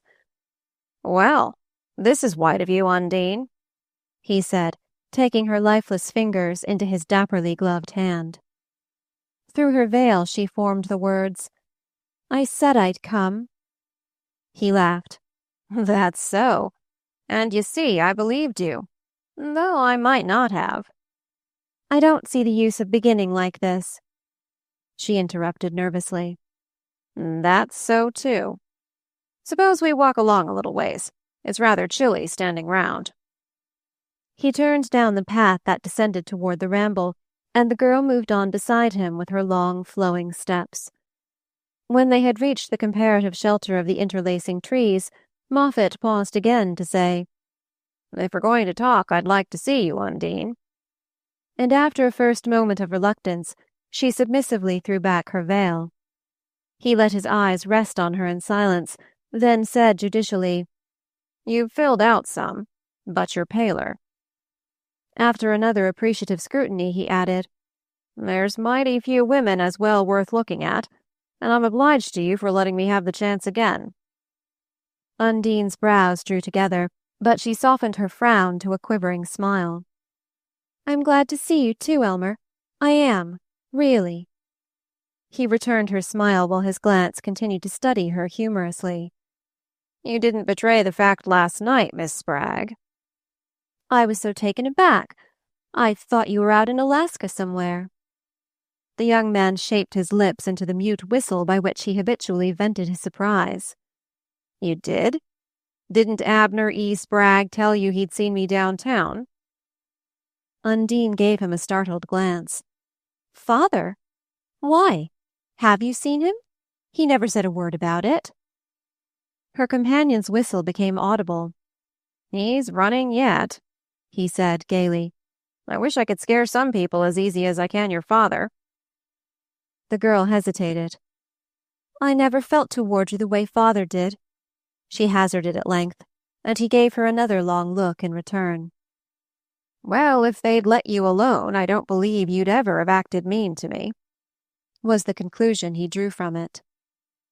"I didn't mean to, Elmer. I give you my word, but I was so young, I didn't know anything." His eyes had a twinkle of reminiscent pleasantry. "No, I don't suppose it would teach a girl much to be engaged 2 years to a stiff like Millard Binch, and that was about all that had happened to you before I came along." Undine flushed to the forehead. "Oh, Elmer, I was only a child when I was engaged to Millard." "That's a fact, and you went on being one a good while afterward. The Apex Eagle always headlined you the child bride." "I can't see what's the use now." "That ruled out of court, too. See here, Undine, what can we talk about? I understood that was what we were here for." "Of course." She made an effort at recovery. "I only meant to say, what's the use of raking up things that are over?" "Rake up? That's the idea, is it? Was that why you tried to cut me last night?" "I... Oh, Elmer, I didn't mean to. Only, you see, I'm engaged." "Oh, I saw that fast enough. I'd have seen it even if I didn't read the papers." He gave a short laugh. "He was feeling pretty good sitting there alongside of you, wasn't he? I don't wonder he was. I remember. But I don't see that that was a reason for cold-shouldering me. I'm a respectable member of society now. I'm one of Harmon B. Driscoll's private secretaries." He brought out the fact with mock solemnity. But to Undine, though undoubtedly impressive, the statement did not immediately present itself as a subject for pleasantry. "Elmer Moffatt, you are?" He laughed again. "Guess you'd have remembered me last night if you'd known it." She was following her own train of thought with a look of pale intensity. "You're living in New York, then? You're going to live here right along?" "Well, it looks that way, as long as I can hang on to this job. Great men always gravitate to the metropolis. And I gravitated here just as Uncle Harmon B. was looking round for somebody who could give him the inside tip on the U-Ball mine deal. You know the Driscolls are pretty deep in U-Ball. I happened to go out there after our little unpleasantness at Apex, and it was just the time the deal went through. So in one way your folks did me a good turn when they made Apex too hot for me. Funny to think of, ain't it?" Undine, recovering herself, held out her hand impulsively. "I'm real glad of it. I'm real glad you've had such a stroke of luck." "Much obliged," he returned. "By the way, you might mention the fact to Abner E. Spragg next time you run across him." "Father'll be real glad too, Elmer." She hesitated, then went on. "You must see now that it was natural Father and Mother should have felt the way they did." "Oh, the only thing that struck me as unnatural was their making you feel so, too. But I'm free to admit I wasn't a promising case in those days." His glance played over her for a moment. "Say, Undine, it was good while it lasted, though, wasn't it?" She shrank back with a burning face and eyes of misery. "Why, what's the matter? That ruled out, too? Oh, all right. Look at here, Undine, suppose you let me know what you are here to talk about anyhow." She cast a helpless glance down the windings of the wooded glen in which they had halted. "Just to ask you, to beg you, not to say anything of this kind again. Ever." "Anything about you and me?" She nodded mutely. "Why, what's wrong? Anybody been saying anything against me?" "Oh, no, it's not that." "What on earth is it then, except that you're ashamed of me one way or another?" She made no answer, and he stood digging the tip of his walking stick into a fissure of the asphalt. At length he went on, in a tone that showed a first faint trace of irritation. "I don't want to break into your gilt-edged crowd if it's that you're scared of." His tone seemed to increase her distress. No, you don't understand. All I want is that nothing shall be known." "Yes, but why? It was all straight enough if you come to that." "It doesn't matter whether it was straight or not." He interpolated a whistle which made her add, "What I mean is that out here in the East they don't even like it if a girl's been engaged before." This last strain on his credulity wrung a laugh from Moffatt. "Oh, gee, how'd they expect her fair young life to pass? Playing Holy City on the melodeon and knitting tidies for church fairs?" "Girls are looked after here. It's all different.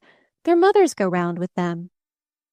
This increased her companion's hilarity, and he glanced about him with a pretension of compunction. "Excuse me, I ought to have remembered. Where's your chaperone, Miss Spragg?" He crooked his arm with mock ceremony. "Allow me to escort you to the buffet. You see, I'm on to the New York style myself." A sigh of discouragement escaped her. "Elmer, if you really believe I never wanted to act mean to you, don't you act mean to me now." "Act mean?" He grew serious again and moved nearer to her. "What is it you want, Undine? Why can't you say it right out?" "What I told you. I don't want Ralph Marvell, or any of them, to know anything. If any of his folks found out, they'd never let him marry me. Never. And he wouldn't want to. He'd be so horrified. And it would kill me, Elmer. It would just kill me." She pressed close to him, forgetful of her new reserves and repugnances, and impelled by the passionate, absorbing desire to wring from him some definite pledge of safety. "Oh, Elmer, if you ever liked me, help me now, and I'll help you if I get the chance." He had recovered his coolness as hers forsook her, and stood his ground steadily, though her entreating hands, her glowing face, were near enough to have shaken less sturdy nerves. "That's so, Puss. You just ask me to pass the sponge over Elmer Moffat of Apex City? Cut the gentleman when we meet? That the size of it?" "Oh, Elmer, it's my first chance. I can't lose it," she broke out, sobbing. "Nonsense, child, of course you shan't. Here, look up, Undine. Why, I never saw you cry before. Don't you be afraid of me. I ain't going to interrupt the wedding march." He began to whistle a bar of Lohengrin. "I only just want one little promise in return." She threw a startled look at him, and he added reassuringly, "Oh, don't mistake me. I don't want to butt into your set. Not for social purposes, anyhow. But if ever it should come handy to know of any of 'em in a business way, would you fix it up for me? After you're married?" Their eyes met, and she remained silent for a tremulous moment or two. Then she held out her hand. "Afterward, yes, I promise. And you promise, Elmer." "Oh, to have and to hold," he sang out, swinging about to follow her as she hurriedly began to retrace her steps. The March twilight had fallen, and the stentorian facade was all aglow when Undine regained its monumental threshold. She slipped through the marble vestibule and soared skyward in the mirror-lined lift, hardly conscious of the direction she was taking. What she wanted was solitude, and the time to put some order into her thoughts, and she hoped to steal into her room without meeting her mother. Through her thick veil the clusters of lights in the Spragg drawing-room dilated and flowed together in a yellow blur, from which, as she entered, a figure detached itself, and with a start of annoyance she saw Ralph Marvell rise from the perusal of the fiction number of a magazine which had replaced The Hound of the Baskervilles on the onyx table. "Yes, you told me not to come, and here I am." He lifted her hand to his lips as his eyes tried to find hers through the veil. She drew back with a nervous gesture. "I told you I'd be awfully late." "I know. Trying on. And you're horribly tired and wishing with all your might I wasn't here." "I'm not so sure I'm not," she rejoined, trying to hide her vexation in a smile. "What a tragic little voice. You really are done up. I couldn't help dropping in for a minute. But of course if you say so, I'll be off." She was removing her long gloves, and he took her hands and drew her close.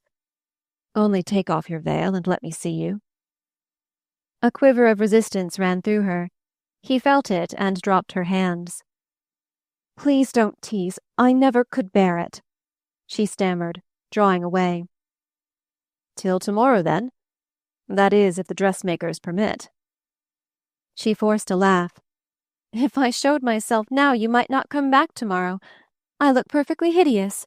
It was so hot, and they kept me so long." "All to make yourself more beautiful for a man who's blind with your beauty already." The words made her smile, and moving nearer, she bent her head and stood still while he undid her veil. As he put it back, their lips met, and his look of passionate tenderness was incense to her. But the next moment his expression passed from worship to concern. "Dear, why, what's the matter? You've been crying." She put both hands to her hat in the instinctive effort to hide her face. His persistence was as irritating as her mother's. "I told you it was frightfully hot, and all my things were horrid, and it made me so cross and nervous." She turned to the looking-glass with a feint of smoothing her hair. Marvell laid his hand on her arm. I can't bear to see you so done up. Why can't we be married tomorrow and escape all these ridiculous preparations? I shall hate your fine clothes if they're going to make you so miserable." She dropped her hands and swept about on him, her face lit up by a new idea. He was extraordinarily handsome and appealing, and her heart began to beat faster. "I hate it all, too. I wish we could be married right away." Marvell caught her to him joyously.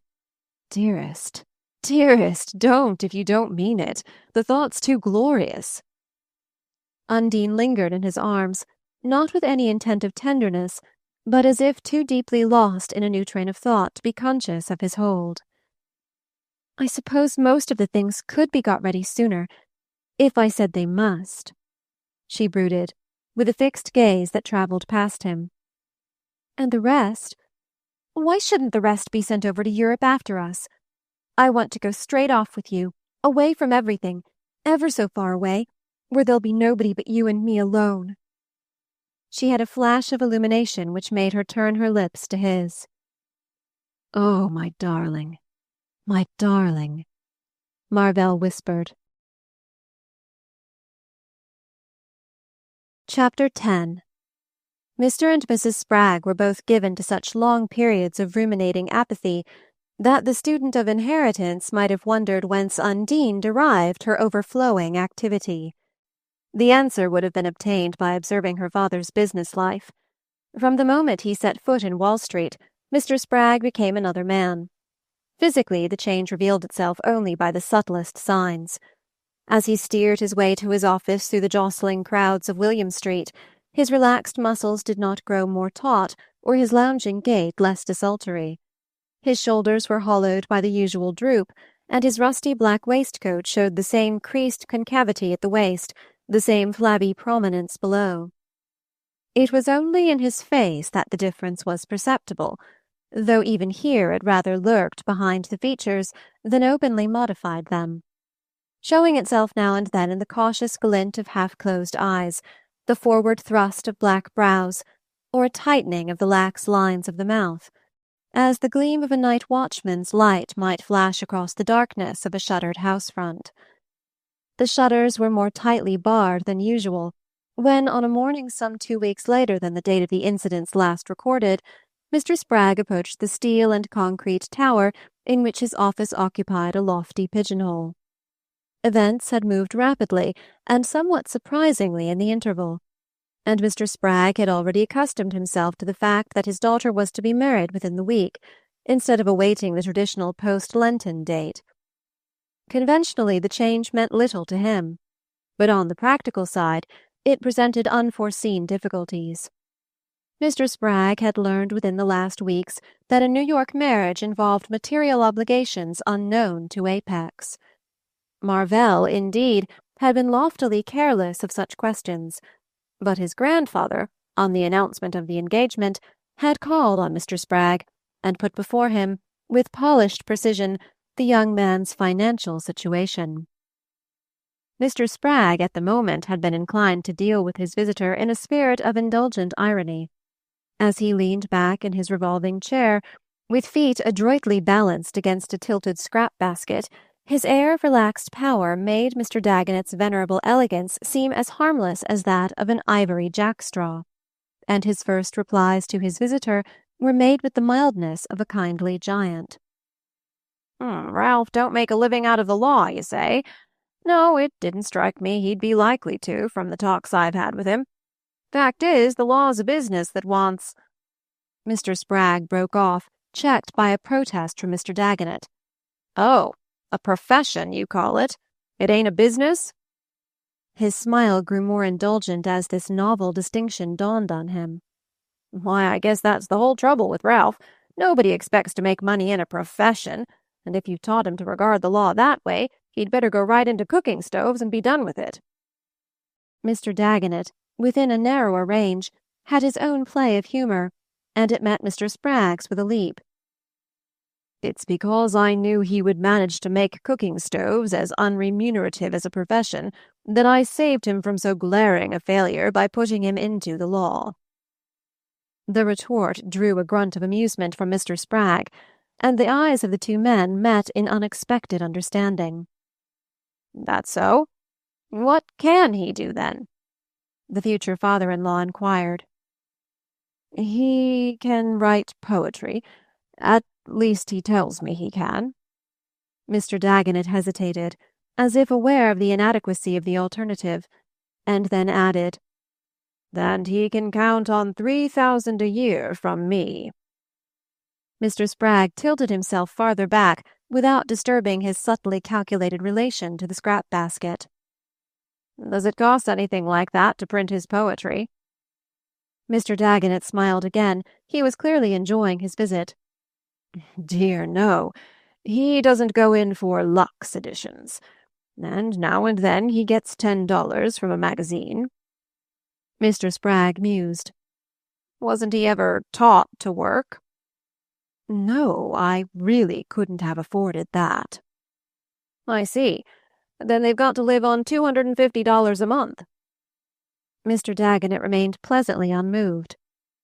"Does it cost anything like that to buy your daughter's dresses?" A subterranean chuckle agitated the lower folds of Mr. Spragg's waistcoat. "I might put him in the way of something. I guess he's smart enough." Mr. Dagonet made a gesture of friendly warning. "It will pay us both in the end to keep him out of business," he said, rising as if to show that his mission was accomplished. The results of this friendly conference had been more serious than Mr. Spragg could have foreseen, and the victory remained with his antagonist. It had not entered into Mr. Spragg's calculations that he would have to give his daughter any fixed income on her marriage. He meant that she should have the handsomest wedding the New York press had ever celebrated, and her mother's fancy was already afloat on a sea of luxuries, a motor, a Fifth Avenue house, and a tiara that should outblaze Mrs. Van Degen's, but these were movable benefits, to be conferred whenever Mr. Spragg happened to be on the right side of the market.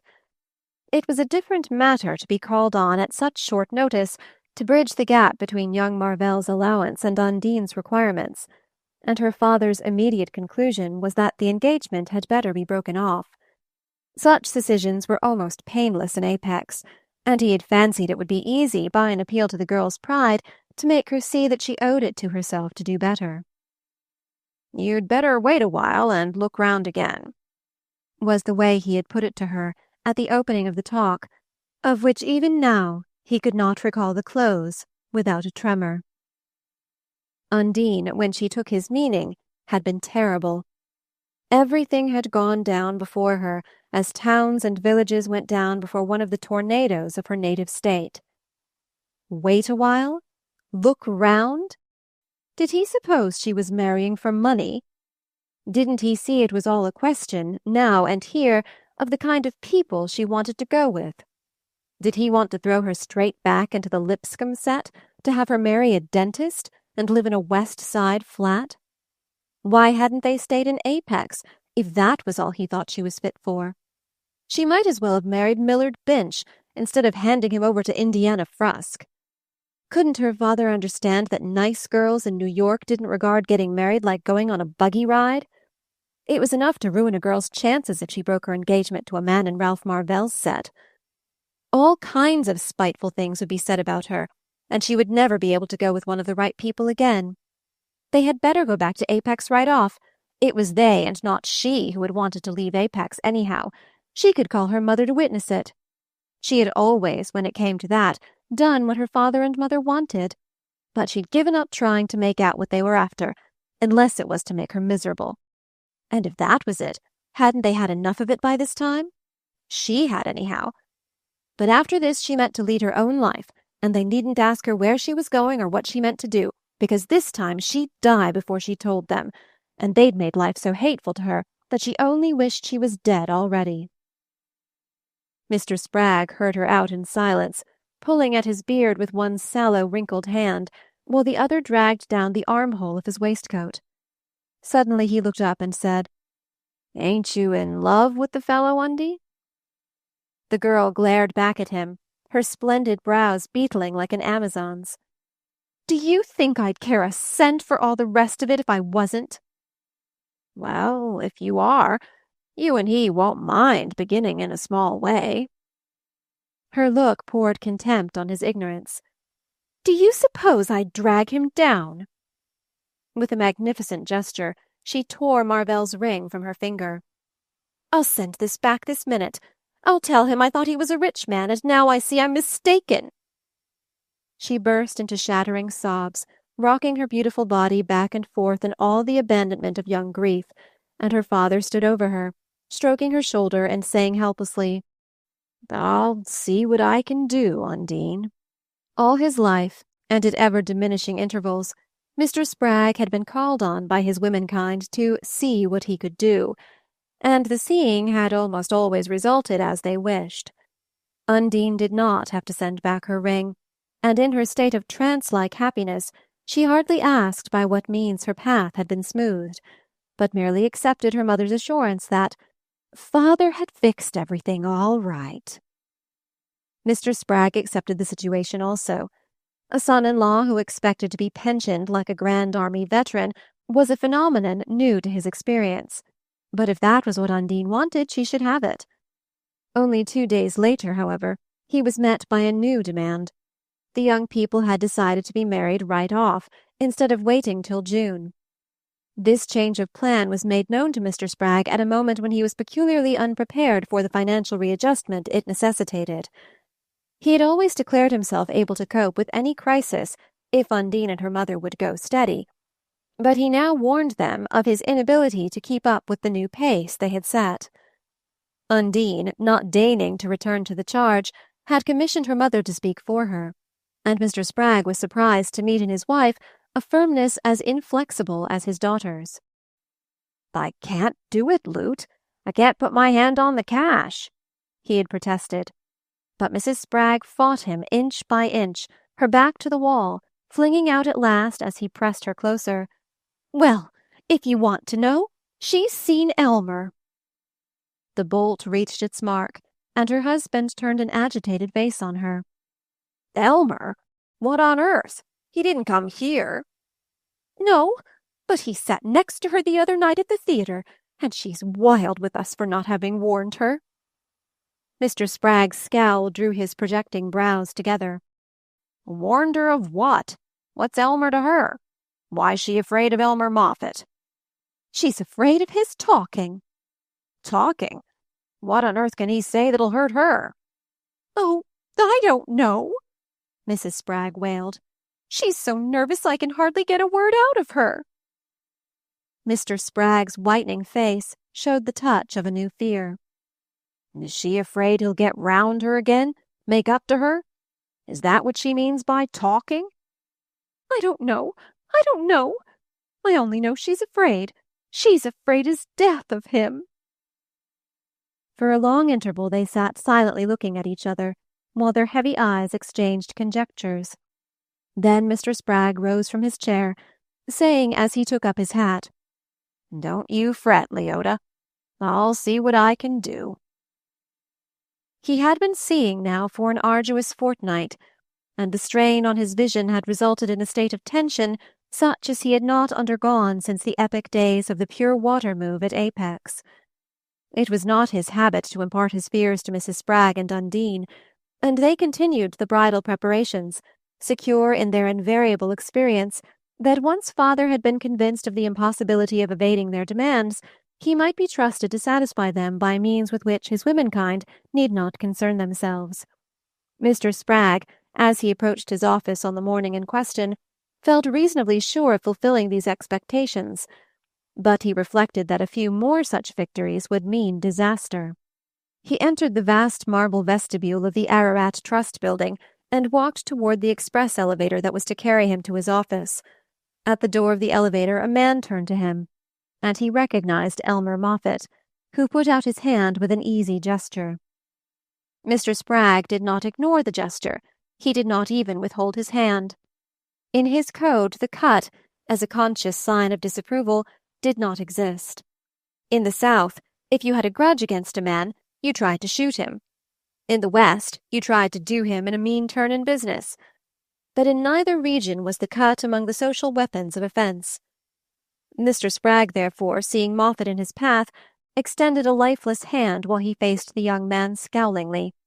Moffat met the hand and the scowl with equal coolness. "Going up to your office? I was on my way there." The elevator door rolled back, and Mr. Spragg, entering it, found his companion at his side. They remained silent during the ascent to Mr. Spragg's threshold, but there the latter turned to inquire ironically of Moffat. "Anything left to say?" Moffat smiled. "Nothing left. No, I'm carrying a whole new line of goods." Mr. Spragg pondered the reply. Then he opened the door and suffered Moffat to follow him in. Behind an inner glazed enclosure, with its one window dimmed by a sooty perspective barred with chimneys, he seated himself at a dusty-littered desk, and groped instinctively for the support of the scrap-basket. Moffat, uninvited, dropped into the nearest chair, and Mr. Spragg said after another silence, "I'm pretty busy this morning." "I know you are. That's why I'm here," Moffat serenely answered. He leaned back, crossing his legs, and twisting his small, stiff moustache with a plump hand adorned by a cameo. "Fact is," he went on, "this is a coals of fire call. You think I owe you a grudge, and I'm going to show you I'm not that kind. I'm going to put you on to a good thing. No, not because I'm so fond of you, just because it happens to hit my sense of a joke." While Moffat talked, Mr. Spragg took up the pile of letters on his desk and sat shuffling them like a pack of cards. He dealt them deliberately to two imaginary players.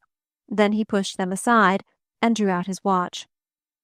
"All right, I carry one too," said the young man easily. "But you'll find it's time gained to hear what I've got to say." Mr. Spragg considered the vista of chimneys without speaking, and Moffat continued. "I don't suppose you care to hear the story of my life, so I won't refer you to the back numbers. You used to say out in Apex that I spent too much time loafing around the bar of the Mealy House. That was one of the things you had against me. Well, maybe I did, but it taught me to talk and to listen to the other fellows, too.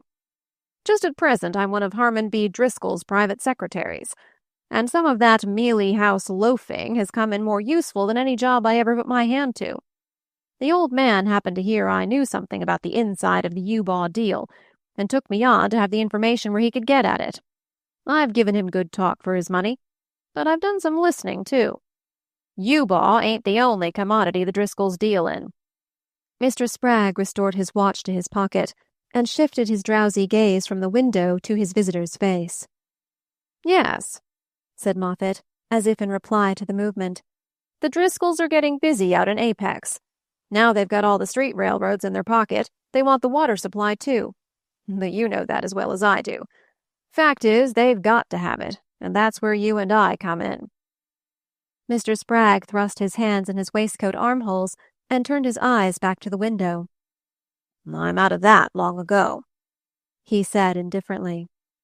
"Sure," Moffat acquiesced. "But you know what went on when you were in it." "Well," said Mr. Spragg, shifting one hand to the Masonic emblem on his watch chain. "Well, Representative James J. Rolliver, who was in it with you, ain't out of it yet. He's the man the Driscolls are up against. What do you know about him?" Mr. Spragg twirled the emblem thoughtfully. "Driscoll tell you to come here?" Moffat laughed. "Oh, no, sir. Not by a good many miles." Mr. Spragg removed his feet from the scrap basket and straightened himself in his chair. "Well, I didn't either. Good morning, Mr. Moffat." The young man stared a moment, a humorous glint in his small black eyes, but he made no motion to leave his seat. "Undine's to be married next week, isn't she?" he asked in a conversational tone. Mr. Spragg's face blackened, and he swung about in his revolving chair. "You go to." Moffat raised a deprecating hand. "Oh, you needn't warn me off. I don't want to be invited to the wedding, and I don't want to forbid the banns." There was a derisive sound in Mr. Spragg's throat. "But I do want to get out of Driscoll's office," Moffat imperturbably continued. "There's no future there for a fellow like me. I see things big. That's the reason Apex was too tight a fit for me. It's only the little fellows that succeed in little places. New York's my size, without a single alteration. I could prove it to you tomorrow, if I could put my hand on $50,000. Mr. Spragg did not repeat his gesture of dismissal. He was once more listening guardedly, but intently. Moffat saw it and continued. And I could put my hand on double that sum. Yes, sir, double, if you'd just step round with me to old Driscoll's office before 5 p.m. See the connection, Mr. Spragg? The older man remained silent, while his visitor hummed a bar or two of In the Gloaming. Then he said, You want me to tell Driscoll what I know about James J. Rolliver? I want you to tell the truth. I want you to stand for political purity in your native state. A man of your prominence owes it to the community, sir, cried Moffat. Mr. Spragg was still tormenting his Masonic emblem. Rolliver and I always stood together, he said at last, with a tinge of reluctance. Well, how much have you made out of it? Ain't he always been ahead of the game? I can't do it. I can't do it, said Mr. Spragg, bringing his clenched hand down on the desk, as if addressing an invisible throng of assailants. Moffat rose without any evidence of disappointment in his ruddy countenance. Well, so long, he said, moving toward the door.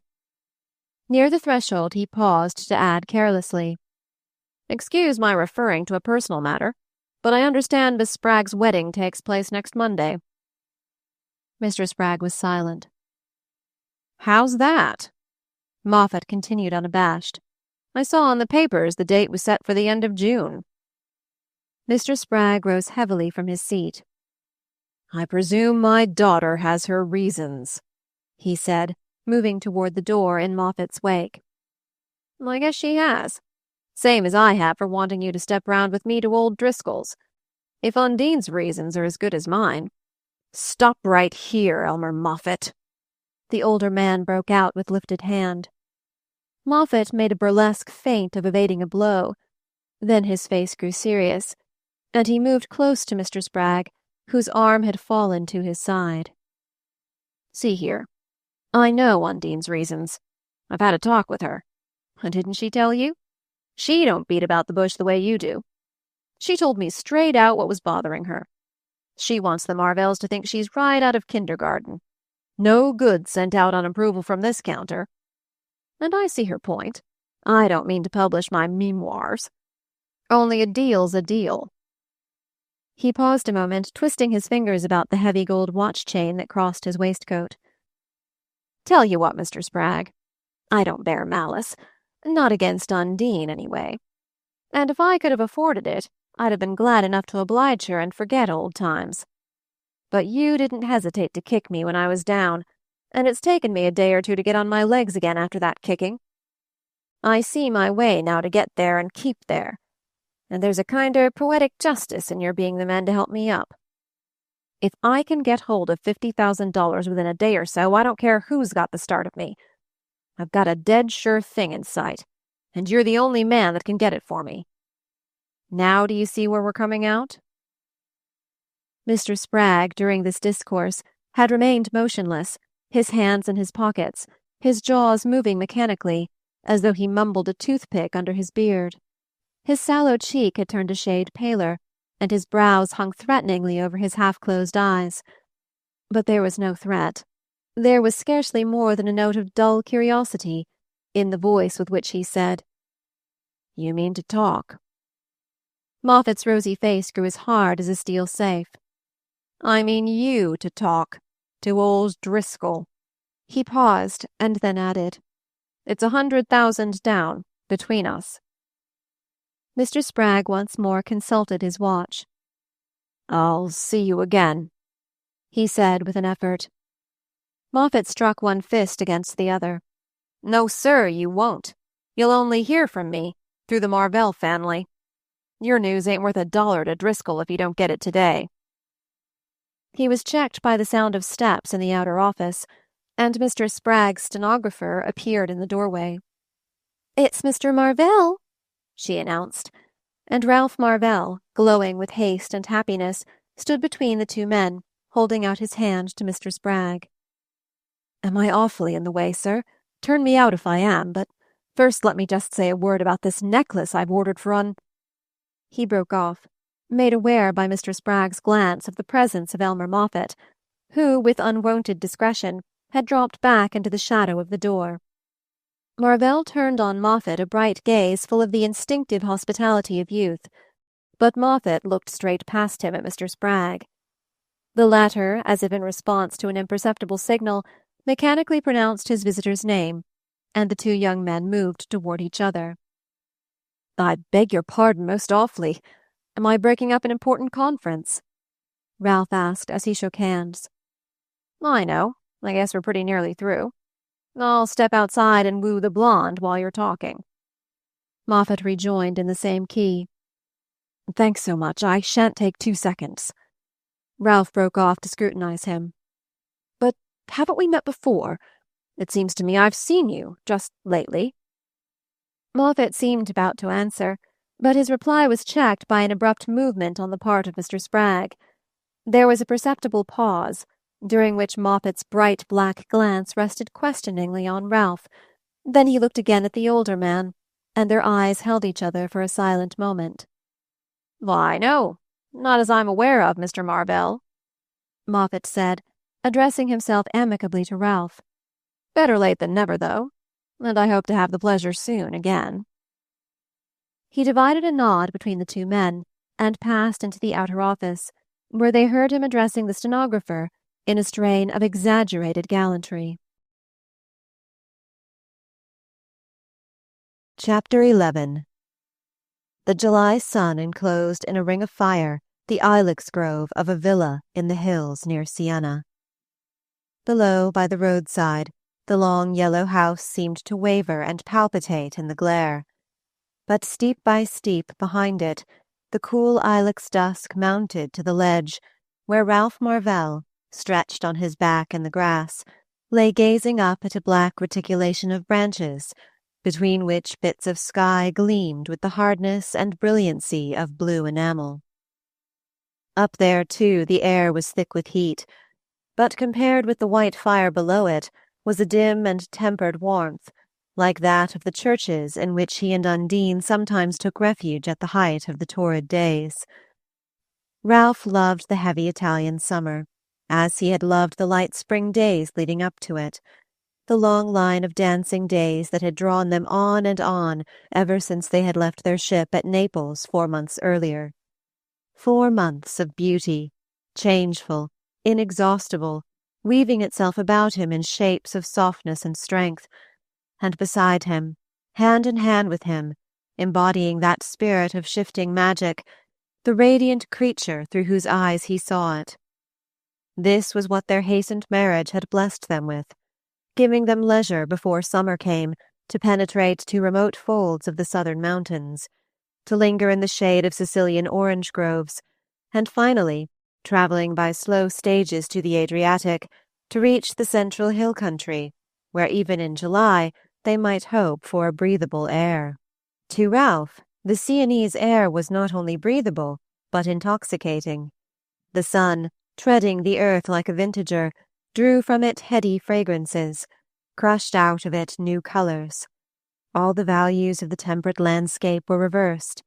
The noon highlights were whiter, but the shadows had unimagined colour. On the blackness of cork and ilex and cypress lay the green and purple lustres, the coppery iridescences of old bronze, and night after night the skies were wine blue and bubbling with stars. Ralph said to himself that no one who had not seen Italy thus prostrate beneath the sun knew what secret treasures she could yield. As he lay there, fragments of past states of emotion, fugitive felicities of thought and sensation, rose and floated on the surface of his thoughts. It was one of those moments when the accumulated impressions of life converge on heart and brain, elucidating, enlacing each other, in a mysterious confusion of beauty. He had had glimpses of such a state before, of such mergings of the personal with the general life that one felt oneself a mere wave on the wild stream of being, yet thrilled with a sharper sense of individuality than can be known within the mere bounds of the actual. But now he knew the sensation in its fullness, and with it came the releasing power of language.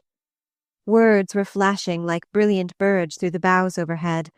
He had but to wave his magic wand to have them flutter down to him. Only they were so beautiful up there, weaving their fantastic flights against the blue, that it was pleasanter, for the moment, to watch them and let the wand lie. He stared up at the pattern they made till his eyes ached with excessive light. Then he changed his position and looked at his wife. Undine, nearby, leaned against a gnarled tree with the slightly constrained air of a person unused to sylvan abandonments. Her beautiful back could not adapt itself to the irregularities of the tree trunk, and she moved a little now and then in the effort to find an easier position. But her expression was serene, and Ralph, looking up at her through drowsy lids, thought her face had never been more exquisite. "You look as cool as a wave," he said, reaching out for the hand on her knee. She let him have it, and he drew it closer, scrutinizing it as if it had been a bit of precious porcelain or ivory. It was small and soft, a mere featherweight, a puffball of a hand, not quick and thrilling, not a speaking hand, but one to be fondled and dressed in rings, and to leave a rosy blur in the brain. The fingers were short and tapering, dimpled at the base, with nails as smooth as rose-leaves. Ralph lifted them one by one, like a child playing with piano keys, but they were inelastic and did not spring back far, only far enough to show the dimples. He turned the hand over and traced the course of its blue veins from the wrist to the rounding of the palm below the fingers. Then he put a kiss in the warm hollow between. The upper world had vanished. His universe had shrunk to the palm of a hand. But there was no sense of diminution. In the mystic depths whence his passion sprang, earthly dimensions were ignored, and the curve of beauty was boundless enough to hold whatever the imagination could pour into it. Ralph had never felt more convinced of his power to write a great poem, but now it was Undine's hand which held the magic wand of expression. She stirred again uneasily, answering his last words with a faint accent of reproach. "I don't feel cool. You said there'd be a breeze up here." He laughed. "You poor darling. Wasn't it ever as hot as this in Apex?" She withdrew her hand with a slight grimace. "Yes, but I didn't marry you to go back to Apex." Ralph laughed again. Then he lifted himself on his elbow and regained the hand. "I wonder what you did marry me for." "Mercy, it's too hot for conundrums." She spoke without impatience, but with a lassitude less joyous than his. He roused himself. "Do you really mind the heat so much? We'll go if you do." She sat up eagerly. "Go to Switzerland, you mean?" "Well, I hadn't taken quite as long a leap. I only meant we might drive back to Siena." She relapsed listlessly against her tree trunk. "Oh, Siena's hotter than this." "We could go and sit in the cathedral. It's always cool there at sunset." "We've sat in the cathedral at sunset every day for a week." "Well, what do you say to stopping at Lecceto on the way? I haven't shown you Lecceto yet, and the drive back by moonlight would be glorious." This woke her to a slight show of interest. "It might be nice, but where could we get anything to eat?" Ralph laughed again. "I don't believe we could. You're too practical." "Well, somebody's got to be, and the food in the hotel is too disgusting if we're not on time." "I admit that the best of it has usually been appropriated by the extremely good-looking cavalry officer who's so keen to know you." Undine's face brightened. "You know he's not a count. He's a marquis. His name's Roviano. His palace in Rome is in the guidebooks, and he speaks English beautifully. Celeste found out about him from the head waiter," she said, with the security of one who treats of recognized values. Marvell, sitting upright, reached lazily across the grass for his hat. "Then there's all the more reason for rushing back to defend our share." He spoke in the bantering tone which had become the habitual expression of his tenderness, but his eyes softened as they absorbed in a last glance the glimmering submarine light of the ancient grove, through which Undine's figure wavered nereid-like above him. "You never looked your name more than you do now," he said, kneeling at her side and putting his arm about her. She smiled back a little vaguely, as if not seizing his allusion, and being content to let it drop into the store of unexplained references which had once stimulated her curiosity, but now merely gave her leisure to think of other things. But her smile was no less lovely for its vagueness, and indeed, to Ralph, the loveliness was enhanced by the latent doubt. He remembered afterward that at that moment the cup of life seemed to brim over. "Come, dear. Here or there, it's all divine."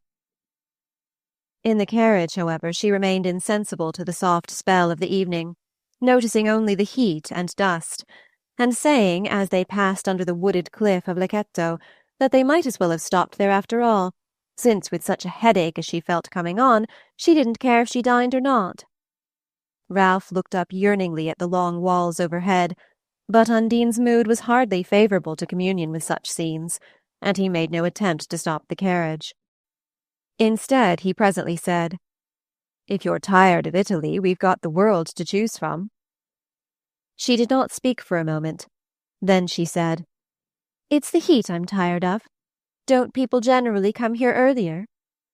"Yes, that's why I chose the summer, so that we could have it all to ourselves."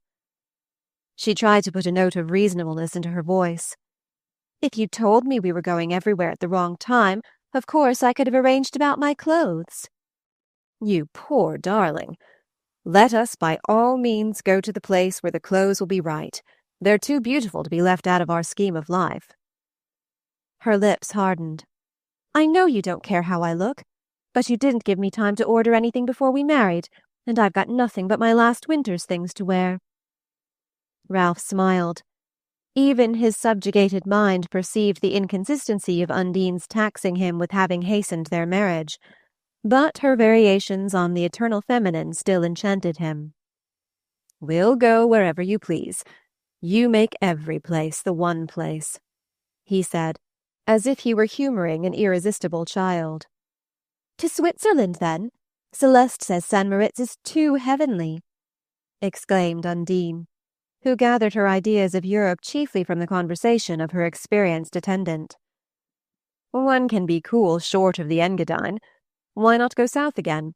Say to Capri." "Capri?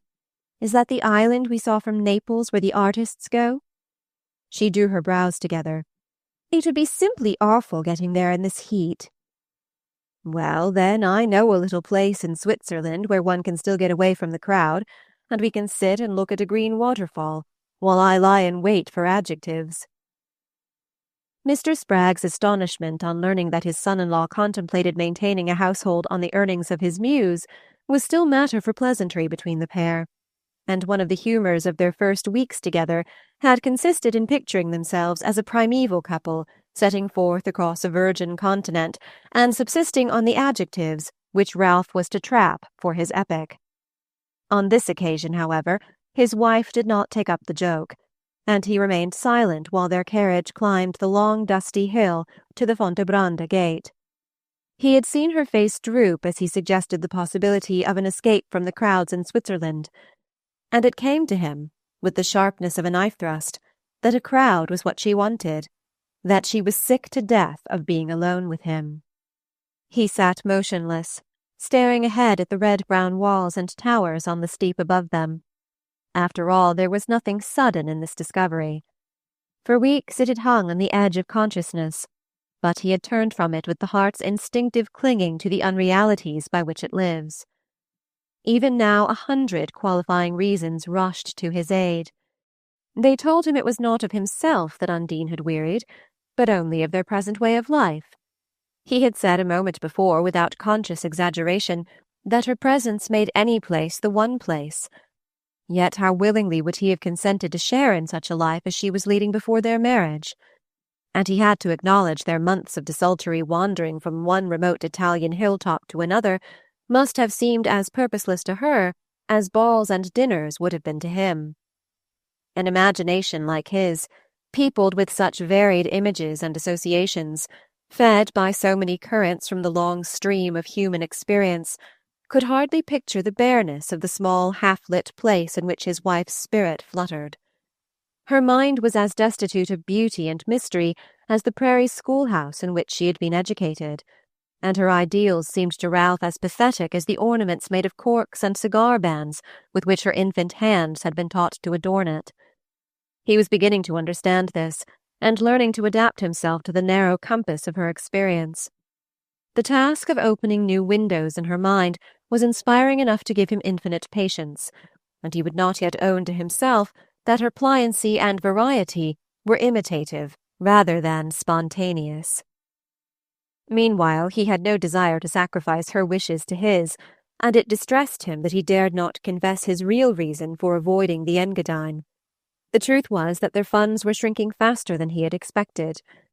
Mr. Spragg, after bluntly opposing their hastened marriage on the ground that he was not prepared at such short notice to make the necessary provision for his daughter, had shortly afterward, probably, as Undine observed to Ralph, in consequence of a lucky turn in the street, met their wishes with all possible liberality, bestowing on them a wedding in conformity with Mrs. Spragg's ideals and up to the highest standard of Mrs. Heeny's clippings, and pledging himself to provide Undine with an income adequate to so brilliant a beginning. It was understood that Ralph, on their return, should renounce the law for some more paying business, but this seemed the smallest of sacrifices to make for the privilege of calling Undine his wife. And besides, he still secretly hoped that, in the interval, his real vocation might declare itself in some work which would justify his adopting the life of letters. He had assumed that Undine's allowance, with the addition of his own small income, would be enough to satisfy their needs. His own were few, and had always been within his means. But his wife's daily requirements, combined with her intermittent outbreaks of extravagance, had thrown out all his calculations, and they were already seriously exceeding their income. If anyone had prophesied before his marriage that he would find it difficult to tell this to Undine, he would have smiled at the suggestion, and during their first days together it had seemed as though pecuniary questions were the last likely to be raised between them. But his marital education had since made strides, and he now knew that a disregard for money may imply not the willingness to get on without it, but merely a blind confidence that it will somehow be provided. If Undine, like the lilies of the field, took no care, it was not because her wants were as few, but because she assumed that care would be taken for her by those whose privilege it was to enable her to unite floral insouciance with Sheban elegance. She had met Ralph's first note of warning with the assurance that she didn't mean to worry, and her tone implied that it was his business to do so for her. He certainly wanted to guard her from this as from all other cares. He wanted also, and still more passionately after the topic had once or twice recurred between them, to guard himself from the risk of judging where he still adored. These restraints to frankness kept him silent during the remainder of the drive, and when, after dinner, Undine again complained of her headache, he let her go up to her room and wandered out into the dimly lit streets to renewed communion with his problems. They hung on him insistently as darkness fell, and Siena grew vocal with that shrill diversity of sounds that breaks on summer nights from every cleft of the masonry in old Italian towns. Then the moon rose, unfolding depth by depth the lines of the antique land, and Ralph, leaning against an old brick parapet and watching each silver-blue remoteness disclose itself between the dark masses of the middle distance, felt his spirit enlarged and pacified. For the first time, as his senses thrilled to the deep touch of beauty, he asked himself if out of these floating and fugitive vibrations he might not build something concrete and stable, if even such dull common cares as now oppressed him might not become the motive power of creation. If he could only, on the spot, do something with all the accumulated spoils of the last months, something that should both put money into his pocket and harmony into the rich confusion of his spirit. All right. That must be what the whole thing means, he said to himself, with a vague clutch at some solution which should keep him a little longer hanging halfway down the steep of disenchantment. He would have stayed on, heedless of time, to trace the ramifications of his idea in the complex beauty of the scene, but for the longing to share his mood with Undine. For the last few months every thought and sensation had been instantly transmuted into such emotional impulses, and though the currents of communication between himself and Undine were neither deep nor numerous, each fresh rush of feeling seemed strong enough to clear a way to her heart. He hurried back almost breathlessly to the inn, but even as he knocked at her door, the subtle emanation of other influences seemed to arrest and chill him. She had put out the lamp, and sat by the window in the moonlight, her head propped on a listless hand. As Marvell entered, she turned. Then, without speaking, she looked away again. He was used to this mute reception, and had learned that it had no personal motive, but was the result of an extremely simplified social code. Mr. and Mrs. Spragg seldom spoke to each other when they met, and words of greeting seemed almost unknown to their domestic vocabulary. Marvell at first had fancied that his own warmth would call forth a response from his wife, who had been so quick to learn the forms of worldly intercourse, but he soon saw that she regarded intimacy as a pretext for escaping from such forms into a total absence of expression. Tonight, however, he felt another meaning in her silence, and perceived that she intended him to feel it. He met it by silence, but of a different kind. Letting his nearness speak for him as he knelt beside her and laid his cheek against hers. She seemed hardly aware of the gesture, but to that he was also used. She had never shown any repugnance to his tenderness, but such response as it evoked was remote and Ariel-like, suggesting from the first not so much of the recoil of ignorance as the coolness of the element from which she took her name. As he pressed her to him, she seemed to grow less impassive, and he felt her resign herself like a tired child. He held his breath, not daring to break the spell. At length he whispered, "I've just seen such a wonderful thing. I wish you'd been with me." "What sort of a thing?" She turned her head with a faint show of interest. I don't know. A vision. It came to me out there just now with the moonrise." "A vision?" Her interest flagged. "I never cared much about spirits. Mother used to try to drag me to séances, but they always made me sleepy." Ralph laughed. "I don't mean a dead spirit, but a living one. I saw the vision of a book I mean to do. It came to me suddenly, magnificently, swooped down on me as that big white moon swooped down on the black landscape, tore at me like a great white eagle, like the bird of Jove. After all, imagination was the eagle that devoured Prometheus." She drew away abruptly, and the bright moonlight showed him the apprehension in her face. "You're not going to write a book here?" He stood up and wandered away a step or two, then he turned and came back. "Of course not here. Wherever you want. The main point is that it's come to me. No, that it's come back to me. For it's all these months together. It's all our happiness. It's the meaning of life that I've found. And it's you, dearest. You who've given it to me." He dropped down beside her again, but she disengaged herself, and he heard a little sob in her throat. "Undine, what's the matter?" "Nothing. I don't know. I suppose I'm homesick." "Homesick? You poor darling. You're tired of traveling. What is it?" "I don't know. I don't like Europe. It's not what I expected. And I think it's all too dreadfully dreary." The words broke from her in a long wail of rebellion.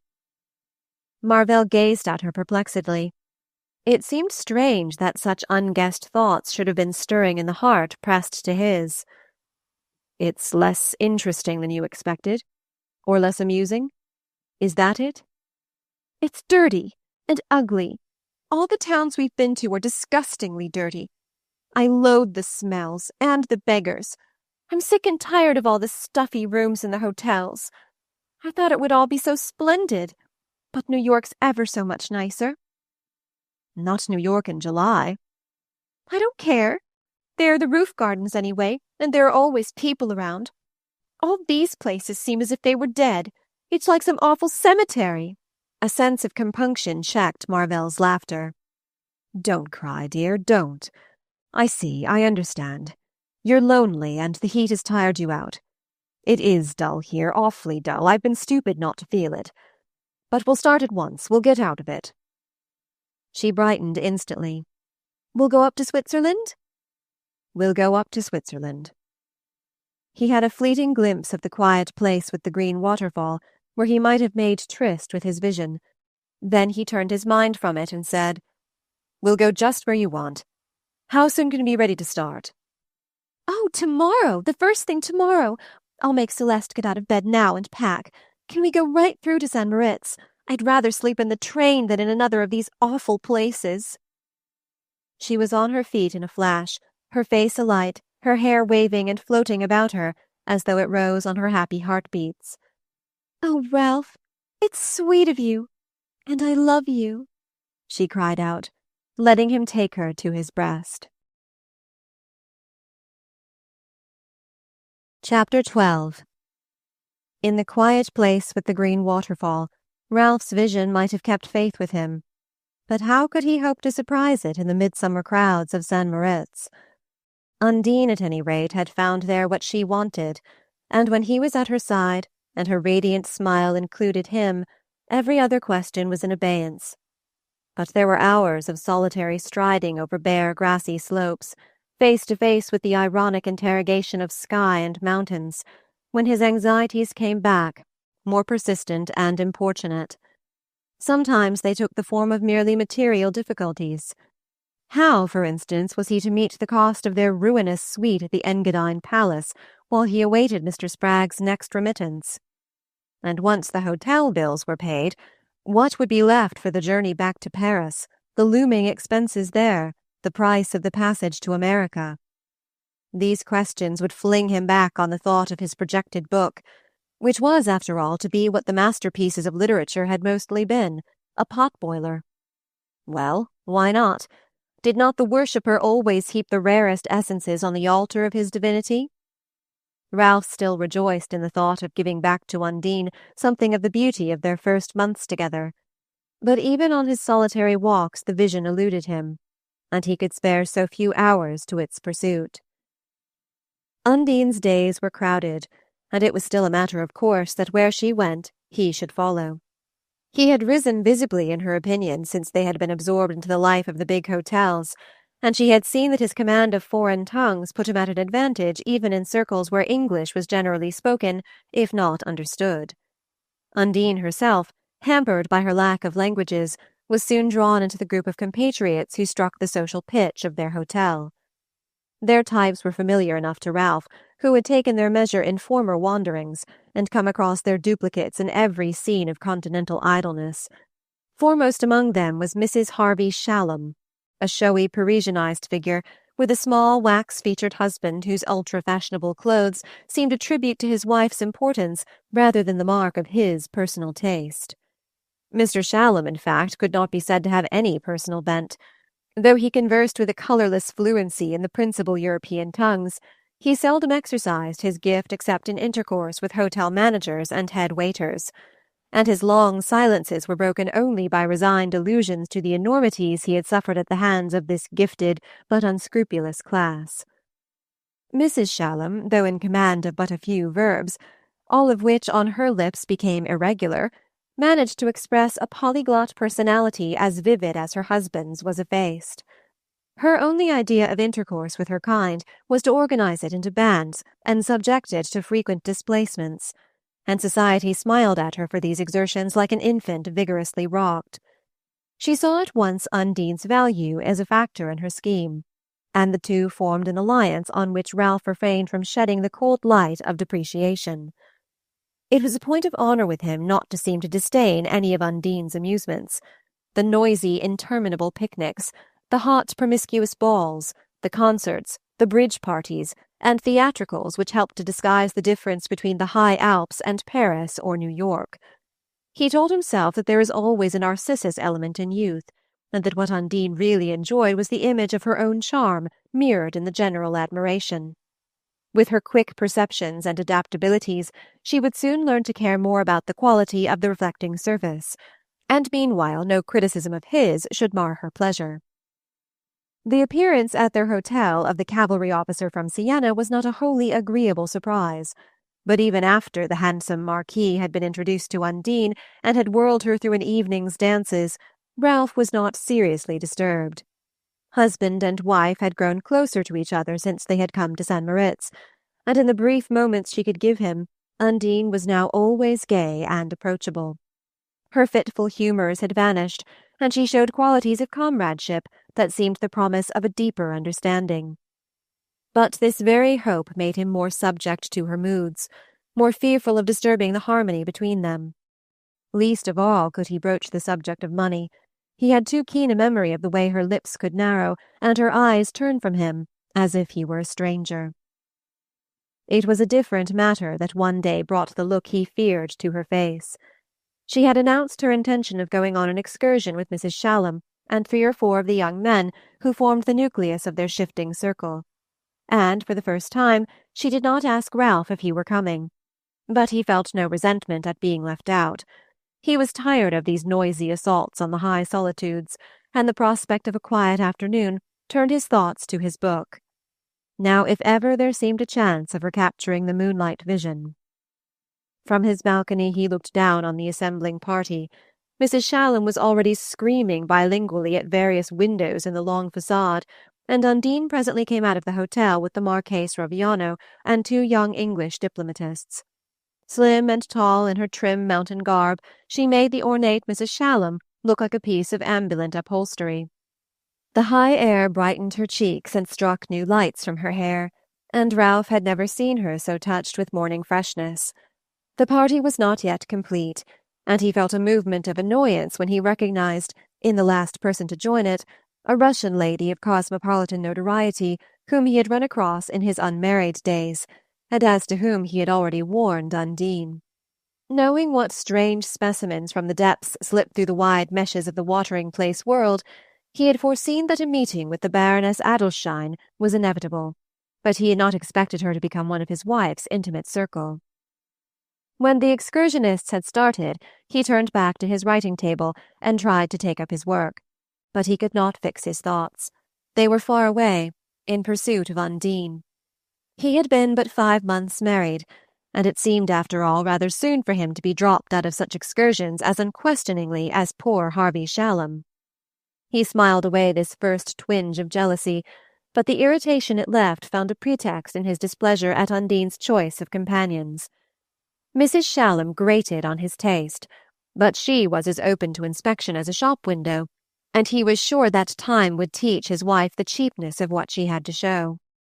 Roviano and the Englishman were well enough too, frankly bent on amusement, but pleasant and well-bred. But they would naturally take their tone from the women they were with, and Madame Adelschein's tone was notorious. He also knew that Undine's faculty of self-defense was weakened by the instinct of adapting herself to whatever company she was in, of copying the others in speech and gesture as closely as she reflected them in dress, and he was disturbed by the thought of what her ignorance might expose her to. She came back late, flushed with her long walk, her face all sparkle and mystery, as he had seen it in the first days of their courtship, and the look somehow revived his irritated sense of having been intentionally left out of the party. "You've been gone forever. Was it the Adolstein who made you go such lengths?" he asked her, trying to keep to his usual joking tone.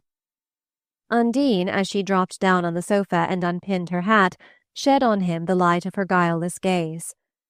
"I don't know. Everybody was amusing. The Marquis is awfully bright." "I'd no idea you or Bertha Shallum knew Madame Adelstein well enough to take her off with you in that way." Undine sat absently smoothing the tuft of glossy cock's feathers in her hat. "I don't see that you've got to know people particularly well to go for a walk with them. The Baroness is awfully bright, too." She always gave her acquaintances their titles, seeming not in this respect to have noticed that a simpler form prevailed. "I don't dispute the interest of what she says, but I've told you what decent people think of what she does," Ralph retorted, exasperated by what seemed a willful pretense of ignorance.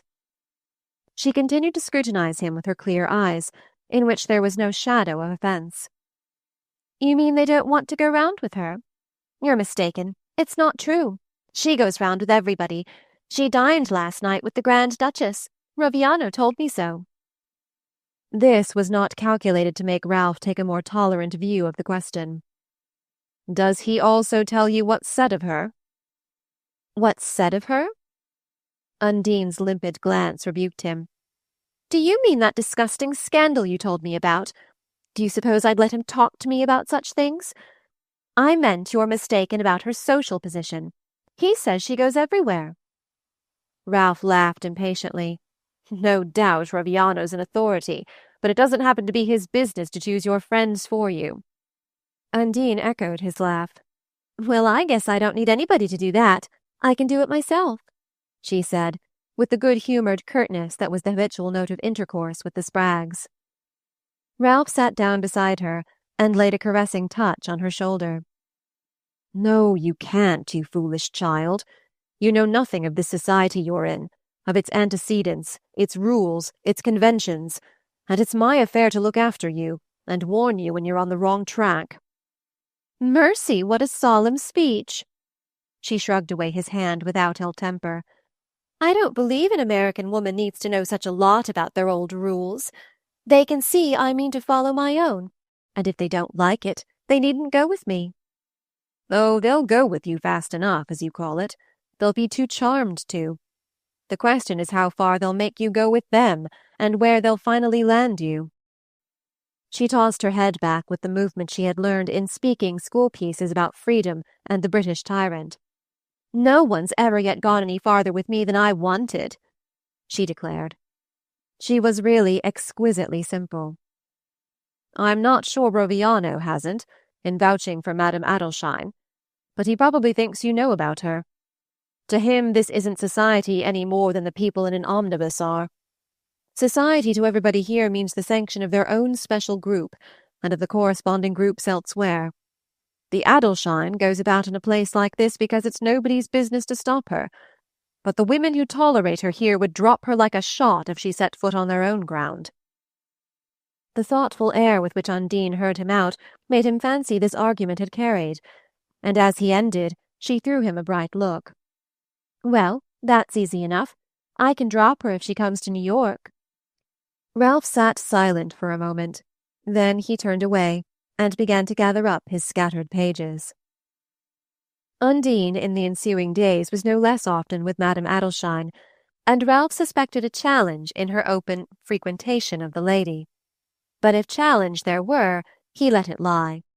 Whether his wife saw more or less of Madame Adelsheim seemed no longer of much consequence. She had so amply shown him her ability to protect herself. The pang lay in the completeness of the proof, in the perfect functioning of her instinct of self-preservation. For the first time he was face to face with his hovering dread. He was judging where he still adored. Before long, more pressing cares absorbed him. He had already begun to watch the post for his father-in-law's monthly remittance, without precisely knowing how, even with its aid, he was to bridge the gulf of expense between St. Moritz and New York.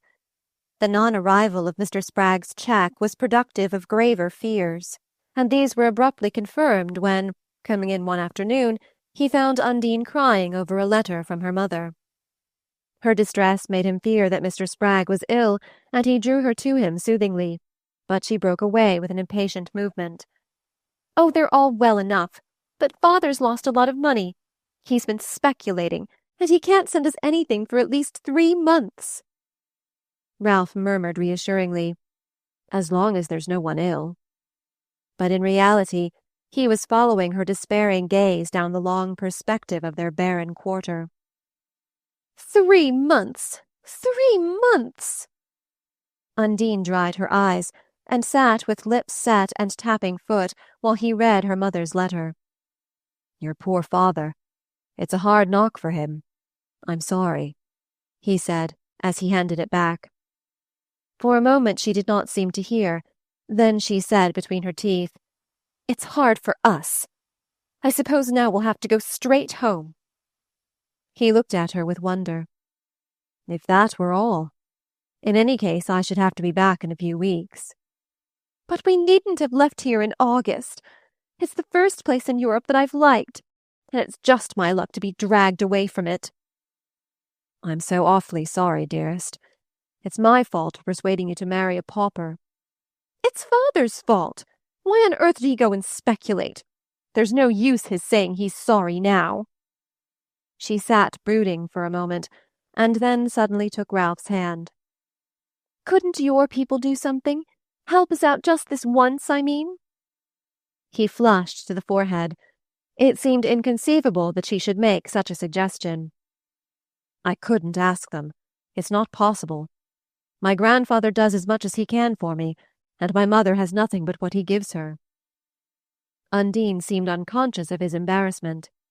He doesn't give us nearly as much as Father does, she said. And as Ralph remained silent, she went on. Couldn't you ask your sister, then? I must have some clothes to go home in. His heart contracted as he looked at her. What sinister change came over her when her will was crossed? She seemed to grow inaccessible, implacable. Her eyes were like the eyes of an enemy. I don't know. I'll see, he said, rising and moving away from her. At that moment the touch of her hand was repugnant. Yes, he might ask Laura, no doubt, and whatever she had would be his. But the necessity was bitter to him, and Undine's unconsciousness of the fact hurt him more than her indifference to her father's misfortune. What hurt him most was the curious fact that, for all her light irresponsibility, it was always she who made the practical suggestion, hit the nail of expediency on the head. No sentimental scruple made the blow waver or deflected her resolute aim. She had thought at once of Laura, and Laura was his only, his inevitable resource. His anxious mind pictured his sister's wonder, and made him wince under the sting of Henley Fairford's irony. Fairford, who at the time of the marriage had sat silent and pulled his moustache while everyone else argued and objected, yet under whose silence Ralph had felt a deeper protest than under all the reasoning of the others. It was no comfort to reflect that Fairford would probably continue to say nothing. But necessity made light of these twinges, and Ralph set his teeth and cabled. Undine's chief surprise seemed to be that Laura's response, though immediate and generous, did not enable them to stay on at St. Moritz. But she apparently read in her husband's look the uselessness of such a hope, for with one of the sudden changes of mood that still disarmed him, she accepted the need of departure, and took leave philosophically of the Shallums and their band. After all, Paris was ahead, and in September one would have a chance to see the new models and surprise the secret councils of the dressmakers. Ralph was astonished at the tenacity with which she held to her purpose. He tried when they reached Paris to make her feel the necessity of starting at once for home, but she complained of fatigue and of feeling vaguely unwell, and he had to yield to her desire for rest. The word, however, was to strike him as strangely misapplied, for from the day of their arrival she was in a state of perpetual activity. She seemed to have mastered her Paris by divination, and between the bounds of the boulevards and the Place Vendôme she moved at once with supernatural ease. "Of course," she explained to him, "I understand how little we've got to spend, but I left New York without a rag, and it was you who made me countermand my trousseau instead of having it sent after us. I wish now I hadn't listened to you. Father'd have had to pay for that before he lost his money. As it is, it'll be cheaper in the end for me to pick up a few things here. The advantage of going to the French dressmakers is that they'll wait twice as long for their money as the people at home. And they're all crazy to dress me. Bertha Shallum will tell you so. She says no one ever had such a chance. That's why I was willing to come to this stuffy little hotel. I wanted to save every scrap I could to get a few decent things. And over here they're accustomed to being bargained with. You ought to see how I've beaten them down. Have you any idea what a dinner dress costs in New York?" So it went on, obtusely and persistently, whenever he tried to sound the note of prudence. But on other themes she was more than usually responsive. Paris enchanted her, and they had delightful hours at the theatres, the little ones, amusing dinners at fashionable restaurants, and reckless evenings in haunts where she thrilled with simple glee at the thought of what she must so obviously be taken for. All these familiar diversions regained, for Ralph, a fresh zest in her company. Her innocence, her high spirits, her astonishing comments and credulities, renovated the old Parisian adventure and flung a veil of romance over its hackneyed scenes. Beheld through such a medium, the future looked less near and implacable, and Ralph, when he had received a reassuring letter from his sister, let his conscience sleep and slipped forth on the high tide of pleasure. After all, in New York, amusements would be fewer, and their life, for a time, perhaps more quiet. Moreover, Ralph's dim glimpses of Mr. Spragg's past suggested that the latter was likely to be on his feet again at any moment, and atoning by redoubled prodigalities for his temporary straits. And beyond all these possibilities there was the book to be written, the book on which Ralph was sure he should get a real hold as soon as they settled down in New York. Meanwhile, the daily cost of living, and the bills that could not be deferred, were eating deep into Laura's subsidy. Ralph's anxieties returned, and his plight was brought home to him with a shock when, on going one day to engage passages, he learned that the prices were that of the rush season, and one of the conditions, immediate payment. At other times he was told the rules were easier, but in September and October no exception could be made. As he walked away with this fresh weight on his mind, he caught sight of the strolling figure of Peter Van Degen. Peter lounging and luxuriating among the seductions of the boulevard with the disgusting ease of a man whose wants are all measured by money, and who always has enough to gratify them. His present sense of these advantages revealed itself in the affability of his greeting to Ralph, and in his offhand request that the latter should look up Claire, who had come over with him to get her winter finery. "She's motoring to Italy next week with some of her long-haired friends, but I'm off for the other side, going back on the Sorceress.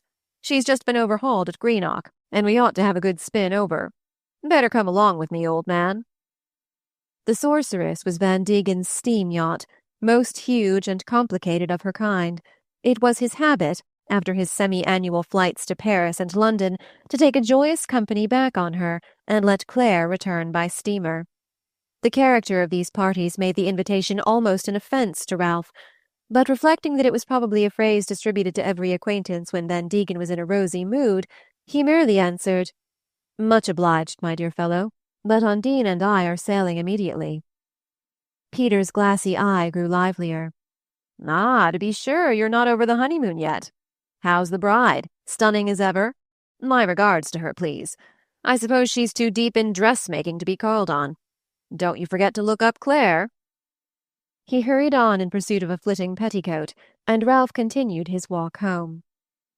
He prolonged it a little in order to put off telling Undine of his plight, for he could devise only one way of meeting the cost of the voyage, and that was to take it at once, and thus curtail their Parisian expenses. But he knew how unwelcome this plan would be, and he shrank the more from seeing Undine's face harden, since of late he had so basked in its brightness. When at last he entered the little salon she called stuffy, he found her in conference with a blonde bearded gentleman who wore the red ribbon in his lapel, and who, on Ralph's appearance, and at a sign, as it appeared, from Mrs. Marvell, swept into his note-case some small objects that had lain on the table, and bowed himself out with a "Madame, Monsieur," worthy of the highest traditions. Ralph looked after him with amusement.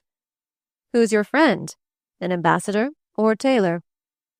Undine was rapidly slipping on her rings, which, as he saw now, had also been scattered over the table. "Oh, it was only that jeweller I told you about, the one Bertha Shallum goes to." "A jeweller? Good heavens, my poor girl, you're buying jewels?" The extravagance of the idea struck a laugh from him. Undine's face did not harden. It took on, instead, an almost deprecating look. "Of course not. How silly you are. I only wanted a few old things reset. But I won't if you'd rather not." She came to him and sat down at his side, laying her hand on his arm. He took the hand up and looked at the deep gleam of the sapphires in the old family ring he had given her. "You won't have that reset," he said, smiling and twisting the ring about on her finger. Then he went on with his thankless explanation. It's not that I don't want you to do this or that. It's simply that for the moment we're rather strapped.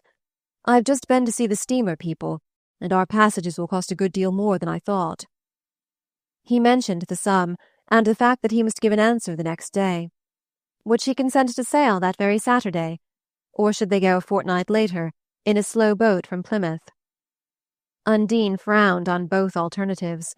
She was an indifferent sailor, and shrank from the possible nastiness of the cheaper boat. She wanted to get the voyage over as quickly and luxuriously as possible. Bertha Shallum had told her that in a deck suite no one need be seasick, but she wanted still more to have another week or two of Paris, and it was always hard to make her see why circumstances could not be bent to her wishes. "This week? But how on earth can I be ready? Besides, we're dining at Enghien with the Shallums on Saturday and motoring to Chantilly with the Jim Driscolls on Sunday. I can't imagine how you thought we could go this week." But she still opposed the cheap steamer, and after they had carried the question on to Voisin's and there unprofitably discussed it through a long luncheon, it seemed no nearer a solution. "Well, think it over. Let me know this evening," Ralph said, proportioning the waiter's fee to a bill unburdened by Undine's reckless choice of primeurs. His wife was to join the newly arrived Mrs. Shallum in a round of the Rue de la Paix, and he had seized the opportunity of slipping off to a classical performance at the Français. On their arrival in Paris, he had taken Undine to one of these entertainments, but it left her too weary and puzzled for him to renew the attempt, and he had not found time to go back without her. He was glad now to shed his cares in such an atmosphere. The play was of the greatest, the interpretation that of the vanishing grand manner which lived in his first memories of the Parisian stage, and his surrender such influences as complete as in his early days. Caught up in the fiery chariot of art, he felt once more the tug of its coursers in his muscles, and the rush of their flight still throbbed in him when he walked back late to the hotel. Chapter 13. He had expected to find Undine still out, but on the stairs he crossed Mrs. Shallum, who threw at him from under an immense hat-brim. "Yes, she's in, but you'd better come and have tea with me at the Lux. I don't think husbands are wanted." Ralph laughingly rejoined that that was just the moment for them to appear, and Mrs. Shallum swept on, crying back, "All the same, I'll wait for you." In the sitting-room, Ralph found Undine seated behind a tea-table, on the other side of which, in an attitude of easy intimacy, Peter Van Degen stretched his lounging length. He did not move on Ralph's appearance, no doubt thinking their kinship close enough to make his nod and "hello" a sufficient greeting. Peter in intimacy was given to miscalculations of the sort, and Ralph's first movement was to glance at Undine and see how it affected her. But her eyes gave out the vivid rays that noise and banter always struck from them. Her face at such moments was like a theatre, with all the lustres blazing. That the illumination should have been kindled by his cousin's husband was not precisely agreeable to Marvell, who thought Peter a bore in society and an insufferable nuisance on closer terms.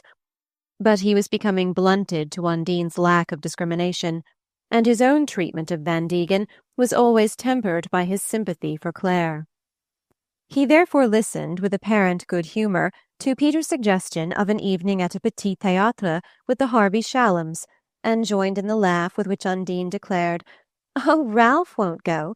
He only likes the theatres where they walk around in bath towels and talk poetry. Isn't that what you've just been seeing?" she added, with a turn of the neck that shed her brightness on him. "What? One of those 5-barreled shows at the Français? Great Scott, Ralph! No wonder your wife's pining for the Folies Bergère."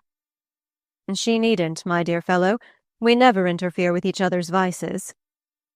Peter, unsolicited, was comfortably lighting a cigarette.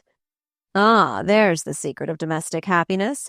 Marry somebody who likes all the things you don't, and make love to somebody who likes all the things you do." Undine laughed appreciatively. "Only it dooms poor Ralph to such awful frumps. Can't you see the sort of woman who'd love his sort of play?" "Oh, I can see her fast enough. My wife loves 'em," said their visitor, rising with a grin, while Ralph threw out, "So don't waste your pity on me." And Undine's laugh had the slight note of asperity that the mention of Claire always elicited. "Tomorrow night, then, at Paillard's," Van Degen concluded. "And about the other business, that a go too? I leave it to you to settle the date." The nod and laugh they exchanged seemed to hint at depths of collusion from which Ralph was pointedly excluded, and he wondered how large a program of pleasure they had already had time to sketch out. He disliked the idea of Undine's being too frequently seen with Van Degen, whose Parisian reputation was not fortified by the connections that propped it up in New York. But he did not want to interfere with her pleasure, and he was still wondering what to say when, as the door closed, she turned to him gaily. "I'm so glad you've come. I've got some news for you." She laid a light touch on his arm. Touch and tone were enough to disperse his anxieties, and he answered that he was in luck to find her already in when he had supposed her engaged, over a nouveau luxe tea-table, in repairing the afternoon's ravages. "Oh, I didn't shop much. I didn't stay out long." She raised a kindling face to him. "And what do you think I've been doing? While you were sitting in your stuffy old theatre, worrying about the money I was spending. Oh, you needn't fib, I know you were. I was saving you hundreds and thousands. I've saved you the price of our passage." Ralph laughed in pure enjoyment of her beauty. When she shone on him like that, what did it matter what nonsense she talked? "You wonderful woman! How did you do it? By countermanding a tiara?" "You know I'm not such a fool as you pretend." She held him at arm's length, with a nod of joyous mystery. "You'll simply never guess. I've made Peter Van Degen ask us to go home on the Sorceress. What do you say to that?" She flashed it out on a laugh of triumph, without appearing to have a doubt of the effect the announcement would produce. Ralph stared at her. "The Sorceress? You made him?" "Well, I managed it. I worked him round to it. He's crazy about the idea now, but I don't think he'd thought of it before he came." "I should say not," Ralph ejaculated. "He would never have had the cheek to think of it." "Well, I've made him anyhow. Did you ever know such luck?" "Such luck?" He groaned at her obstinate innocence. "Do you suppose I'll let you cross the ocean on the Sorceress?" She shrugged impatiently. "You say that because your cousin doesn't go on her." "If she doesn't, it's because it's no place for decent women." "It's Claire's fault if it isn't. Everybody knows she's crazy about you, and she makes him feel it. That's why he takes up with other women." Her anger reddened her cheeks and dropped her brows like a black bar above her glowing eyes. Even in his recoil from what she said, Ralph felt the tempestuous heat of her beauty. But for the first time his latent resentments rose in him, and he gave her back wrath for wrath. "Is that the precious stuff he tells you?" "Do you suppose I had to wait for him to tell me? Everybody knows it. Everybody in New York knew she was wild when you married. That's why she's always been so nasty to me. If you won't go on the Sorceress, they'll all say it's because she was jealous of me and wouldn't let you." Ralph's indignation had already flickered down to disgust. Undine was no longer beautiful. She seemed to have the face of her thoughts. He stood up with an impatient laugh. "Is that another of his arguments? I don't wonder they're convincing." But as quickly as it had come, the sneer dropped, yielding to a wave of pity, the vague impulse to silence and protect her. How could he have given way to the provocation of her weakness, when his business was to defend her from it and lift her above it? He recalled his old dreams of saving her from Van Degenism. It was not thus that he had imagined the rescue. "Don't let's pay Peter the compliment of squabbling over him," he said, turning away to pour himself a cup of tea. When he had filled his cup, he sat down beside Undine with a smile. "No doubt he was joking, and thought you were. But if you really made him believe we might go with him, you'd better drop him a line." Undine's brow still gloomed. "You refuse, then? Refuse. I don't need to. Do you want to succeed to half the chorus world of New York? They won't be on board with us, I suppose. The echoes of their conversation will. It's the only language Peter knows. He told me he longed for the influence of a good woman. She checked herself, reddening at Ralph's laugh. Well, tell him to apply again when he's been under it a month or two. Meanwhile, we'll stick to the liners. Ralph was beginning to learn that the only road to her reason lay through her vanity, and he fancied that if she could be made to see Van Degen as an object of ridicule, she might give up the idea of the sorceress of her own accord. But her will hardened slowly under his joking opposition, and she became no less formidable as she grew more calm. He was used to women who, in such cases, yielded as a matter of course to masculine judgments. If one pronounced a man not decent, the question was closed. But it was Undine's habit to ascribe all interference with her plans to personal motives, and he could see that she attributed his opposition to the furtive machinations of poor Claire. It was odious to him to prolong the discussion, for the accent of recrimination was the one he most dreaded on her lips. But the moment came when he had to take the brunt of it, averting his thoughts as best he might from the glimpse it gave of a world of mean familiarities, of reprisals drawn from the vulgarest of vocabularies. Certain retorts sped through the air like the flight of household utensils. Certain charges rang out like accusations of tampering with the groceries. He stiffened himself against such comparisons, but they stuck in his imagination, and left him thankful when Undine's anger yielded to a burst of tears. He had held his own, and gained his point. The trip on the sorceress was given up, and a note of withdrawal dispatched to Van Degen. But at the same time, Ralph cabled to his sister to ask if she could increase her loan. For he had conquered only at the cost of a concession. Undine was to stay in Paris till October, and they were to sail on a fast steamer in a deck suite, like the Harvey Shallums. Undine's ill humour was soon dispelled by any new distraction, and she gave herself to the untroubled enjoyment of Paris. The Shallums were the centre of a like-minded group, and in the hours the ladies could spare from their dressmakers, the restaurants shook with their hilarity, and the suburbs with the shriek of their motors. Van Degen, who had postponed his sailing, was a frequent sharer in these amusements, but Ralph counted on New York influences to detach him from Undine's train. He was learning to influence her through her social instincts, where he had once tried to appeal to other sensibilities. His worst moment came when he went to see Claire Van Degen, who, on the eve of departure, had begged him to come to her hotel. He found her less restless and rattling than usual, with a look in her eyes that reminded him of the days when she had haunted his thoughts. The visit passed off without vain returns to the past, but as he was leaving, she surprised him by saying, "Don't let Peter make a goose of your wife." Ralph reddened, but laughed.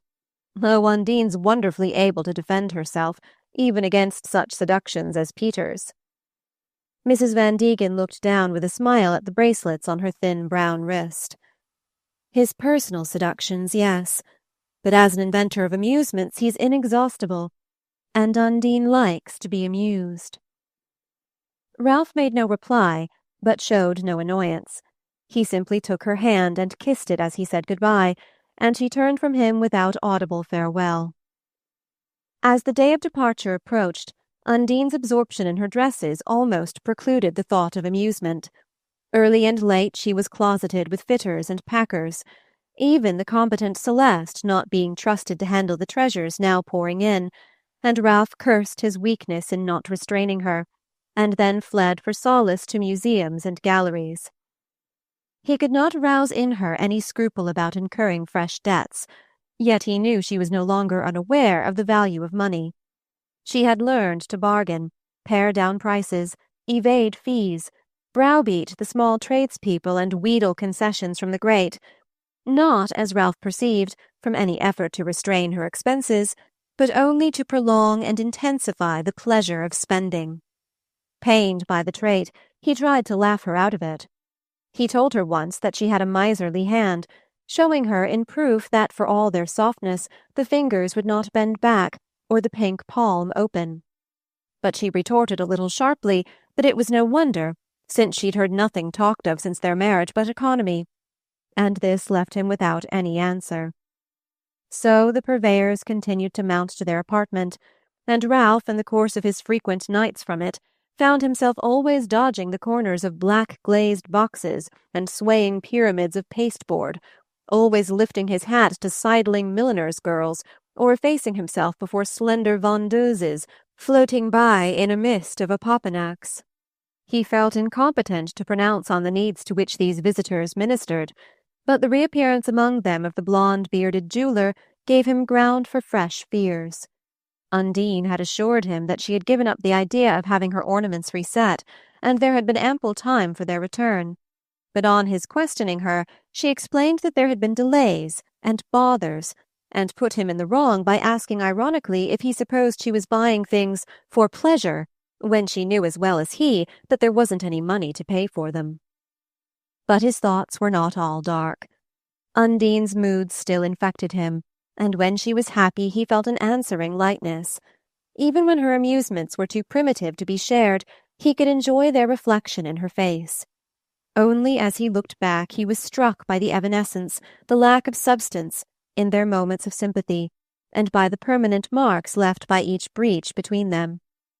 Yet he still fancied that some day the balance might be reversed, and that as she acquired a finer sense of values, the depths in her would find a voice. Something of this was in his mind when, the afternoon before their departure, he came home to help her with their last arrangements. She had begged him for the day to leave her alone in their cramped salon, into which belated bundles were still pouring, and it was nearly dark when he returned. The evening before she had seemed pale and nervous, and at the last moment had excused herself from dining with the Shallums at a suburban restaurant. It was so unlike her to miss any opportunity of the kind that Ralph had felt a little anxious. But with the arrival of the Packers she was afoot and in command again, and he withdrew submissively, as Mr. Spragg, in the early Apex days, might have fled from the spring storm of house-cleaning. When he entered the sitting-room, he found it still in disorder. Every chair was hidden under scattered dresses, tissue paper surged from the yawning trunks, and prone among her heaped-up finery, Undine lay with closed eyes on the sofa. She raised her head as he entered, and then turned listlessly away. "My poor girl, what's the matter? Haven't they finished yet?" Instead of answering, she pressed her face into the cushion and began to sob. The violence of her weeping shook her hair down on her shoulders, and her hands, clenching the arm of the sofa, pressed it away from her as if any contact were insufferable. Ralph bent over her in alarm. "Why, what's wrong, dear? What's happened?" Her fatigue of the previous evening came back to him, a puzzled, hunted look in her eyes, and with the memory a vague wonder revived. He had fancied himself fairly disencumbered of the stock formulas about the hallowing effects of motherhood, and there were many reasons for not welcoming the news he suspected she had to give. But the woman a man loves is always a special case, and everything was different that befell Undine. If this was what had befallen her, it was wonderful and divine. For the moment that was all he felt. "Dear, tell me, what's the matter?" he pleaded. She sobbed on unheedingly, and he waited for her agitation to subside. He shrank from the phrases considered appropriate to the situation, but he wanted to hold her close and give her the depth of his heart in a long kiss. Suddenly she sat upright and turned a desperate face on him. "Why on earth are you staring at me like that? Anybody can see what's the matter." He winced at her tone, but managed to get one of her hands in his, and they stayed thus in silence, eye to eye. "Are you as sorry as all that?" he began at length, conscious of the flatness of his voice. "Sorry? Sorry? I'm... She snatched her hand away and went on weeping. "But Undine, dearest, by and by you'll feel differently. I know you will." "Differently? Differently? When? In a year? It takes a year, a whole year out of life. What do I care how I shall feel in a year?" The chill of her tone struck in. This was more than a revolt of the nerves. It was a settled, a reasoned resentment. Ralph found himself groping for extenuations, evasions, anything to put a little warmth into her. Who knows? Perhaps, after all, it's a mistake. There was no answering light in her face. She turned her head from him wearily. Don't you think, dear, that you may be mistaken? Mistaken? How on earth can I be mistaken? Even in that moment of confusion, he was struck by the cold competence of her tone and wondered how she could be so sure. You mean you've asked? You've consulted? The irony of it took him by the throat. They were the very words he might have spoken in some miserable secret colloquy, the words he was speaking to his wife. She repeated dully, I know I'm not mistaken. There was another long silence. Undine lay still, her eyes shut, drumming on the arm of the sofa with a restless hand. The other lay cold in Ralph's clasp, and through it there gradually stole to him the benumbing influence of the thoughts she was thinking, the sense of the approach of illness, anxiety, and expense, and of the general unnecessary disorganization of their lives. That's all you feel, then? He asked at length, a little bitterly, as if to disguise from himself the hateful fact that he felt it too. He stood up and moved away. That's all, he repeated. Why, what else do you expect me to feel? I feel horribly ill, if that's what you want. He saw the sobs trembling up through her again. Poor dear, poor girl, I'm so sorry, so dreadfully sorry. The senseless reiteration seemed to exasperate her. He knew it by the quiver that ran through her like the premonitory ripple on smooth water before the coming of the wind. She turned about on him and jumped to her feet. Sorry.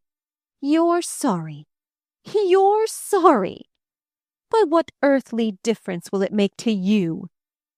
She drew back a few steps and lifted her slender arms from her sides. Look at me. See how I look, how I'm going to look. You won't hate yourself more and more every morning when you get up and see yourself in the glass. Your life's going on just as usual. But what's mine going to be for months and months? And just as I'd been to all this bother, fagging myself to death about all these things.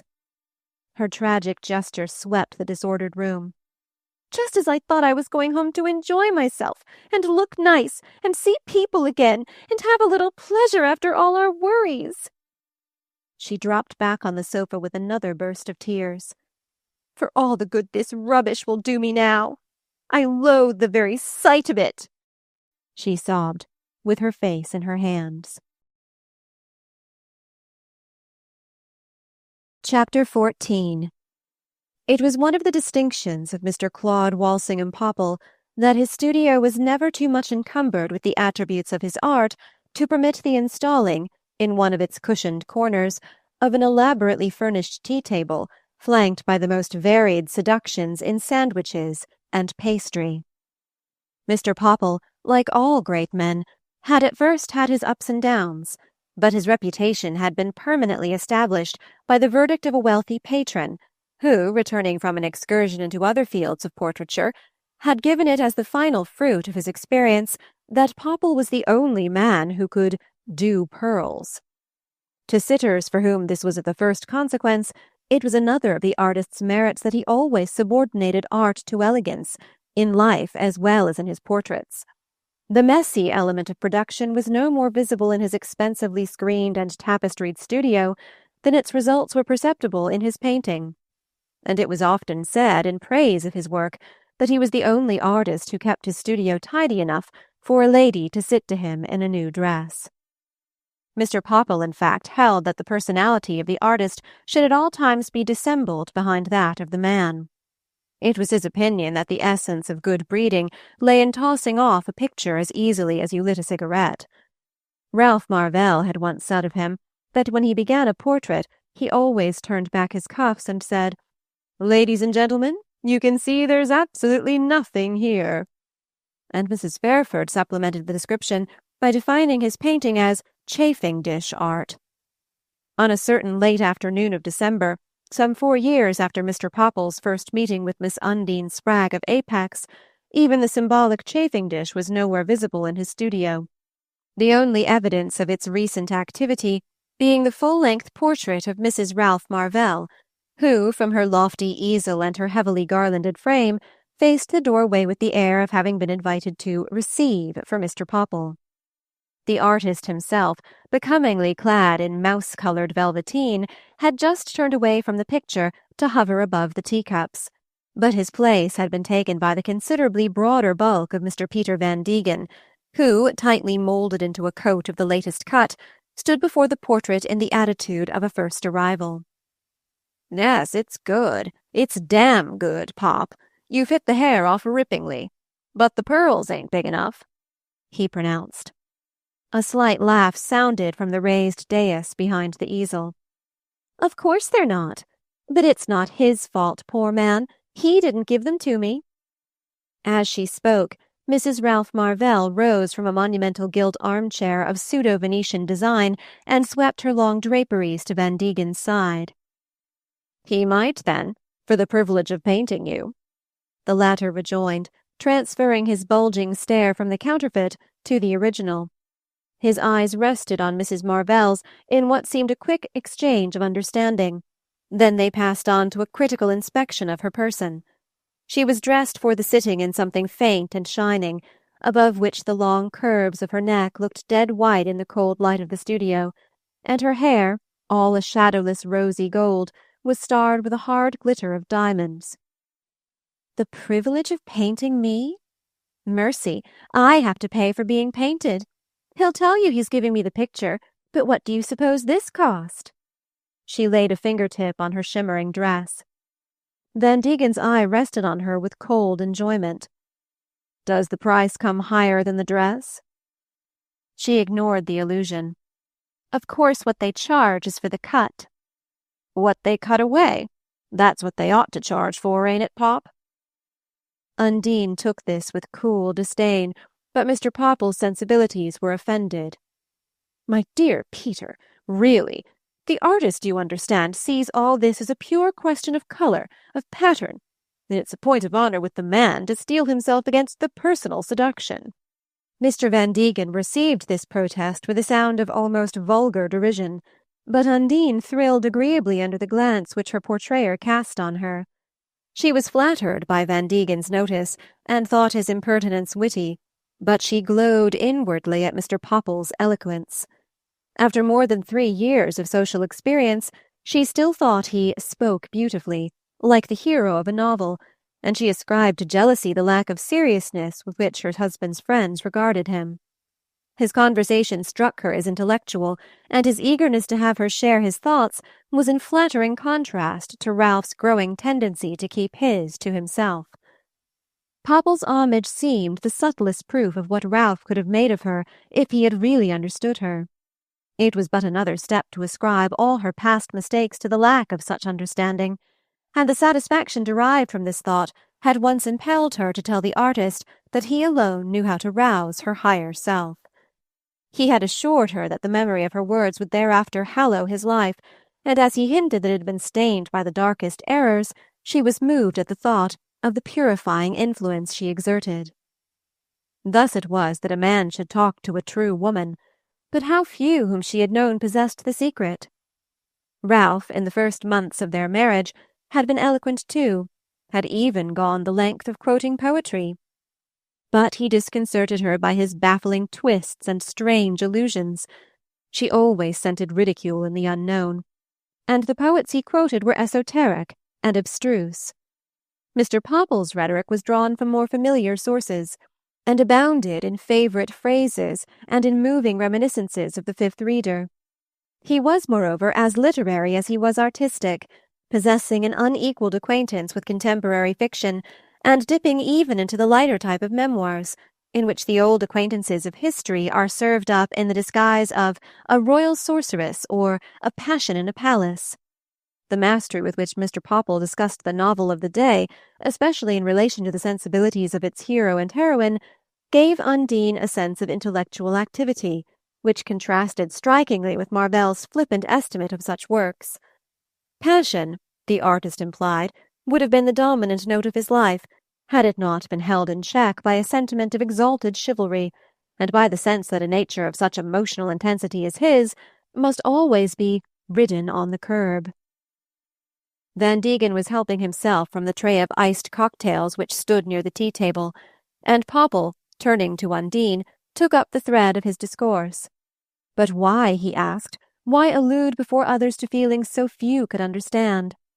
The average man, lucky devil, with a compassionate glance at Van Degen's back, the average man knew nothing of the fierce conflict between the lower and higher natures, and even the woman whose eyes had kindled it, how much did she guess of its violence? Did she know, Popple recklessly asked, how often the artist was forgotten in the man? How often the man would take the bit between his teeth, were it not that the look in her eyes recalled some sacred memory, some lesson learned perhaps beside his mother's knee? "I say, Pop, was that where you learned to mix this drink? Because it does the old lady credit," Van Degen called out, smacking his lips, while the artist, dashing a nervous hand through his hair, muttered, "Hang it, Peter, is nothing sacred to you?" It pleased Undine to feel herself capable of inspiring such emotions. She would have been fatigued by the necessity of maintaining her own talk on Popple's level, but she liked to listen to him, and especially to have others overhear what he said to her. Her feeling for Van Degen was different. There was more similarity of tastes between them, though his manner flattered her vanity less than Popple's. She felt the strength of Van Degen's contempt for everything he did not understand or could not buy. That was the only kind of exclusiveness that impressed her. And he was still to her, as in her inexperienced days, the master of the mundane science she had once imagined that Ralph Marvell possessed. During the 3 years since her marriage, she had learned to make distinctions unknown to her girlish categories. She had found out that she had given herself to the exclusive and the dowdy, when the future belonged to the showy and the promiscuous, that she was in the case of those who have cast in their lot with a fallen cause, or, to use an analogy more within her range, who have hired an opera box on the wrong night. It was all confusing and exasperating. Apex ideals had been based on the myth of old families ruling New York from a throne of revolutionary tradition, with the new millionaires paying them feudal allegiance. But experience had long since proved the delusiveness of the simile. Mrs. Marvell's classification of the world into the visited and the unvisited was as obsolete as a medieval cosmogony. Some of those whom Washington Square left unvisited were the center of social systems far outside its ken, and as indifferent to its opinions as the constellations to the reckonings of the astronomers. And all these systems joyously revolved about their central sun of gold. There were moments after Undine's return to New York when she was tempted to class her marriage with the hateful early mistakes from the memories of which she had hoped it would free her. Since it was never her habit to accuse herself of such mistakes, it was inevitable that she should gradually come to lay the blame on Ralph. She found a poignant pleasure, at this stage of her career, in the question, "What does a young girl know of life?" And the poignancy was deepened by the fact that each of the friends to whom she put the question seemed convinced that, had the privilege been his, he would have known how to spare her the disenchantment it implied. The conviction of having blundered was never more present to her than when, on this particular afternoon, the guests invited by Mr. Popple to view her portrait began to assemble before it.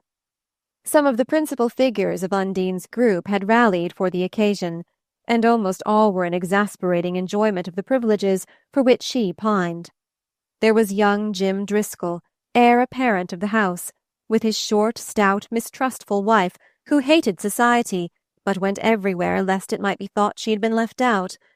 The beautiful Mrs. Beringer, a lovely, aimless being, who kept, as Laura Fairford said, a home for stray opinions, and could never quite tell them apart. Little Dicky Bowles, whom everyone invited because he was understood to say things if one didn't.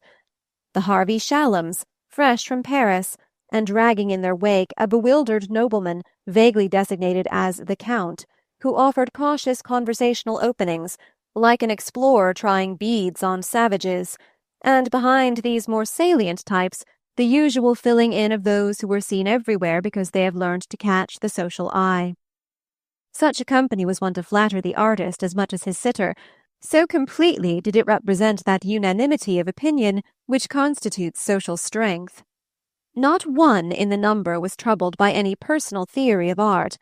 All they asked of a portrait was that the costume should be sufficiently lifelike and the face not too much so, and a long experience in idealizing flesh and realizing dress fabrics had enabled Mr. Popple to meet both demands. "Hang it," Peter Van Degen pronounced, standing before the easel in an attitude of inspired interpretation. "The great thing in a man's portrait is to catch the likeness. We all know that. But with a woman's it's different. A woman's picture has got to be pleasing. Who wants it about if it isn't? Those big chaps who blow about what they call realism, how do their portraits look in a drawing room? Do you suppose they ever ask themselves that? They don't care. They're not going to live with the things. And what do they know of drawing rooms anyhow? Lots of them haven't even got a dress suit. That's where old Pop has the pull over 'em. He knows how we live and what we want." This was received by the artist with a deprecating murmur, and by his public with warm expressions of approval. "Happily, in this case," Popple began. "As in that of so many of my sitters," he hastily put in, "there has been no need to idealize. Nature herself has outdone the artist's dream." Undine, radiantly challenging comparison with her portrait, glanced up at it with a smile of conscious merit, which deepened as young Jim Driscoll declared, "By Jove, Mamie, you must be done exactly like that for the new music room." His wife turned a cautious eye upon the picture. "How big is it? For our house it would have to be a good deal bigger," she objected, and Popple, fired by the thought of such a dimensional opportunity, rejoined that it would be the chance of all others to work in a marble portico and a court train. He had just done Mrs. Lycurgus Ambler in a court train and feathers, and as that was for Buffalo, of course the pictures needn't clash. "Well, it would have to be a good deal bigger than Mrs. Ambler's," Mrs. Driscoll insisted, and on Popple's suggestion that in that case he might work in Driscoll in court dress also. "You've been presented? Well, you will be. You'll have to if I do the picture, which will make a lovely memento." Van Degen turned aside to murmur to Undine, "Pure bluff, you know. Jim couldn't pay for a photograph. Old Driscoll's high and dry since the Ararat investigation." She threw him a puzzled glance, having no time in her crowded existence to follow the perturbations of Wall Street, save as they affected the hospitality of Fifth Avenue. "You mean they've lost their money? Won't they give their fancy ball, then?" Van Degen shrugged. "Nobody knows how it's coming out. That queer chap Elmer Moffatt threatens to give old Driscoll a fancy ball, says he's going to dress him in stripes. It seems he knows too much about the Apex street railways." Undine paled a little. Though she had already tried on her costume for the Driscoll ball, her disappointment at Van Degen's announcement was effaced by the mention of Moffatt's name. She had not had the curiosity to follow the reports of the Ararat Trust investigation, but once or twice lately, in the snatches of smoking-room talk, she had been surprised by a vague allusion to Elmer Moffatt, as to an erratic financial influence, half ridiculed, yet already half redoubtable. Was it possible that the redoubtable element had prevailed?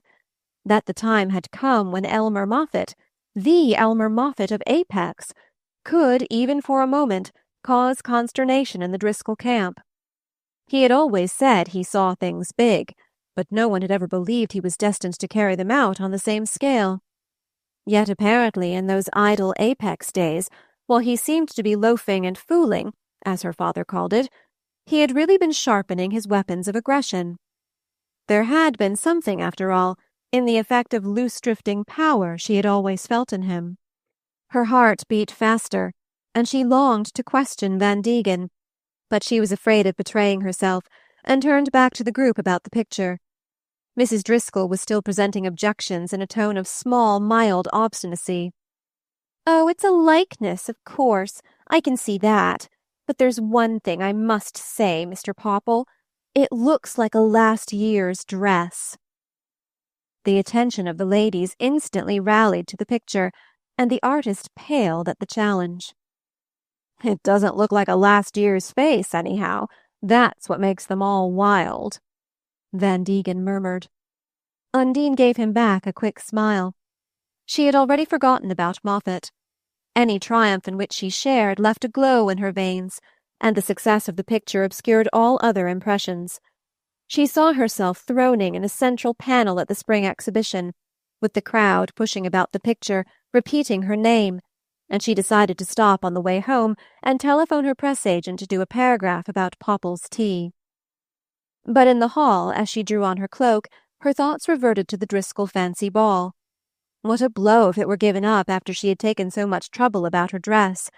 She was to go as the Empress Josephine, after the Prudhomme portrait in the Louvre. The dress was already fitted and partly embroidered, and she foresaw the difficulty of persuading the dressmaker to take it back. "Why so pale and sad, fair cousin? What's up?" Van Degen asked, as they emerged from the lift in which they had descended alone from the studio. "I don't know. I'm tired of posing, and it was so frightfully hot." "Yes, Popple always keeps his place at low neck temperature, as if the portraits might catch cold." Van Degen glanced at his watch. "Where are you off to?" "West End Avenue, of course, if I can find a cab to take me there." It was not the least of Undine's grievances that she was still living in the house which represented Mr. Spragg's first real estate venture in New York. It had been understood at the time of her marriage that the young couple were to be established within the sacred precincts of fashion. But on their return from the honeymoon, the still untenanted house in West End Avenue had been placed at their disposal, and in view of Mr. Spragg's financial embarrassment, even Undine had seen the folly of refusing it. That first winter, moreover, she had not regretted her exile. While she awaited her boy's birth, she was glad to be out of sight of Fifth Avenue, and to take her hateful compulsory exercise where no familiar eye could fall on her. And the next year, of course, her father would give them a better house. But the next year rents had risen in the Fifth Avenue quarter, and meanwhile little Paul Marvell, from his beautiful pink cradle, was already interfering with his mother's plans. Ralph, alarmed by the fresh rush of expenses, sided with his father-in-law in urging Undine to resign herself to West End Avenue, and thus after 3 years she was still submitting to the incessant pin-pricks inflicted by the incongruity between her social and geographical situation, the need of having to give a West Side address to her tradesmen, and the deeper irritation of hearing her friend say, "Do let me give you a lift home, dear." "Oh, I'd forgotten. I'm afraid I haven't the time to go so far." It was bad enough to have no motor of her own, to be avowedly dependent on lifts, openly and unconcealably in quest of them, and perpetually plotting to provoke their offer. She did so hate to be seen in a cab. But to miss them, as often as not, because of the remoteness of her destination, emphasized the hateful sense of being out of things. Van Degen looked out at the long, snow-piled streets, down which the lamps were beginning to put their dreary yellow splashes. "Of course you won't get a cab on a night like this. If you don't mind the open car, you'd better jump in with me. I'll run you out to Highbridge and give you a breath of air before dinner." The offer was tempting, for Undine's triumph in the studio had left her tired and nervous. She was beginning to learn that success may be as fatiguing as failure. Moreover, she was going to a big dinner that evening, and the fresh air would give her the eyes and complexion she needed. But in the back of her mind there lingered the vague sense of a forgotten engagement. As she tried to recall it, she felt Van Degen raising the fur collar about her chin. "Got anything you can put over your head? Will that lace thing do? Come along, then." He pushed her through the swinging doors, and added with a laugh, as they reached the street, "You're not afraid of being seen with me, are you? It's all right at this hour. Ralph's still swinging on a strap in the elevated." The winter twilight was deliriously cold, and as they swept through Central Park and gathered impetus for their northward flight along the darkening boulevard, Undine felt the rush of physical joy that drowns scruples and silences memory. Her scruples, indeed, were not serious, but Ralph disliked her being too much with Van Degen, and it was her way to get what she wanted with as little fuss as possible. Moreover, she knew it was a mistake to make herself too accessible to a man of Peter's sort. Her impatience to enjoy was curbed by an instinct for holding off and biding her time, that resembled the patient skill with which her father had conducted the sale of his bad real estate in the pure water move days. But now and then youth had its way. She could not always resist the present pleasure. And it was amusing, too, to be talked about with Peter Van Degen, who was noted for not caring for nice women. She enjoyed the thought of triumphing over meretricious charms. It ennobled her in her own eyes to influence such a man for good. Nevertheless, as the motor flew on through the icy twilight, her present cares flew with it. She could not shake off the thought of the useless fancy dress which symbolized the other crowding expenses she had not dared confess to Ralph. Van Degen heard her sigh, and bent down, lowering the speed of the motor.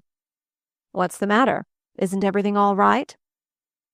His tone made her suddenly feel that she could confide in him, and though she began by murmuring that it was nothing, she did so with the conscious purpose of being persuaded to confess.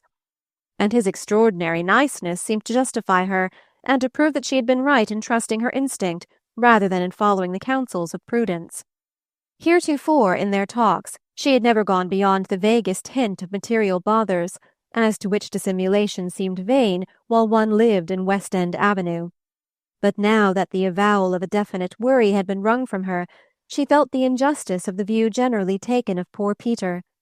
For he had been neither too enterprising nor too cautious, though people said of him that he didn't care to part.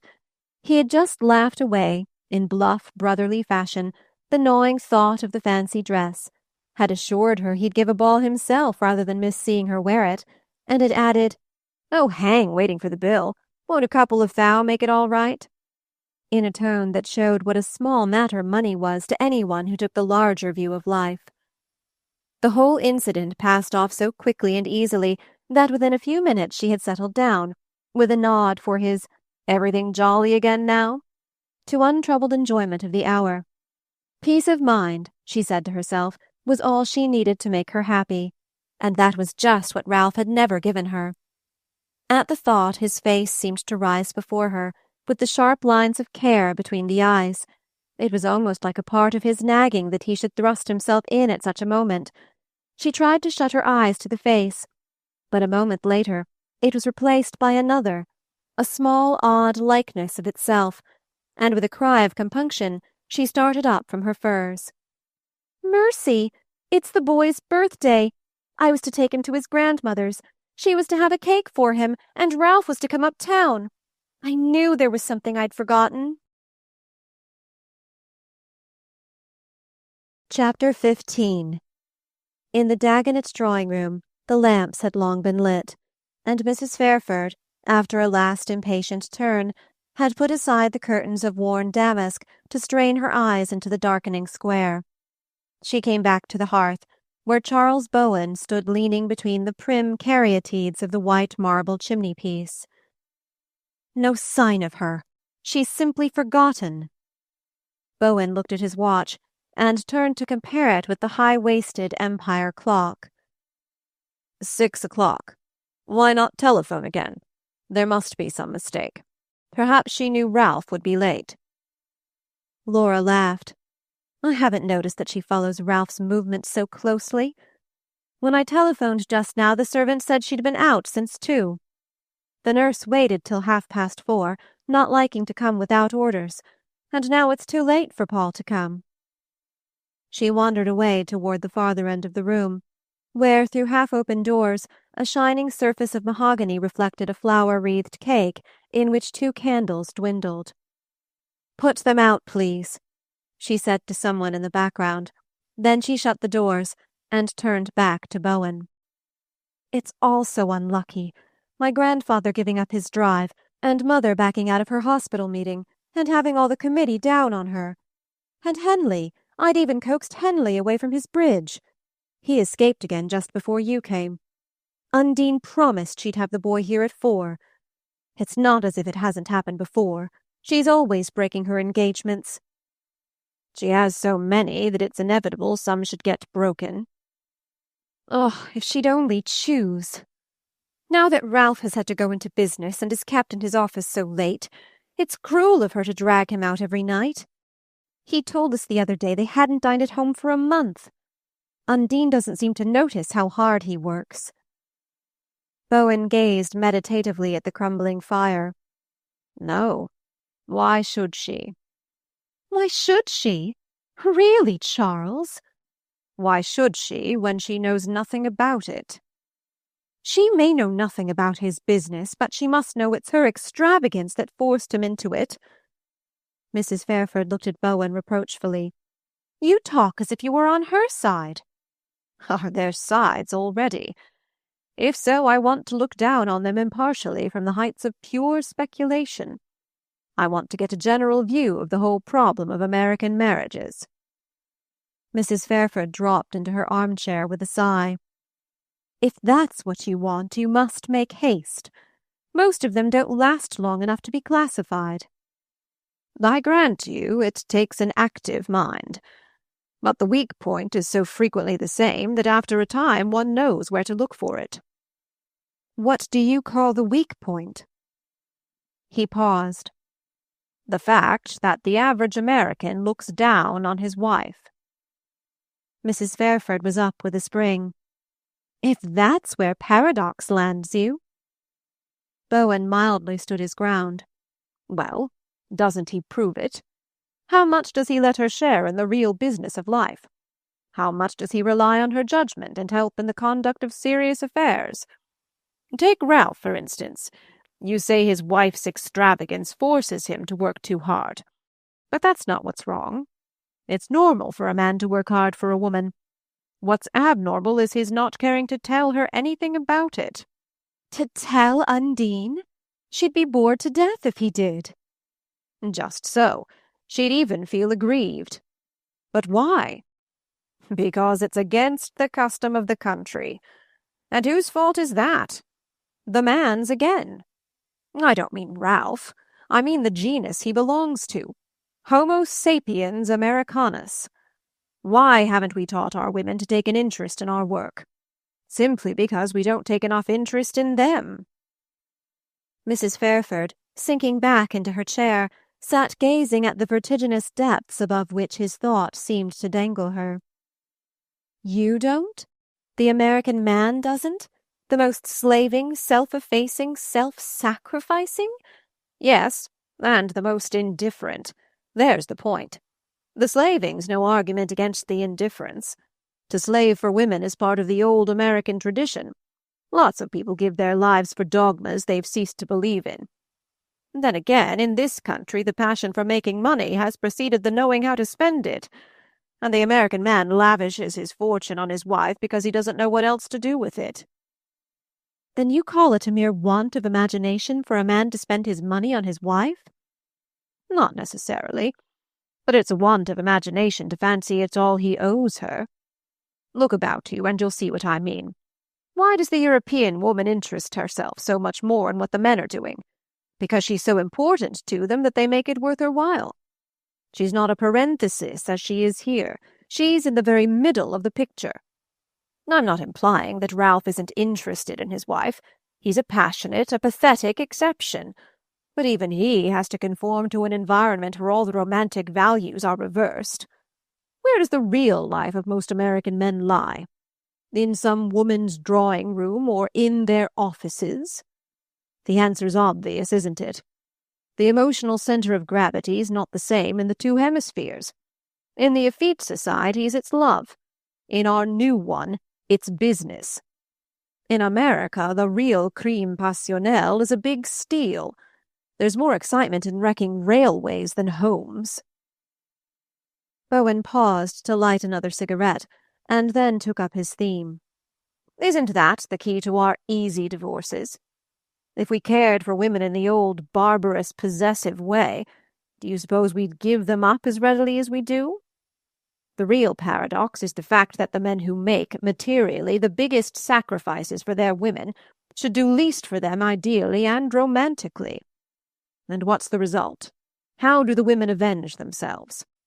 All my sympathies with them, poor deluded dears, when I see their fallacious little attempts to trick out the leavings tossed them by the preoccupied male, the money and the motors and the clothes, and pretend to themselves and each other that that's what really constitutes life. Oh, I know what you're going to say. It's less and less of a pretense with them, I grant you. They're more and more succumbing to the force of the suggestion. But here and there I fancy there's one who still sees through the humbug, and knows that money and motors and clothes are simply the big bribe she's paid for keeping out of some man's way." Mrs. Fairford presented an amazed silence to the rush of this tirade, but when she rallied it was to murmur, "And is Undine one of the exceptions?" Her companion took the shot with a smile. "No. She's a monstrously perfect result of the system, the completest proof of its triumph. It's Ralph who's the victim, and the exception." "Oh, poor Ralph." Mrs. Fairford raised her head quickly. "I hear him now. I suppose," she added in an undertone, "we can't give him your explanation for his wife's having forgotten to come." Bowen echoed her sigh, and then seemed to toss it from him with his cigarette end, but he stood in silence while the door opened and Ralph Marvell entered. "Well, Laura. Hello, Charles. Have you been celebrating too?" Ralph turned to his sister. "It's outrageous of me to be so late, and I daren't look my son in the face. But I stayed downtown to make provision for his future birthdays." He returned Mrs. Fairford's kiss. "Don't tell me the party's over and the guest of honor gone to bed." As he stood before them, laughing and a little flushed, the strain of long fatigue sounding through his gaiety and looking out of his anxious eyes, Mrs. Fairford threw a glance at Bowen, and then turned away to ring the bell. "Sit down, Ralph. You look tired. I'll give you some tea." He dropped into an armchair. "I did have rather a rush to get here, but hadn't I better join the revellers? Where are they?" He walked to the end of the room and threw open the dining-room doors. "Hello! Where have they all got to? What a jolly cake!" He went up to it. "Why, it's never even been cut." Mrs. Fairford called after him. "Come and have your tea first." No, tea afterward, thanks. Are they all upstairs with my grandfather? I must make my peace with Undine." His sister put her arm through his and drew him back to the fire. "Undine didn't come." "Didn't come? Who brought the boy, then?" "He didn't come either. That's why the cake's not cut." Ralph frowned. "What's the mystery? Is he ill, or what's happened?" "Nothing's happened. Paul's all right. Apparently Undine forgot. She never went home for him, and the nurse waited till it was too late to come." She saw his eyes darken, but he merely gave a slight laugh and drew out his cigarette case. "Poor little Paul. Poor chap." He moved toward the fire. "Yes, please, some tea." He dropped back in his chair with a look of weariness, as if some strong stimulant had suddenly ceased to take effect on him. But before the tea-table was brought back, he had glanced at his watch and was on his feet again. "But this won't do. I must rush home and see the poor chap before dinner. And my mother, and my grandfather. I want to say a word to them. I must make Paul's excuses." "Grandfather's taking his nap, and Mother had to rush out for a postponed committee meeting. She left as soon as we heard Paul wasn't coming." "Ah, I see." He sat down again. "Yes, make the tea strong, please. I've had a beastly fagging sort of day." He leaned back with half-closed eyes, his untouched cup in his hand. Bowen took leave, and Laura sat silent, watching her brother under lowered lids while she feigned to be busy with the kettle. Ralph presently emptied his cup and put it aside. Then, sinking into his former attitude, he clasped his hands behind his head and lay staring apathetically into the fire. But suddenly he came to life and started up. A motor horn had sounded outside, and there was a noise of wheels at the door. "There's Undine. I wonder what could have kept her." He jumped up and walked to the door, but it was Claire Van Degen who came in. At sight of him she gave a little murmur of pleasure. "What luck to find you! No, not luck. I came because I knew you'd be here. He never comes near me, Laura. I have to hunt him down to get a glimpse of him." Slender and shadowy in her long furs, she bent to kiss Mrs. Fairford, and then turned back to Ralph. "Yes, I knew I'd catch you here. I knew it was the boy's birthday, and I brought him a present. A vulgar, expensive Van Degen offering.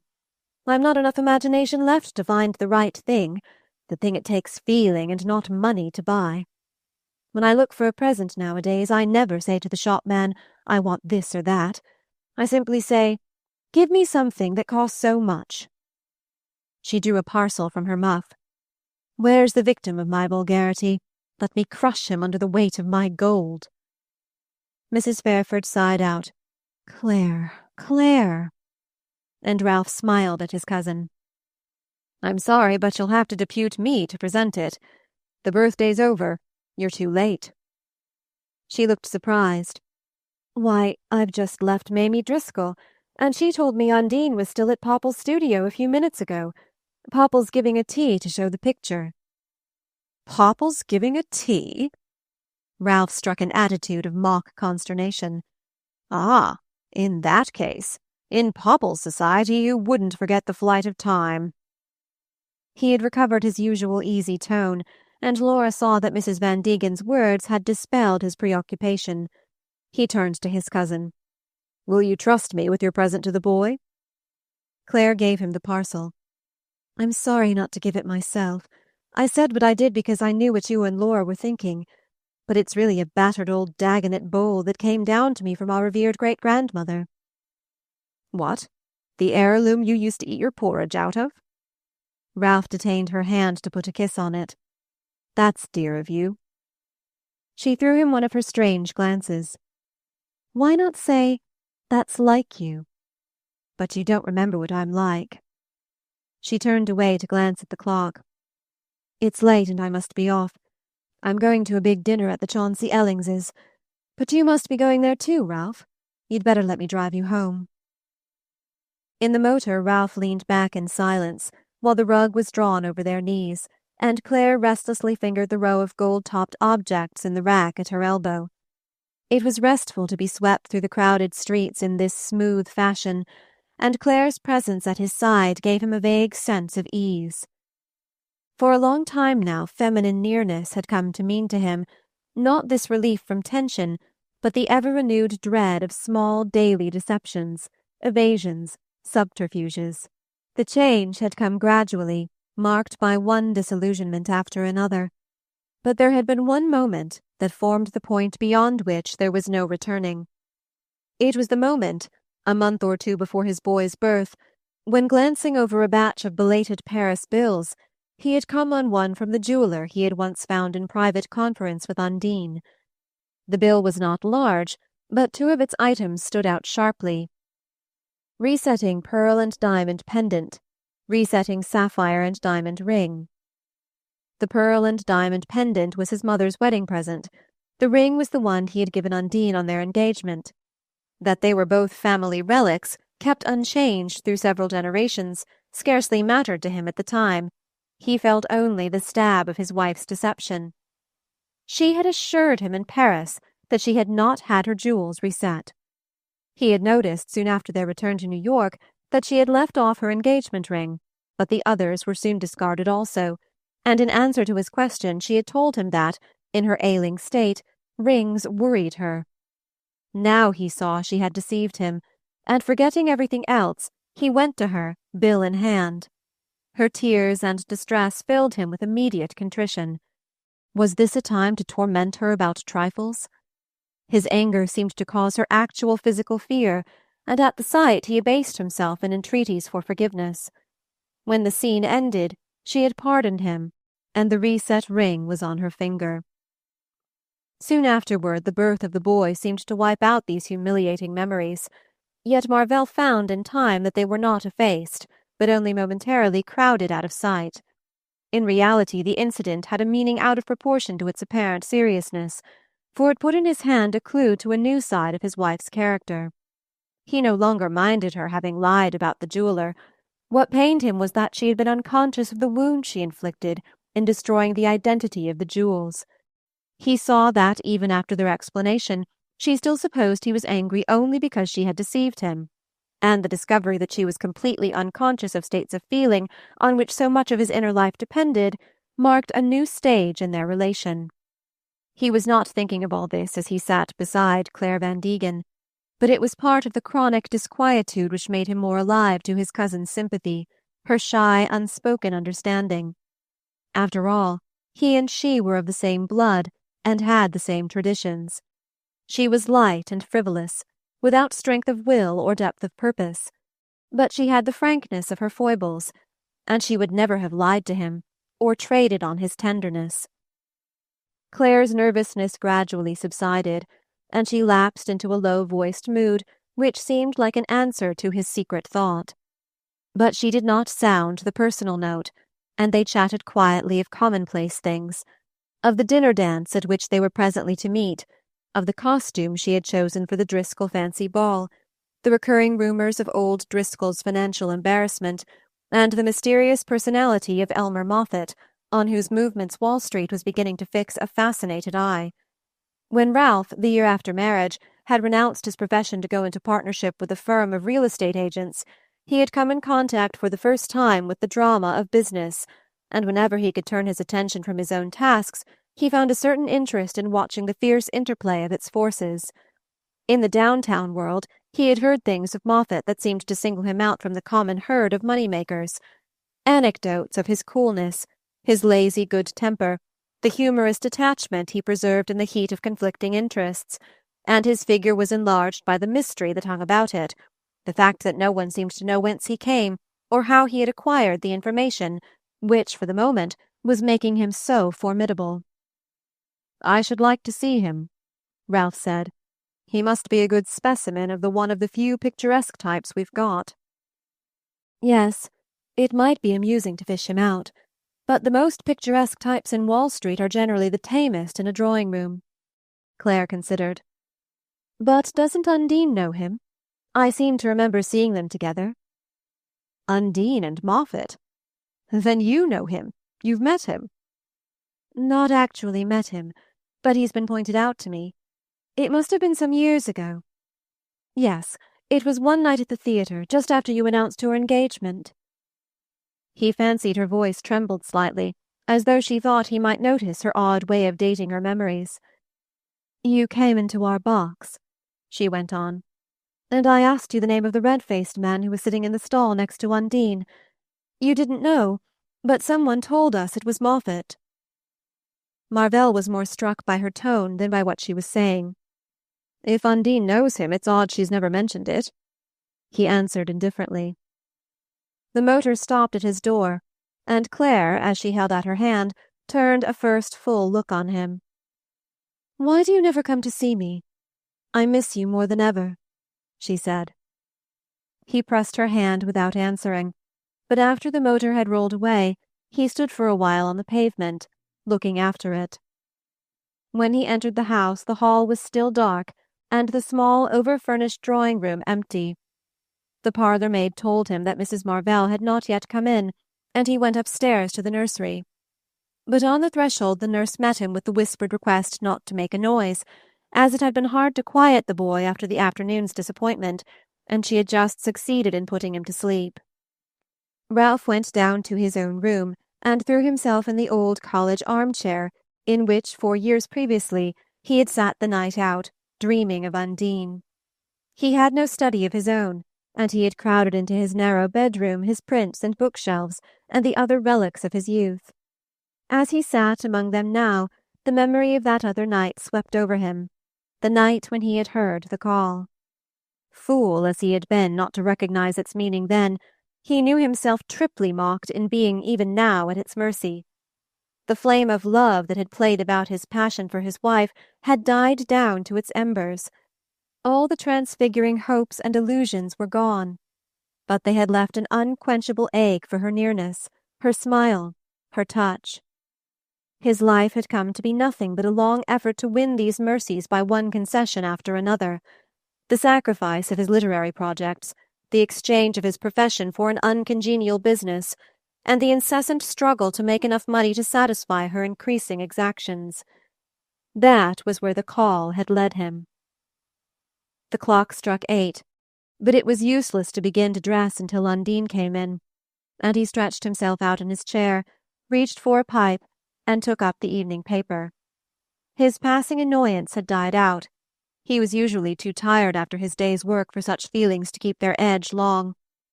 But he was curious, disinterestedly curious, to know what pretext Undine would invent for being so late, and what excuse she would have found for forgetting the little boy's birthday.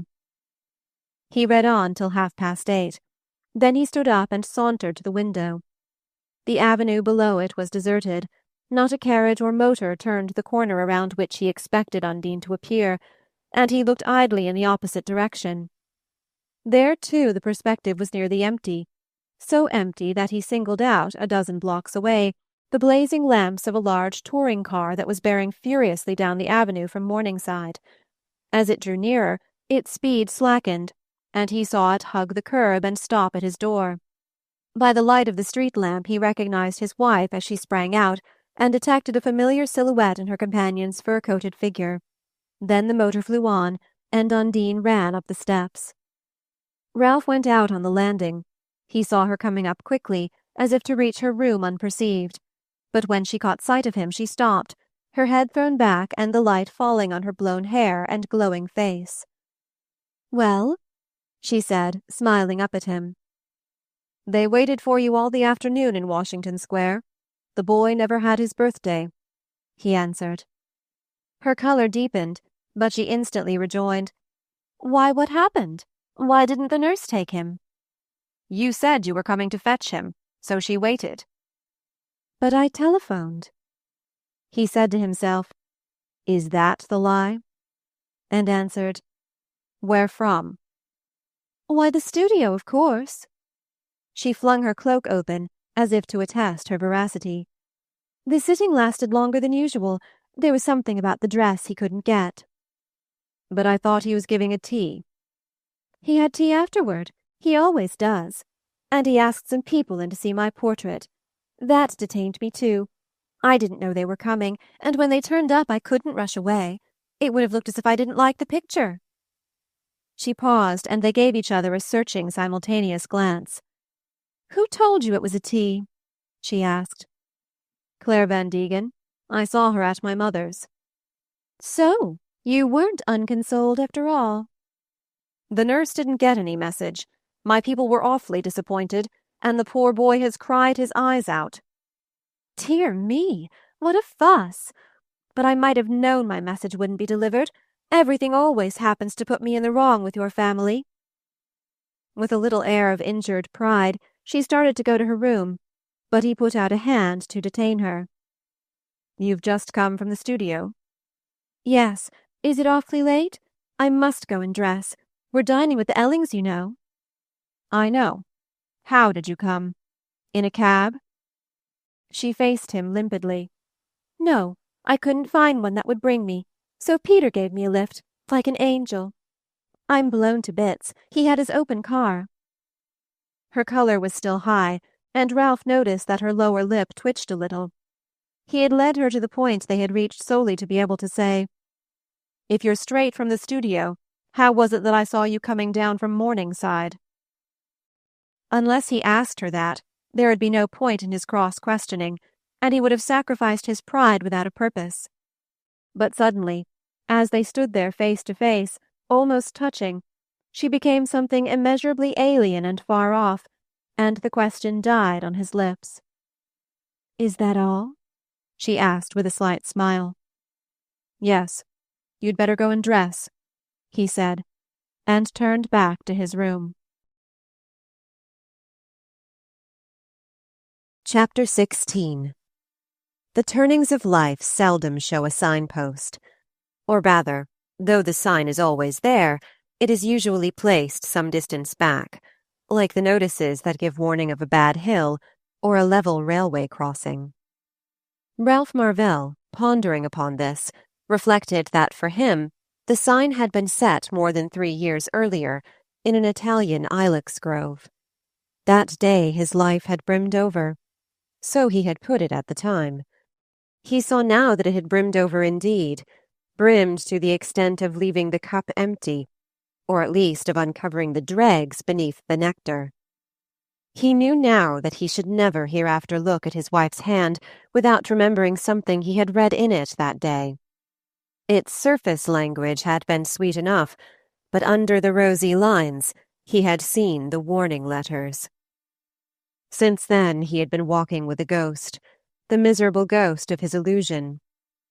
Only he had somehow vivified, colored, substantiated it by the force of his own great need, as a man might breathe a semblance of life into a dear drowned body that he cannot give up for dead.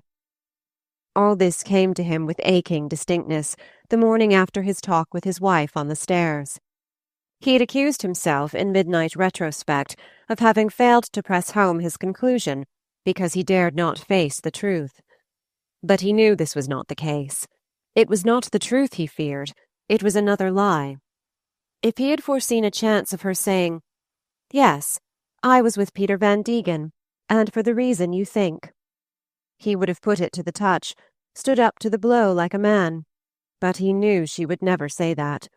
She would go on eluding and doubling, watching him as he watched her, and at that game she was sure to beat him in the end. On their way home from the Elling dinner this certainty had become so insufferable that it nearly escaped him in the cry, "You needn't watch me. I shall never again watch you." But he had held his peace, knowing she would not understand. How little indeed she ever understood had been made clear to him, when the same night he had followed her upstairs through the sleeping house. She had gone on ahead while he stayed below to lock doors and put out lights, and he had supposed her to be already in her room when he reached the upper landing. But she stood there waiting, in the spot where he had waited for her a few hours earlier. She had shown her vividest at dinner, with the revolving brilliancy that collective approval always struck from her, and the glow of it still hung on her as she paused there in the dimness, her shining cloak dropped from her white shoulders. "Ralphie," she began, a soft hand on his arm. He stopped, and she pulled him about so that their faces were close, and he saw her lips curving for a kiss. Every line of her face sought him, from the sweep of the narrowed eyelids to the dimples that played away from her smile. His eye received the picture with distinctness, but for the first time it did not pass into his veins. It was as if he had been struck with a subtle blindness that permitted images to give their color to the eye, but communicated nothing to the brain. "Good night," he said, as he passed on. When a man felt in that way about a woman, he was surely in a position to deal with his case impartially. This came to Ralph as the joyless solace of the morning. At least the bandage was off and he could see. And what did he see? Only the uselessness of driving his wife to subterfuges that were no longer necessary. Was Van Degen her lover? Probably not. The suspicion died as it rose. She would not take more risks than she could help, and it was admiration, not love, that she wanted. She wanted to enjoy herself, and her conception of enjoyment was publicity, promiscuity, the band, the banners, the crowd, the close contact of covetous impulses, and the sense of walking among them in cool security. Any personal entanglement might mean bother, and bother was the thing she most abhorred. Probably, as the queer formula went, his honor was safe. He could count on the letter of her fidelity. At the moment, the conviction meant no more to him than if he had been assured of the honesty of the first stranger he met in the street. A stranger. That was what she had always been to him. So malleable outwardly, she had remained insensible to the touch of the heart. These thoughts accompanied him on his way to business the next morning. Then, as the routine took him back, the feeling of strangeness diminished. There he was again at his daily task. Nothing tangible was altered. He was there for the same purpose as yesterday, to make money for his wife and child. The woman he had turned from on the stairs a few hours earlier was still his wife and the mother of Paul Marvell. She was an inherent part of his life. The inner disruption had not resulted in any outward upheaval. And with the sense of inevitableness, there came a sudden wave of pity. Poor Undine. She was what the gods had made her, a creature of skin-deep reactions, a mote in the beam of pleasure. He had no desire to preach down such heart as she had. He felt only a stronger wish to reach it, teach it, move it to something of the pity that filled his own. They were fellow victims in the noyade of marriage, but if they ceased to struggle, perhaps the drowning would be easier for both. Meanwhile, the first of the month was at hand, with its usual batch of bills, and there was no time to think of any struggle less pressing than that connected with paying them.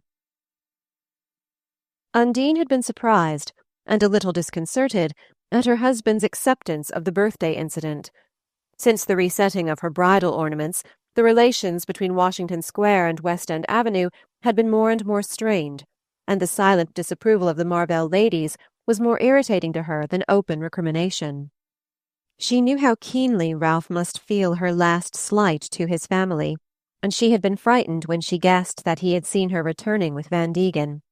He must have been watching from the window, since, credulous as he always was, he evidently had a reason for not believing her when she told him she had come from the studio. There was therefore something both puzzling and disturbing in his silence, and she made up her mind that it must be either explained or cajoled away. These thoughts were with her as she dressed, but at the Ellings they fled like ghosts before light and laughter. She had never been more open to the suggestions of immediate enjoyment. At last she had reached the envied situation of the pretty woman with whom society must reckon, and if she had only had the means to live up to her opportunities, she would have been perfectly content with life, with herself and her husband. She still thought Ralph sweet when she was not bored by his good advice or exasperated by his inability to pay her bills. The question of money was what chiefly stood between them, and now that this was momentarily disposed of by Van Degen's offer, she looked at Ralph more kindly. She even felt a return of her first impersonal affection for him.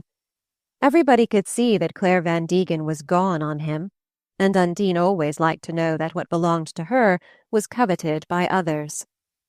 Her reassurance had been fortified by the news she had heard at the Elling dinner, the published fact of Harmon B. Driscoll's unexpected victory. The Ararat investigation had been mysteriously stopped, quashed, in the language of the law, and Elmer Moffatt turned down, as Van Degen, who sat next to her, expressed it. "I don't believe we'll ever hear of that gentleman again," he said contemptuously, and their eyes crossed gaily as she exclaimed, "Then they'll give the fancy ball after all?" "I should have given you one anyhow. Shouldn't you have liked that as well?" "Oh, you can give me one too," she returned, and he bent closer to say, "By Jove, I will, and anything else you want." But on the way home her fears revived. Ralph's indifference struck her as unnatural. He had not returned to the subject of Paul's disappointment, had not even asked her to write a word of excuse to his mother. Van Degen's way of looking at her at dinner, he was incapable of graduating his glances, had made it plain that the favor she had accepted would necessitate her being more conspicuously in his company, though she was still resolved that it should be on just such terms as she chose, and it would be extremely troublesome if, at this juncture, Ralph should suddenly turn suspicious and secretive. Undine hitherto had found more benefits than drawbacks in her marriage, but now the tie began to gall. It was hard to be criticized for every grasp at opportunity by a man so avowedly unable to do the reaching for her. Ralph had gone into business to make more money for her, but it was plain that the more would never be much, and that he would not achieve the quick rise to affluence which was man's natural tribute to woman's merits. Undine felt herself trapped, deceived, and it was intolerable that the agent of her disillusionment should presume to be the critic of her conduct. Her annoyance, however, died out with her fears. Ralph, the morning after the Elling dinner, went his way as usual, and after nerving herself for the explosion which did not come, she set down his indifference to the dulling effect of business. No wonder poor women whose husbands were always downtown had to look elsewhere for sympathy. Van Degen's check helped to calm her, and the weeks whirled on toward the Driscoll ball. The ball was as brilliant as she had hoped, and her own part in it as thrilling as a page from one of the society novels with which she had cheated the monotony of Apex days. She had no time for reading now. Every hour was packed with what she would have called life, and the intensity of her sensations culminated on that triumphant evening. What could be more delightful than to feel that, while all the women envied her dress, the men did not so much as look at it? Their admiration was all for herself, and her beauty deepened under it as flowers take a warmer color in the rays of sunset. Only Van Degen's glance weighed on her a little too heavily. Was it possible that he might become a bother less negligible than those he had relieved her of? Undine was not greatly alarmed. She still had full faith in her powers of self-defense, but she disliked to feel the least crease in the smooth surface of existence. She had always been what her parents called sensitive. As the winter passed, material cares once more assailed her. In the thrill of liberation produced by Van Degen's gift, she had been imprudent, had launched into fresh expenses. Not that she accused herself of extravagance. She had done nothing not really necessary. The drawing-room, for instance, cried out to be done over, and Popple, who was an authority on decoration, had shown her with a few strokes of his pencil how easily it might be transformed into a French period room, all curves and cupids, just the setting for a pretty woman and his portrait of her. But Undine, still hopeful of leaving West End Avenue, had heroically resisted the suggestion, and contented herself with the renewal of the curtains and carpet, and the purchase of some fragile gilt chairs, which, as she told Ralph, would be so much to the good when they moved. The explanation, as she made it, seemed an additional evidence of her thrift. Partly as a result of these exertions, she had a nervous breakdown toward the middle of the winter, and her physician having ordered a massage and a daily drive, it became necessary to secure Mrs. Heeny's attendance and to engage a motor by the month. Other unforeseen expenses, the bills that at such times seemed to run up without visible impulsion, were added to by a severe illness of little Paul's, a long, costly illness, with 3 nurses and frequent consultations. During these days Ralph's anxiety drove him to what seemed to Undine foolish excesses of expenditure, and when the boy began to get better, the doctors advised country air. Ralph at once hired a small house at Tuxedo, and Undine of course accompanied her son to the country. But she spent only the Sundays with him, running up to town during the week to be with her husband, as she explained. This necessitated the keeping up of 2 households, and even for so short a time the strain on Ralph's purse was severe.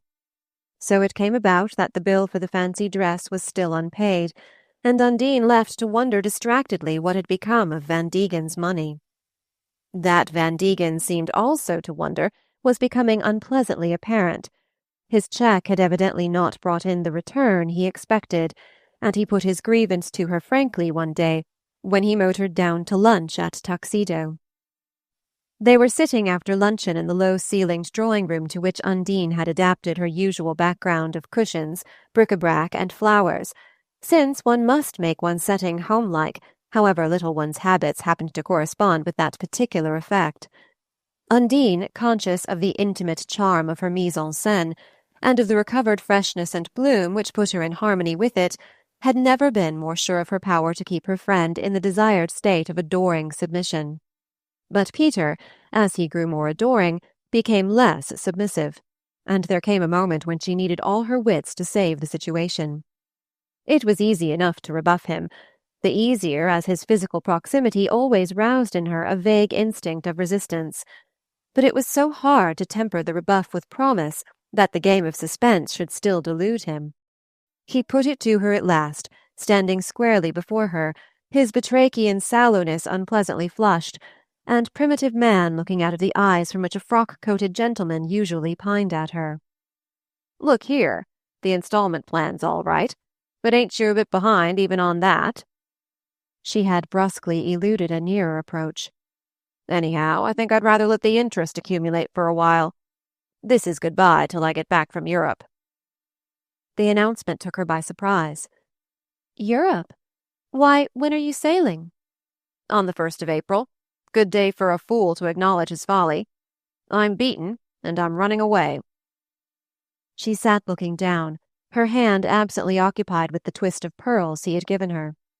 In a flash she saw the peril of this departure. Once off on the Sorceress, He was lost to her. The power of old associations would prevail. Yet if she were as nice to him as he asked, nice enough to keep him, the end might not be much more to her advantage. Hitherto she had let herself drift on the current of their adventure, but she now saw what port she had half unconsciously been trying for. If she had striven so hard to hold him, had played him with such patience and such skill, it was for something more than her passing amusement and convenience, for a purpose the more tenaciously cherished that she had not dared name it to herself. In the light of this discovery, she saw the need of feigning complete indifference.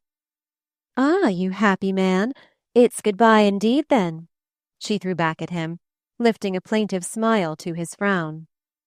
"Oh, you'll turn up in Paris later, I suppose, to get your things for Newport." "Paris? Newport? They're not on my map. When Ralph can get away, we shall go to the Adirondacks for the boy. I hope I shan't need Paris clothes there. It doesn't matter at any rate," she ended, laughing, "because nobody I care about will see me." Van Degen echoed her laugh. "Oh, come, that's rough on Ralph." She looked down with a slight increase of color. "I oughtn't to have said it, ought I? But the fact is I'm unhappy and a little hurt." "Unhappy? Hurt?" He was at her side again. "Why, what's wrong?" She lifted her eyes with a grave look. "I thought you'd be sorrier to leave me." "Oh, it won't be for long. It needn't be, you know." He was perceptibly softening. "It's damnable the way you're tied down. Fancy rotting all summer in the Adirondacks. Why do you stand it? You oughtn't to be bound for life by a girl's mistake." The lashes trembled slightly on her cheek. "Aren't we all bound by our mistakes? We women? Don't let us talk of such things. Ralph would never let me go abroad without him." She paused, and then, with a quick upward sweep of the lids, "After all, it's better it should be goodbye, since I'm paying for another mistake in being so unhappy at your going." "Another mistake?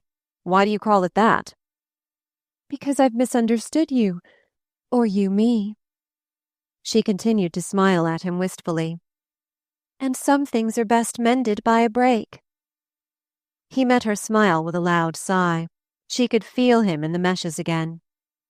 "Is it to be a break between us?" "Haven't you just said so?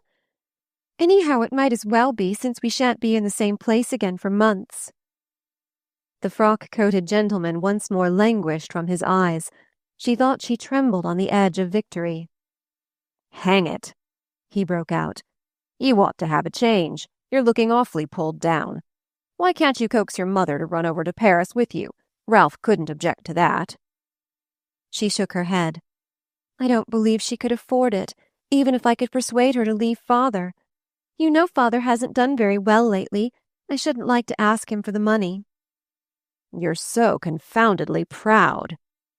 He was edging nearer. "It would all be so easy if you'd only be a little fond of me." She froze to her sofa end. "We women can't repair our mistakes. Don't make me more miserable by reminding me of mine." "Oh, nonsense. There's nothing cash won't do. Why won't you let me straighten things out for you?" Her color rose again, and she looked him quickly and consciously in the eye. It was time to play her last card. "You seem to forget that I am married," she said. Van Degen was silent. For a moment she thought he was swaying to her in the flush of surrender. But he remained doggedly seated, meeting her look with an odd clearing of his heated gaze, as if a shrewd businessman had suddenly replaced the pining gentleman at the window. "Hang it, so am I," he rejoined. And Undine saw that in the last issue he was still the stronger of the two. Chapter 17.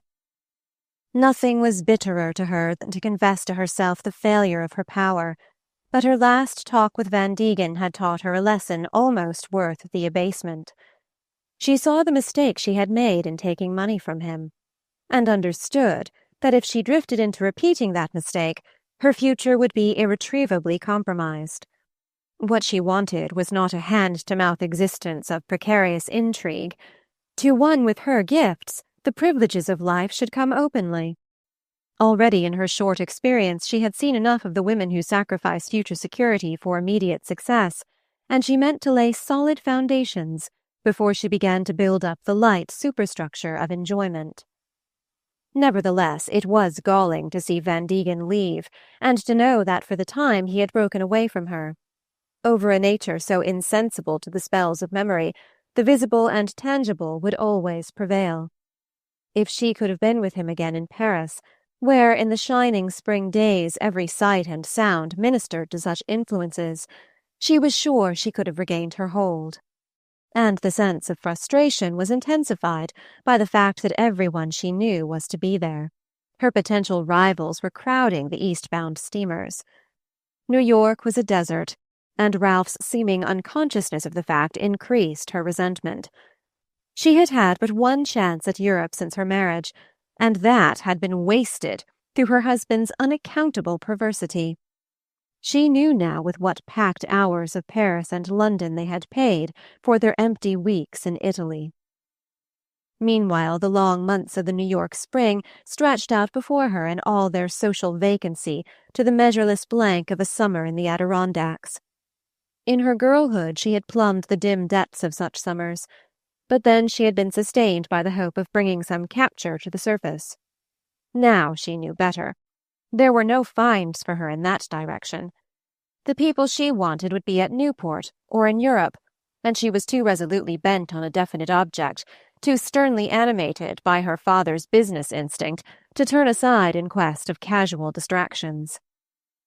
The chief difficulty in the way of her attaining any distant end had always been her reluctance to plod through the intervening stretches of dullness and privation. She had begun to see this, but she could not always master the weakness. Never had she stood in greater need of Mrs. Heeny's "Go slow, Undine." Her imagination was incapable of long flights. She could not cheat her impatience with the mirage of far-off satisfactions, and for the moment present and future seemed equally void. But her desire to go to Europe and to rejoin the little New York world that was reforming itself in London and Paris was fortified by reasons which seemed urgent enough to justify an appeal to her father. She went down to his office to plead her case, fearing Mrs. Spragg's intervention. For some time past, Mr. Spragg had been rather continuously overworked, and the strain was beginning to tell on him. He had never quite regained in New York the financial security of his apex days.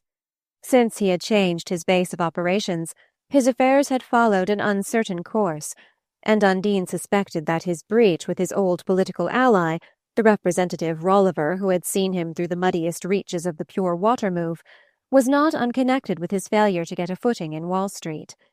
But all this was vague and shadowy to her. Even had business been less of a mystery, she was too much absorbed in her own affairs to project herself into her father's case, and she thought she was sacrificing enough to delicacy of feeling in sparing him the bother of Mrs. Spragg's opposition.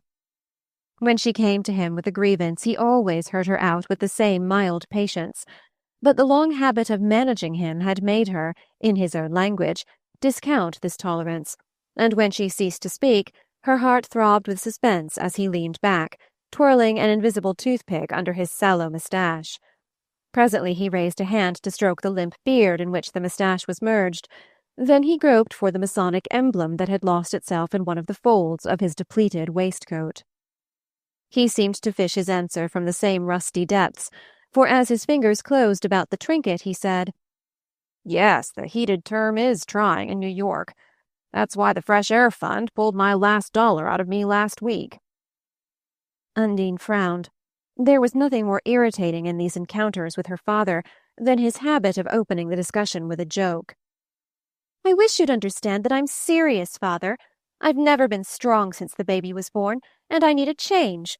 But it's not only that. There are other reasons for my wanting to go."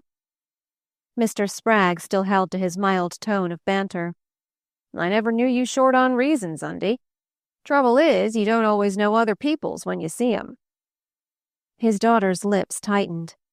"I know your reasons when I see them, Father. I've heard them often enough. But you can't know mine because I haven't told you. Not the real ones." Jehoshaphat.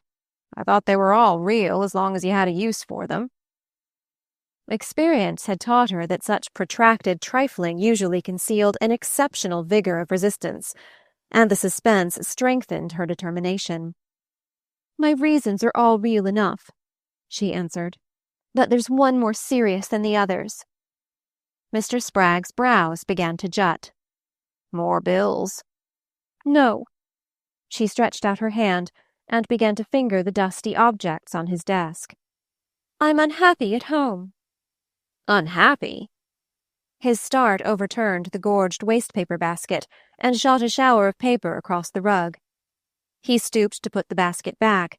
Then he turned his slow, fagged eyes on his daughter. "Why, he worships the ground you walk on, Undie." "That's not always a reason, for a woman." It was the answer she would have given to Popple or Van Degen, but she saw in an instant the mistake of thinking it would impress her father. In the atmosphere of sentimental casuistry to which she had become accustomed, she had forgotten that Mr. Spragg's private rule of conduct was as simple as his business morality was complicated. He glowered at her under thrust-out brows. "It isn't a reason, isn't it? I can seem to remember the time when you used to think it was equal to a whole carload of whitewash." She blushed a bright red, and her own brows were leveled at his above her stormy steel-gray eyes. The sense of her blunder made her angrier with him, and more ruthless. "I can't expect you to understand. You never have, you or Mother, when it came to my feelings. I suppose some people are born sensitive. I can't imagine anybody choose to be so. Because I've been too proud to complain, you've taken it for granted that I was perfectly happy. But my marriage was a mistake from the beginning, and Ralph feels about it just as I do. His people hate me. They've always hated me, and he looks at everything as they do. They've never forgiven me for his having had to go into business. With their aristocratic ideas, they look down on a man who works for his living. Of course it's all right for you to do it, because you're not a Marvell or a Dagonet. But they think Ralph ought to just lie back and let you support the baby and me." This time she had found the right note. She knew it by the tightening of her father's slack muscles and the sudden straightening of his back. "By George, he pretty near does," he exclaimed, bringing down his fist on the desk. "They haven't been taking it out of you about that, have they?" "They don't fight fair enough to say so. They just egg him on to turn against me. They only consented to his marrying me because they thought you were so crazy about the match you'd give us everything, and he'd have nothing to do but sit at home and write books." Mr. Spragg emitted a derisive groan. "From what I hear of the amount of business he's doing, I guess he could keep the Poets' Corner going right along. I suppose the old man was right. He hasn't got it in him to make money." "Of course not. He wasn't brought up to it. And in his heart of hearts he's ashamed of having to do it. He told me it was killing a little more of him every day." "Do they back him up in that kind of talk?" "They back him up in everything. Their ideas are all different from ours. They look down on us, can't you see that? Can't you guess how they treat me from the way they've acted to you and Mother?" He met this with a puzzled stare. "The way they've acted to me and Mother? Why, we never so much as set eyes on them." "That's just what I mean. I don't believe they've even called on Mother this year, have they? Last year they just left their cards without asking. And why do you suppose they never invite you to dine? In their set, lots of people older than you and Mother dine out every night of the winter. Society's full of them. The Marvells are ashamed to have you meet their friends. That's the reason. They're ashamed to have it known that Ralph married an Apex girl, and that you and Mother haven't always had your own servants and carriages. And Ralph's ashamed of it, too, now he's got over being crazy about me. If he was free, I believe he'd turn round tomorrow and marry that Ray girl his mother's saving up for him." Mr. Spragg listened with a heavy brow and pushed out lip. His daughter's outburst seemed at last to have roused him to a faint resentment.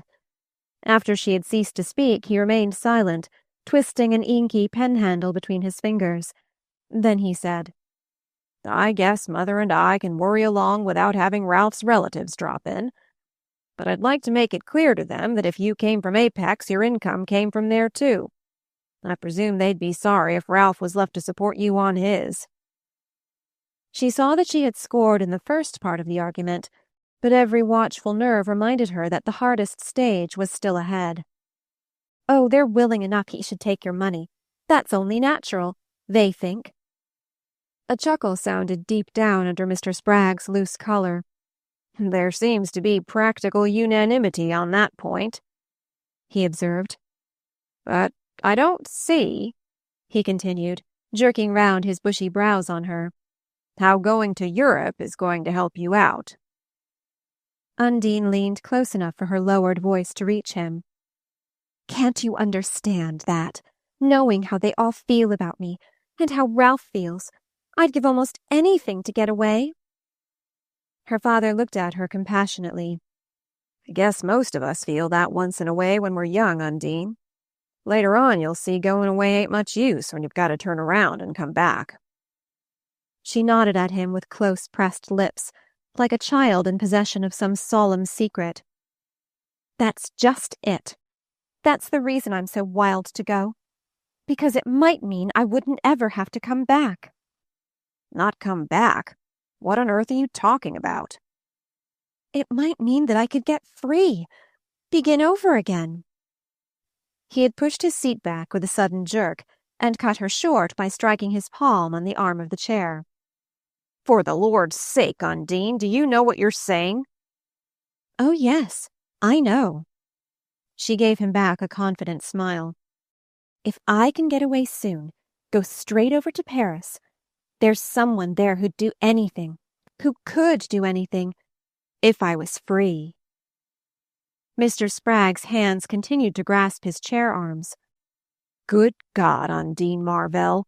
Are you sitting there in your sane senses and talking to me of what you could do if you were free?" Their glances met in an interval of speechless communion, but Undine did not shrink from her father's eyes, and when she lowered her own, it seemed to be only because there was nothing left for them to say. "I know just what I could do if I were free. I could marry the right man," she answered boldly. He met her with a murmur of helpless irony. "The right man! The right man! Haven't you had enough of trying for him yet?" As he spoke, the door behind them opened, and Mr. Spragg looked up abruptly. The stenographer stood on the threshold, and above her shoulder Undine perceived the ingratiating grin of Elmer Moffatt. "A little farther lend thy guiding hand, but I guess I can go the rest of the way alone," he said, insinuating himself through the doorway with an airy gesture of dismissal. Then he turned to Mr. Spragg and Undine.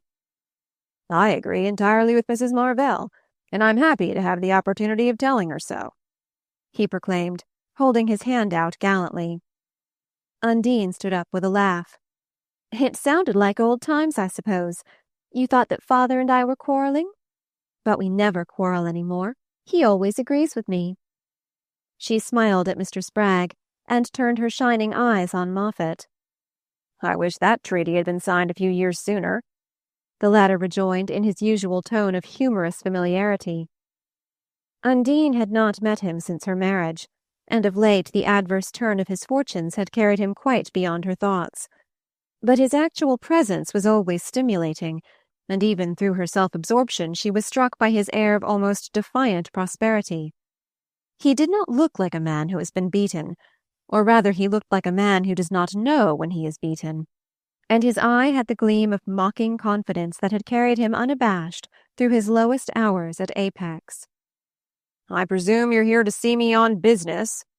Mr. Spragg inquired, rising from his chair with a glance that seemed to ask his daughter's silence. "Why, yes, Senator," rejoined Moffatt, who was given in playful moments to the bestowal of titles high-sounding. "At least I'm here to ask you a little question that may lead to business." Mr. Spragg crossed the office and held open the door. "Step this way, please," he said, guiding Moffatt out before him, though the latter hung back to exclaim, "No family secrets, Mrs. Marvell. Anybody can turn the fierce white light on me." With the closing of the door, Undine's thoughts turned back to her own preoccupations. It had not struck her as incongruous that Moffatt should have business dealings with her father. She was even a little surprised that Mr. Spragg should still treat him so coldly. But she had no time to give to such considerations. Her own difficulties were too importunately present to her. She moved restlessly about the office, listening to the rise and fall of the two voices on the other side of the partition, without once wondering what they were discussing. What should she say to her father when he came back? What argument was most likely to prevail with him? If he really had no money to give her, she was imprisoned fast. Van Degen was lost to her, and the old life must go on interminably. In her nervous pacing, she paused before the blotched looking-glass that hung in a corner of the office, under a steel engraving of Daniel Webster. Even that defective surface could not disfigure her, and she drew fresh hope from the sight of her beauty. Her few weeks of ill health had given her cheeks a subtler curve and deepened the shadows beneath her eyes, and she was handsomer than before her marriage. No, Van Degen was not lost to her even. From narrowed lids to parted lips, her face was swept by a smile like refracted sunlight. He was not lost to her while she could smile like that. Besides, even if her father had no money, there were always mysterious ways of raising it. In the old Apex days, he had often boasted of such feats. As the hope rose, her eyes widened trustfully, and this time the smile that flowed up to them was as limpid as a child's. That was the way her father liked her to look at him. The door opened, and she heard Mr. Spragg say behind her, "No, sir, I won't. That's final." He came in alone with a brooding face and lowered himself heavily into his chair. It was plain that the talk between the two men had had an abrupt ending. Undine looked at her father with a passing flicker of curiosity. Certainly it was an odd coincidence that Moffatt should have called while she was there. "What did he want?" she asked, glancing back toward the door. Mr. Spragg mumbled his invisible toothpick. "Oh, just another of his wildcat schemes. Some real estate deal he's in." "Why did he come to you about it?" He looked away from her, fumbling among the letters on the desk. "Guess he tried everybody else first. He'd go and ring the devil's front doorbell if he thought he could get anything out of him." "I suppose he did himself a lot of harm by testifying in the Ararat investigation." "Yes, sir.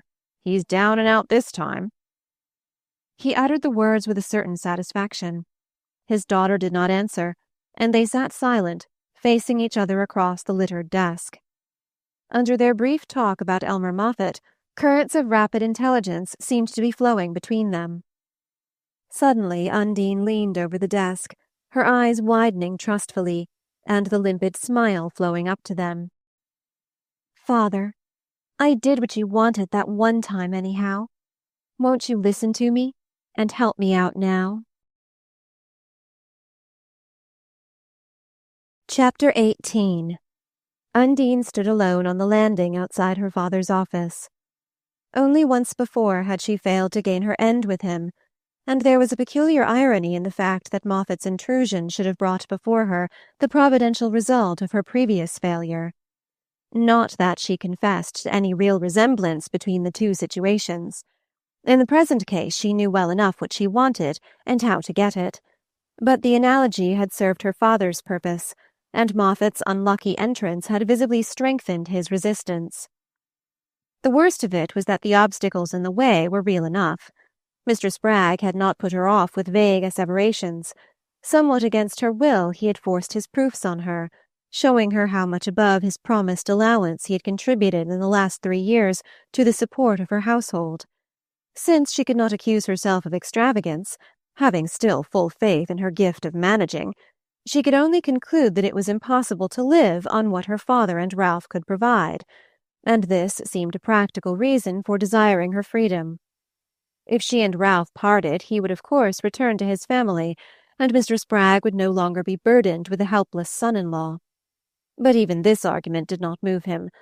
Undine, as soon as she had risked Van Degen's name, found herself face to face with a code of domestic conduct as rigid as its exponent's business principles were elastic. Mr. Spragg did not regard divorce as intrinsically wrong or even inexpedient, and of its social disadvantages he had never even heard. Lots of women did it, as Undine said, and if their reasons were adequate they were justified.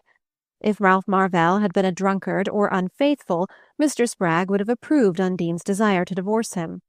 But that it should be prompted by her inclination for another man, and a man with a wife of his own, was as shocking to him as it would have been to the most uncompromising of the Dagonets and Marvells. Such things happened, as Mr. Spragg knew, but they should not happen to any woman of his name while he had the power to prevent it. And Undine recognized that for the moment he had that power. As she emerged from the elevator, she was surprised to see Moffatt in the vestibule. His presence was an irritating reminder of her failure, and she walked past him with a rapid bow. But he overtook her. "Mrs. Marvell, I've been waiting to say a word to you." If it had been anyone else, she would have passed on, but Moffatt's voice had always a detaining power. Even now that she knew him to be defeated and negligible, the power asserted itself, and she paused to say, "I'm afraid I can't stop. I'm late for an engagement."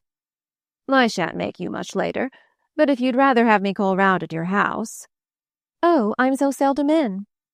She turned a wondering look on him. "What is it you wanted to say?" "Just 2 words. I've got an office in this building, and the shortest way would be to come up there for a minute." As her look grew distant, he added, "I think what I've got to say is worth the trip." His face was serious without underlying irony, the face he wore when he wanted to be trusted. "Very well," she said, turning back. Undine, glancing at her watch as she came out of Moffatt's office, saw that he had been true to his promise of not keeping her more than 10 minutes. The fact was characteristic. Under all his incalculableness, there had always been a hard foundation of reliability. It seemed to be a matter of choice with him whether he let one feel that solid bottom or not. And in specific matters, the same quality showed itself in an accuracy of statement, a precision of conduct, that contrasted curiously with his usual hyperbolic banter and his loose, lounging manner. No one could be more elusive, yet no one could be firmer to the touch. Her face had cleared, and she moved more lightly as she left the building. Moffatt's communication had not been completely clear to her, but she understood the outline of the plan he had laid before her, and was satisfied with the bargain they had struck. He had begun by reminding her of her promise to introduce him to any friend of hers who might be useful in the way of business. Over 3 years had passed since they made the pact, and Moffatt had kept loyally to his side of it. With the lapse of time, the whole matter had become less important to her, but she wanted to prove her good faith, and when he reminded her of her promise, she at once admitted it. "Well, then, I want you to introduce me to your husband."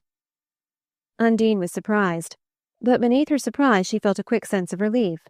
Ralph was easier to manage than so many of her friends, and it was a mark of his present indifference to acquiesce in anything she suggested. "My husband? Why, what can he do for you?" Moffatt explained at once in the fewest words, as his way was when it came to business. He was interested in a big deal which involved the purchase of a piece of real estate held by a number of wrangling heirs. The real estate broker with whom Ralph Marvell was associated represented these heirs, but Moffatt had his reasons for not approaching him directly.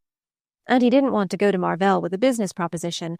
It would be better to be thrown with him socially, as if by accident. It was with that object that Moffatt had just appealed to Mr. Spragg, but Mr. Spragg, as usual, had turned him down, without even consenting to look into the case.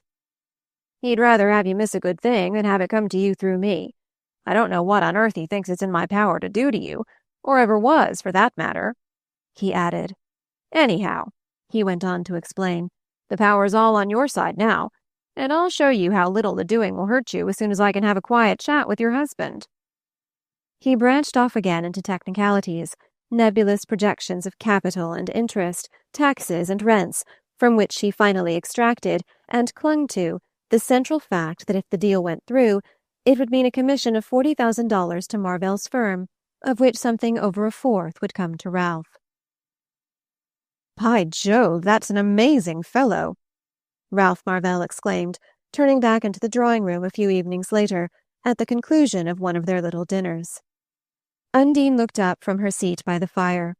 She had had the inspired thought of inviting Moffatt to meet Claire Van Degen, Mrs. Fairford, and Charles Bowen. It had occurred to her that the simplest way of explaining Moffatt was to tell Ralph that she had unexpectedly discovered an old Apex acquaintance in the protagonist of the great Ararat trust fight. Moffat's defeat had not wholly divested him of interest.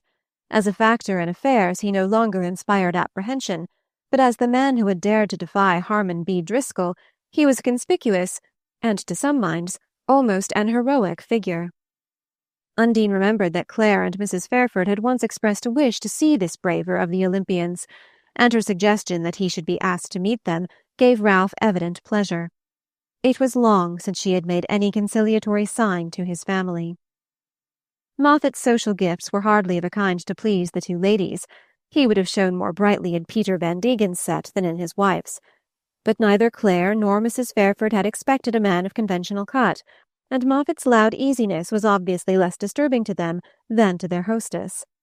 Undine only felt his crudeness, and the tacit criticism passed on it by the mere presence of such men as her husband and Bowen. But Mrs. Fairford seemed to enjoy provoking him to fresh excesses of slang and hyperbole. Gradually she drew him into talking of the Driscoll campaign, and he became recklessly explicit. He seemed to have nothing to hold back. All the details of the prodigious exploit poured from him with Homeric volume. Then he broke off abruptly, thrusting his hands into his trouser pockets and shaping his red lips to a whistle, which he checked as his glance met Undine's. To conceal his embarrassment, he leaned back in his chair, looked about the table with complacency, and said, "I don't mind if I do," to the servant who approached to refill his champagne glass. The men sat long over their cigars, but after an interval Undine called Charles Bowen into the drawing-room to settle some question in dispute between Claire and Mrs. Fairford, and thus gave Moffatt a chance to be alone with her husband. Now that their guests had gone, she was throbbing with anxiety to know what had passed between the two, but when Ralph rejoined her in the drawing-room, she continued to keep her eyes on the fire and twirl her fan listlessly. "That's an amazing chap," Ralph repeated, looking down at her. "Where was it you ran across him? Out at Apex?" As he leaned against the chimney-piece, lighting his cigarette, it struck Undine that he looked less fagged and lifeless than usual, and she felt more and more sure that something important had happened during the moment of isolation she had contrived. She opened and shut her fan reflectively. "Yes, years ago. Father had some business with him and brought him home to dinner one day." "And you've never seen him since?" She waited, as if trying to piece her recollections together. "I suppose I must have. But all that seems so long ago," she said, sighing. She had been given of late to such plaintive glances toward her happy girlhood, but Ralph seemed not to notice the allusion. "Do you know," he exclaimed after a moment, "I don't believe the fellow's beaten yet." She looked up quickly. "Don't you?" "No, and I could see that Bowen didn't either. He strikes me as the kind of man who develops slowly, needs a big field, and perhaps makes some big mistakes, but gets where he wants to in the end. Jove, I wish I could put him in a book. There's something epic about him, a kind of epic effrontery." Undine's pulses beat faster as she listened. Was it not what Moffatt had always said of himself, that all he needed was time and elbow room? How odd that Ralph, who seemed so dreamy and unobservant, should instantly have reached the same conclusion. But what she wanted to know was the practical result of their meeting. "What did you and he talk about when you were smoking?" "Oh, he got on the Driscoll fight again, gave us some extraordinary details. The man's a thundering brute, but he's full of observation and humor. Then, after Bowen joined you, he told me about a new deal he's gone into. Rather a promising scheme, but on the same titanic scale. It's just possible, by the way, that we may be able to do something for him. Part of the property he's after is held in our office." He paused, knowing Undine's indifference to business matters, but the face she turned to him was alive with interest. "You mean you might sell the property to him?" "Well, if the thing comes off. There would be a big commission if we did." He glanced down on her half ironically. "You'd like that, wouldn't you?" She answered with a shade of reproach. "Why do you say that? I haven't complained." "Oh, no. But I know I've been a disappointment as a money-maker." She leaned back in her chair, closing her eyes as if in utter weariness and indifference, and in a moment she felt him bending over her. "What's the matter? Don't you feel well?" I'm a little tired. It's nothing." She pulled her hand away and burst into tears. Ralph knelt down by her chair and put his arm about her. It was the first time he had touched her since the night of the boy's birthday, and the sense of her softness woke a momentary warmth in his veins. "What is it, dear? What is it?" Without turning her head, she sobbed out, "You seem to think I'm too selfish and odious, that I'm just pretending to be ill." "No, no," he assured her, smoothing back her hair. But she continued to sob on in a gradual crescendo of despair, till the vehemence of her weeping began to frighten him, and he drew her to her feet and tried to persuade her to let herself be led upstairs. She yielded to his arm, sobbing in short, exhausted gasps, and leaning her whole weight on him as he guided her along the passage to her bedroom. On the lounge to which he lowered her, she lay white and still, tears trickling through her lashes, and her handkerchief pressed against her lips. He recognized the symptoms with a sinking heart. She was on the verge of a nervous attack, such as she had had in the winter, and he foresaw with dismay the disastrous train of consequences, the doctors' and nurses' bills, and all the attendant confusion and expense. If only Moffatt's project might be realized, if for once he could feel a round sum in his pocket, and be freed from the perpetual daily strain.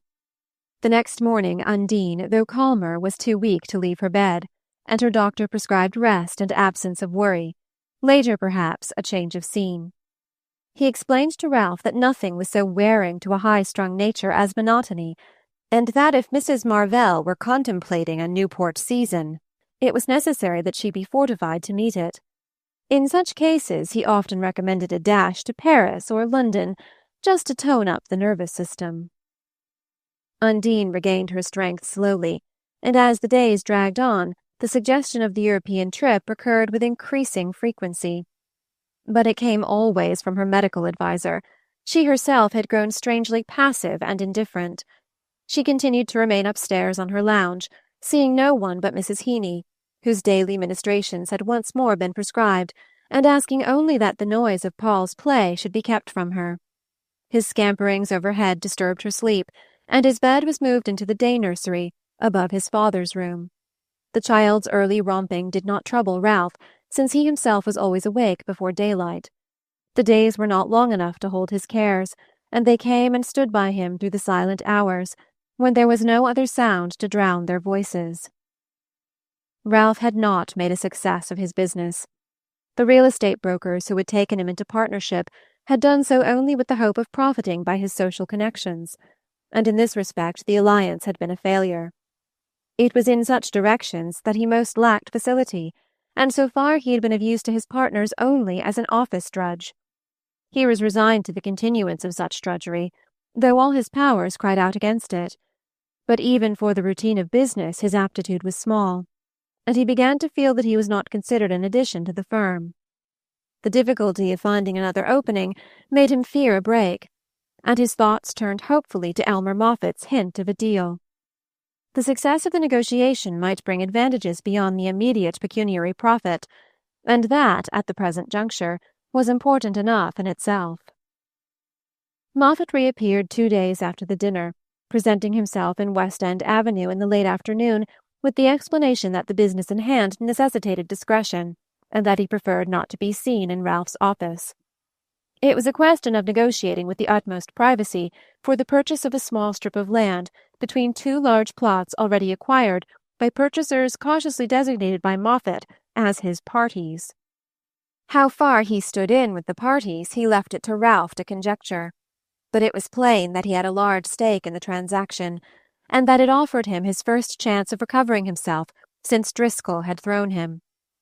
The owners of the coveted plot did not seem anxious to sell, and there were personal reasons for Moffatt's not approaching them through Ralph's partners, who were the regular agents of the estate, so that Ralph's acquaintance with the conditions, combined with his detachments from the case, marked him out as a useful intermediary.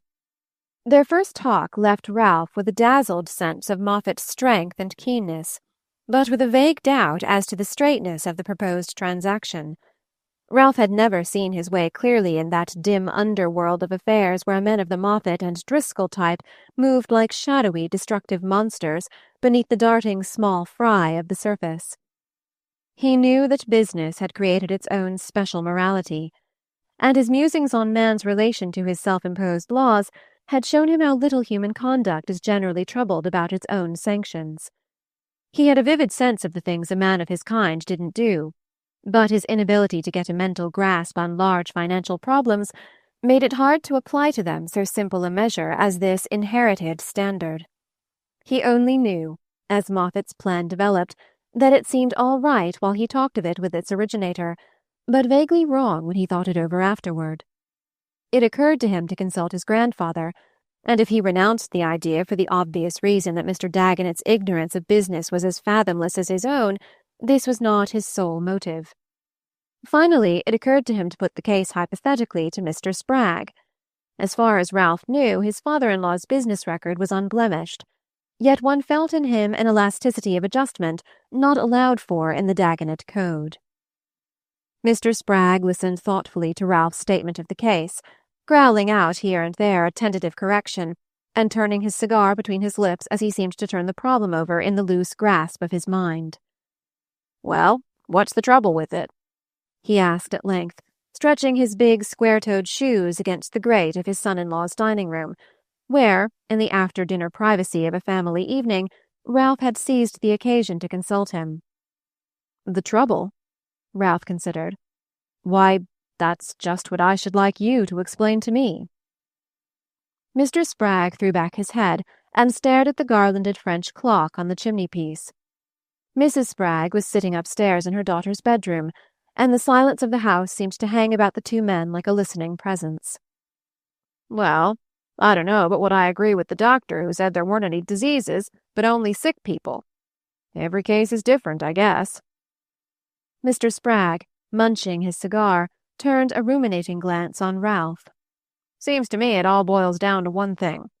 Was this fellow we're supposing about under any obligation to the other party, the one he was trying to buy the property from?" Ralph hesitated. "Only the obligation recognized between decent men to deal with each other decently." Mr. Spragg listened to this with the suffering air of a teacher compelled to simplify upon his simplest questions. "Any personal obligation, I meant. Had the other fellow done him a good turn any time?" "No, I don't imagine them to have had any previous relations at all." His father-in-law stared. "Where's your trouble, then?" He sat for a moment frowning at the embers. "Even when it's the other way around, it ain't always so easy to decide how far that kind of thing's binding. And they say shipwrecked fellows will make a meal of a friend as quick as they would of a total stranger." He drew himself together with a shake of his shoulders and pulled back his feet from the grate. "But I don't see the conundrum in your case. Guess it's up to both parties to take care of their own skins." He rose from his chair and wandered upstairs to Undine. That was the Wall Street Code. It all boiled down to the personal obligation, to the salt eaten in the enemy's tent. Ralph's fancy wandered off on a long trail of speculation, from which he was pulled back with a jerk by the need of immediate action. Moffat's deal would not wait. Quick decisions were essential to effective action, and brooding over ethical shades of difference might work more ill than good in a world committed to swift adjustments. The arrival of several unforeseen bills confirmed this view, and once Ralph had adopted it, he began to take a detached interest in the affair. In Paris, in his younger days, he had once attended a lesson in acting given at the Conservatoire by one of the great lights of the theatre, and had seen an apparently uncomplicated role of the classic repertory, familiar to him through repeated performances, taken to pieces before his eyes, dissolved into its component elements, and built up again with a minuteness of elucidation and a range of reference that made him feel as though he had been let into the secret of some age-long natural process. As he listened to Moffat, the remembrance of that lesson came back to him. At the outset, the deal and his own share in it had seemed simple enough. He would have put on his hat and gone out on the spot in the full assurance of being able to transact the affair. But as Moffat talked, he began to feel as blank and blundering as the class of dramatic students before whom the great actor had analyzed his part. The affair was, in fact, difficult and complex, and Moffat saw at once just where the difficulties lay and how the personal idiosyncrasies of the parties affected them. Such insights fascinated Ralph, and he strayed off into wondering why it did not qualify every financier to be a novelist, and what intrinsic barrier divided the two arts. Both men had strong incentives for hastening the affair, and within a fortnight after Moffat's first advance, Ralph was able to tell him that his offer was accepted. Over and above his personal satisfaction, he felt the thrill of the agent whom some powerful negotiator has charged with a delicate mission. He might have been an eager young Jesuit carrying compromising papers to his superior. It had been stimulating to work with Moffat, and to study at close range the large, powerful instrument of his intelligence. As he came out of Moffat's office at the conclusion of this visit, Ralph met Mr. Spragg descending from his eyrie.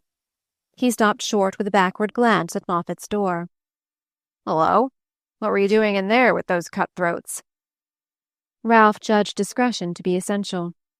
"Oh, just a little business for the firm." Mr. Spragg said no more, but resorted to the soothing labial motion of revolving his phantom toothpick. "How's Undie getting along?" he merely asked, as he and his son-in-law descended together in the elevator. "She doesn't seem to feel much stronger. The doctor wants her to run over to Europe for a few weeks. She thinks of joining her friends, the Shallums, in Paris." Mr. Spragg was again silent, but he left the building at Ralph's side, and the two walked together toward Wall Street. Presently the older man said, "How did you get acquainted with Moffat?" "Why, by chance. Undine ran across him somewhere and asked him to dine the other night." "Undine asked him to dine?" "Yes. She told me you used to know him out at Apex." Mr. Spragg appeared to search his memory for confirmation of the fact. "I believe he used to be round there at one time. I've never heard any good of him yet." He paused at a crossing and looked probingly at his son-in-law. "Is she terribly set on this trip to Europe?" Ralph smiled. "You know how it is when she takes a fancy to do anything." Mr. Spragg, by a slight lift of his brooding brows, seemed to convey a deep, if unspoken, response. "Well, I'd let her do it this time. I'd let her do it," he said, as he turned down the steps of the subway. Ralph was surprised, for he had gathered from some frightened references of Mrs. Spragg's that Undine's parents had wind of her European plan and were strongly opposed to it.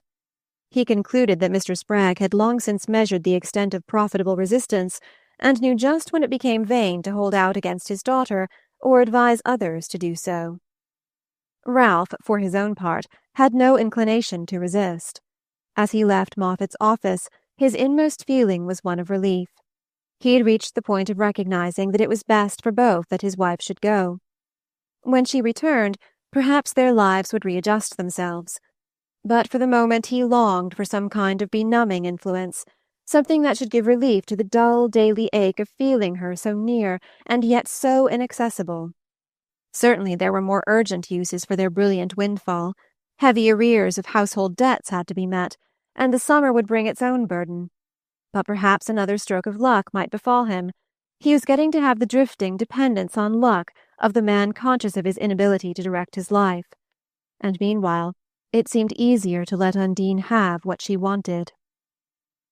Undine, on the whole, behaved with discretion. She received the good news languidly, and showed no unseemly haste to profit by it. But it was as hard to hide the light in her eyes as to dissemble the fact that she had not only thought out every detail of the trip in advance, but had decided exactly how her husband and son were to be disposed of in her absence. Her suggestion that Ralph should take Paul to his grandparents, and that the West End Avenue house should be let for the summer, were too practical not to be acted on, and Ralph found she had already put her hand on the Harry Lipscombs, who after 3 years of neglect were to be dragged back to favour and made to feel, as the first step in their reinstatement, the necessity of hiring for the summer months a cool, airy house on the West Side. On her return from Europe, Undine explained, she would of course go straight to Ralph and the boy in the Adirondacks, and it seemed a foolish extravagance to let the house stand empty when the Lipscombs were so eager to take it. As the day of departure approached, It became harder for her to temper her beams, but her pleasure showed itself so amiably that Ralph began to think she might, after all, miss the boy and himself more than she imagined. She was tenderly preoccupied with Paul's welfare, and, to prepare for his translation to his grandparents, she gave the household in Washington Square more of her time than she had accorded it since her marriage.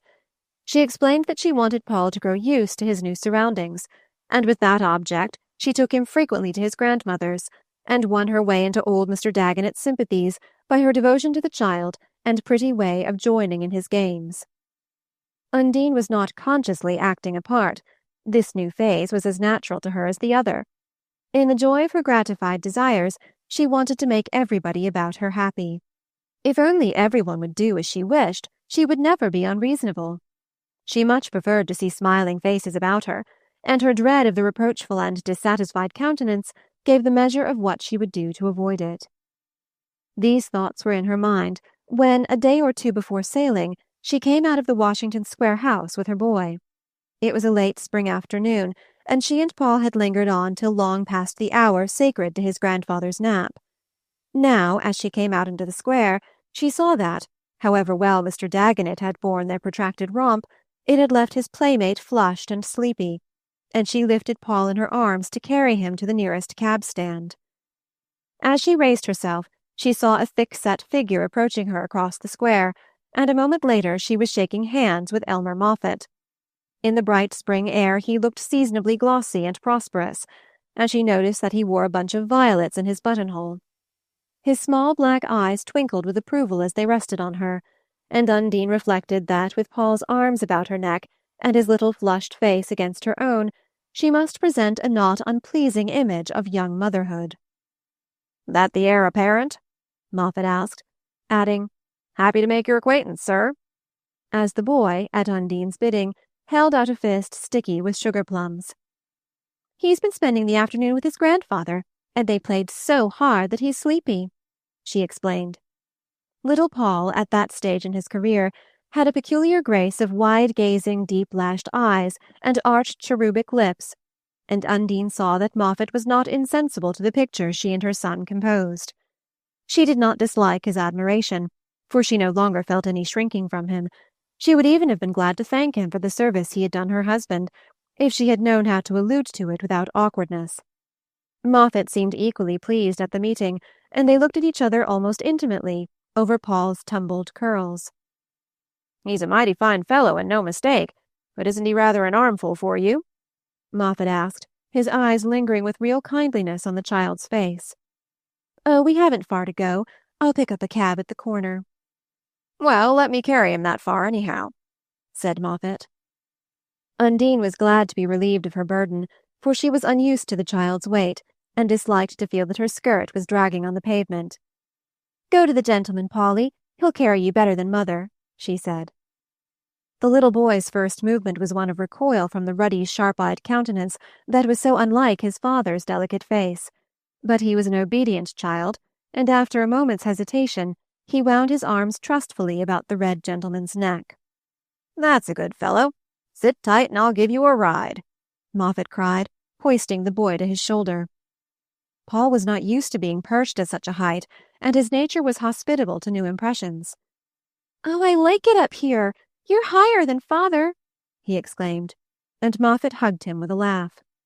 "It must feel mighty good to come uptown to a fellow like you in the evenings," he said, addressing the child, but looking at Undine, who also laughed a little. "Oh, they're a dreadful nuisance, you know, but Paul's a very good boy." "I wonder if he knows what a friend I've been to him lately," Moffatt went on, as they turned into Fifth Avenue. Undine smiled. She was glad he should have given her an opening. "He shall be told as soon as he's old enough to thank you. I'm so glad you came to Ralph about that business." "Oh, I gave him a leg up, and I guess he's given me one, too. Queer the way things come round. He's fairly put me in the way of a fresh start." Their eyes met in a silence which Undine was the first to break. "It's been awfully nice of you to do what you've done right along, and this last thing has made a lot of difference to us." "Well, I'm glad you feel that way. I never wanted to be anything but nice, as you call it." Moffatt paused a moment and then added, "If you're less scared of me than your father is, I'd be glad to call round and see you once in a while." The quick blood rushed to her cheeks. There was nothing challenging, demanding in his tone. She guessed at once that if he made the request, it was simply for the pleasure of being with her, and she liked the magnanimity implied. Nevertheless, she was not sorry to have to answer, "Of course I'll always be glad to see you. Only as it happens, I'm just sailing for Europe." "For Europe?" The word brought Moffat to a stand so abruptly that little Paul lurched on his shoulder. "For Europe?" he repeated. "Why, I thought you said the other evening you expected to stay on in town till July. Didn't you think of going to the Adirondacks?" Flattered by his evident disappointment, she became high and careless in her triumph. "Oh yes, but that's all changed. Ralph and the boy are going, but I sail on Saturday to join some friends in Paris, and later I may do some motoring in Switzerland and Italy." She laughed a little in the mere enjoyment of putting her plans into words, and Moffat laughed too, but with an edge of sarcasm. I see. Everything's changed, as you say, and your husband can blow you off to the trip. Well, I hope you'll have a first-class time." Their glances crossed again, and something in his cool scrutiny impelled Undine to say, with a burst of candor, "If I do, you know, I shall owe it all to you." "Well, I always told you I meant to act white by you," he answered. They walked on in silence, and presently he began again in his usual joking strain. "See what one of the Apex girls has been up to?" Apex was too remote for her to understand the reference, and he went on. "Why, Millard Binch's wife, Indiana Frusk, that was. Didn't you see in the papers that Indiana'd fixed it up with James J. Rolliver to marry her? They say it was easy enough squaring Millard Binch. You'd know it would be. But it cost Rolliver near $1 million to mislay Mrs. R. and the children. Well, Indiana's pulled it off anyhow. She always was a bright girl. But she never came up to you." "Oh!" she stammered with a laugh, astonished and agitated by his news. Indiana Frusk and Rolliver. It showed how easily the thing could be done. If only her father had listened to her. If a girl like Indiana Frusk could gain her end so easily, what might not Undine have accomplished? She knew Moffat was right in saying that Indiana had never come up to her. She wondered how the marriage would strike Van Degen. She signaled to a cab, and they walked toward it without speaking. Undine was recalling with intensity that one of Indiana's shoulders was higher than the other, and that people in Apex had thought her lucky to catch Millard Binch, the druggist's clerk, when Undine herself had cast him off after a lingering engagement. And now Indiana Frusk was to be Mrs. James J. Rolliver. Undine got into the cab and bent forward to take little Paul. Moffat lowered his charge with exaggerated care, and a "Steady there, steady," that made the child laugh. Then, stooping over, he put a kiss on Paul's lips before handing him over to his mother. Chapter 19. The Parisian Diamond Company, Anglo-American Branch. Charles Bowen, seated one rainy evening of the Paris season in a corner of the great Nouveau Luxe restaurant, was lazily trying to resolve his impressions of the scene into the phrases of a letter to his old friend, Mrs. Henley Fairford. The long habit of unwritten communion with this lady, in no way conditioned by the short, rare letters they actually exchanged, usually caused his notations, in absence, to fall into such terms when the subject was of a kind to strike an answering flash from her. And who but Mrs. Fairford would see, from his own precise angle, the fantastic improbability, the layers on layers of unsubstantialness on which the seemingly solid scene before him rested? The dining-room of the Nouveau Luxe was at its fullest, and having contracted on the garden side through stress of weather, had even overflowed to the farther end of the long hall beyond, so that Bowen, from his corner, surveyed a seemingly endless perspective of plumed and jewelled heads, of shoulders bare or black-coated, encircling the close-packed tables. He had come half an hour before the time he had named to his expected guest, so that he might have the undisturbed amusement of watching the picture compose itself again before his eyes. During some 40 years' perpetual exercise of his perceptions, he had never come across anything that gave them the special titillation produced by the sight of the dinner hour at the Nouveau Luxe. The same sense of putting his hand on human nature's passion for the factitious, its incorrigible habit of imitating the imitation. As he sat watching the familiar faces swept toward him on the rising tide of arrival, for it was one of the joys of the scene that the type was always the same even when the individual was not, he hailed with renewed appreciation this costly expression of a social ideal. The dining-room at the Nouveau Luxe represented, on such a spring evening, what unbounded material power had devised for the delusion of its leisure. A phantom society, with all the rules, smirks, gestures of its model, but evoked out of promiscuity and incoherence, while the other had been the product of continuity and choice. And the instinct which had driven a new class of world-compellers to bind themselves to slavish imitation of the superseded, and their prompt and reverent faith in the reality of the sham they had created, seemed to Bowen the most satisfying proof of human permanence. With this thought in his mind, he looked up to greet his guest. The Comte Raymond de Chelles, straight, slim, and gravely smiling, came toward him with frequent pauses of salutation at the crowded tables, saying, as he seated himself and turned his pleasant eyes on the scene, "Il n'y a pas à dire, my dear Bowen. It's charming and sympathetic and original. We owe America a great debt of gratitude for inventing it."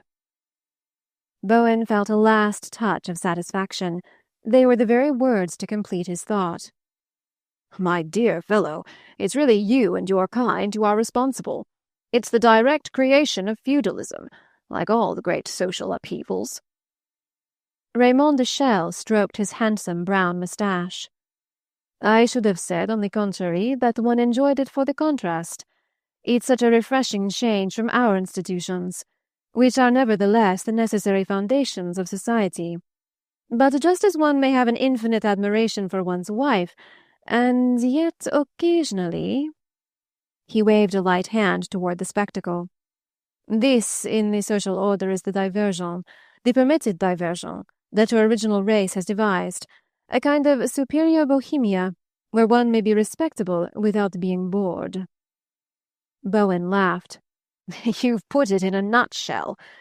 The ideal of the American woman is to be respectable without being bored, and from that point of view this world they've invented has more originality than I gave it credit for." Chelles thoughtfully unfolded his napkin. "My impression's a superficial one, of course, for as to what goes on underneath—" He looked across the room. "If I married, I shouldn't care to have my wife come here too often." Bowen laughed again. "She'd be as safe as in a bank. Nothing ever goes on. Nothing that ever happens here is real." "Ah, quant à cela," the Frenchman murmured, inserting a fork into his melon. Bowen looked at him with enjoyment. He was such a precious footnote to the page. The two men, accidentally thrown together some years previously during a trip up the Nile, always met again with pleasure when Bowen returned to France. Raymond de Chelles, who came of a family of moderate fortune, lived for the greater part of the year on his father's estates in Burgundy. But he came up every spring to the entresol of the old Marquis's Hôtel for a 2 month study of human nature, applying to the pursuit of the discriminating taste and transient ardor that give the finest bloom to pleasure. Bowen liked him as a companion and admired him as a charming specimen of the Frenchman of his class, embodying in his lean, fatigued, and finished person that happy mean of simplicity and intelligence of which no other race has found the secret. If Raymond de Chelles had been English, he would have been a mere fox-hunting animal, with appetites but without tastes. But in his lighter Gallic clay, the wholesome territorial savor, the inherited passion for sport and agriculture, were blent with an openness to finer sensations, a sense of the come and go of ideas, under which one felt the tight hold of 2 or 3 inherited notions, religious, political, and domestic, in total contradiction to his surface attitude. That the inherited notions would in the end prevail, everything in his appearance declared, from the distinguished slant of his nose to the narrow forehead under his thinning hair. He was the kind of man who would inevitably revert when he married. But meanwhile, the surface he presented to the play of life was broad enough to take in the fantastic spectacle of the nouveau luxe, and to see its gestures reflected in a Latin consciousness was an endless entertainment to Bowen. The tone of his guest's last words made him take them up. "But is the lady you allude to more than a hypothesis? Surely you're not thinking of getting married?" Shell raised his eyebrows ironically. "One hasn't one to think of it in my situation. One hears of nothing else at home. One knows that, like death, it has to come." His glance, which was still mustering the room, came to a sudden pause and kindled. "Who's the lady over there? Fair-haired and white, the one who's just come in with that red-faced man. They seem to be with a party of your compatriots." Bowen followed his glance to a neighboring table, where at the moment Undine Marvell was seating herself at Peter Van Degen's side in the company of the Harvey Shallums, the beautiful Mrs. Barringer, and a dozen other New York figures. She was so placed that as she took her seat she recognized Bowen and sent him a smile across the tables. She was more simply dressed than usual, and the pink lights, warming her cheeks and striking gleams from her hair, gave her face a dewy freshness that was new to Bowen. He had always thought her beauty too obvious, too bathed in the bright publicity of the American air. But tonight she seemed to have been brushed by the wing of poetry, and its shadow lingered in her eyes. Shell's gaze made it evident that he had received the same impression. "One is sometimes inclined to deny your compatriots' actual beauty, to charge them with producing the effect without having the features. But in this case, you say you know the lady?" "Yes, she's the wife of an old friend." "The wife? She's married?" "There again, it's so puzzling. Your young girls look so experienced, and your married women sometimes so unmarried." "Well, they often are, in these days of divorce." The other's interest quickened. "Your friend's divorced?" "Oh, no, heaven forbid. Mrs. Marvell hasn't been long married, and it was a love match of the good old kind." "Ah.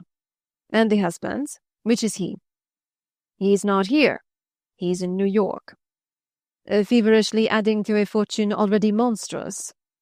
"No, not precisely monstrous. The Marvells are not well off," said Bowen, amused by his friend's interrogations. "And he allows an exquisite being like that to come to Paris without him, and in company with the red-faced gentleman who seems so alive to his advantages?" "We don't allow our women this or that. I don't think we set much store by the compulsory virtues." His companion received this with amusement. "If you're as detached as that, why does the obsolete institution of marriage survive with you?" "Oh, it still has its uses. One couldn't be divorced without it." Shell laughed again, but his straying eye still followed the same direction, and Bowen noticed that the fact was not unremarked by the object of his contemplation. Undine's party was one of the liveliest in the room. The American laugh rose above the din of the orchestra, as the American toilets dominated the less daring effects at the other tables. Undine, on entering, had seemed to be in the same mood as her companions, but Bowen saw that, as she became conscious of his friend's observation, she isolated herself in a kind of soft abstraction, and he admired the adaptability which enabled her to draw from such surroundings the contrasting graces of reserve. They had greeted each other with all the outer signs of cordiality, but Bowen fancied she would not care to have him speak to her. She was evidently dining with Van Degen, and Van Degen's proximity was the last fact she would wish to have transmitted to the critics in Washington Square. Bowen was therefore surprised when, as he rose to leave the restaurant, he heard himself hailed by Peter. "Hello! Hold on. When did you come over? Mrs. Marvell's dying for the last news about the old homestead." Undine's smile confirmed the appeal. She wanted to know how lately Bowen had left New York, and pressed him to tell her when he had last seen her boy, how he was looking, and whether Ralph had been persuaded to go down to Claire's on Saturdays and get a little riding and tennis. And dear Laura, was she well too, and was Paul with her, or still with his grandmother? They were all dreadfully bad correspondents, and so was she, Undine laughingly admitted, And when Ralph had last written her, these questions had still been undecided. As she smiled up at Bowen, he saw her glance stray to the spot where his companion hovered, and when the diners rose to move toward the garden for coffee, she said with a sweet note and a detaining smile, "Do come with us. I haven't half finished." Van Degen echoed the request, and Bowen, amused by Undine's arts, was presently introducing Chelles and joining with him in the party's transit to the terrace. The rain had ceased, and under the clear evening sky the restaurant garden opened green depths that skillfully hid its narrow boundaries. Van Degen's company was large enough to surround 2 of the tables on the terrace, and Bowen noted the skill with which Undine, leaving him to Mrs. Shallum's care, contrived to draw Raymond de Chelles to the other table. Still more noticeable was the effect of this stratagem on Van Degen, who also found himself relegated to Mrs. Shallum's group. Poor Peter's state was betrayed by the irascibility which wreaked itself on a jostling waiter, and found cause for loud remonstrance in the coldness of the coffee and the badness of the cigars. And Bowen, with something more than the curiosity of the looker-on, wondered whether this were the real clue to Undine's conduct. He had always smiled at Mrs. Fairford's fears for Ralph's domestic peace. He thought Undine too clear-headed to forfeit the advantages of her marriage, but now it struck him that she might have had a glimpse of larger opportunities.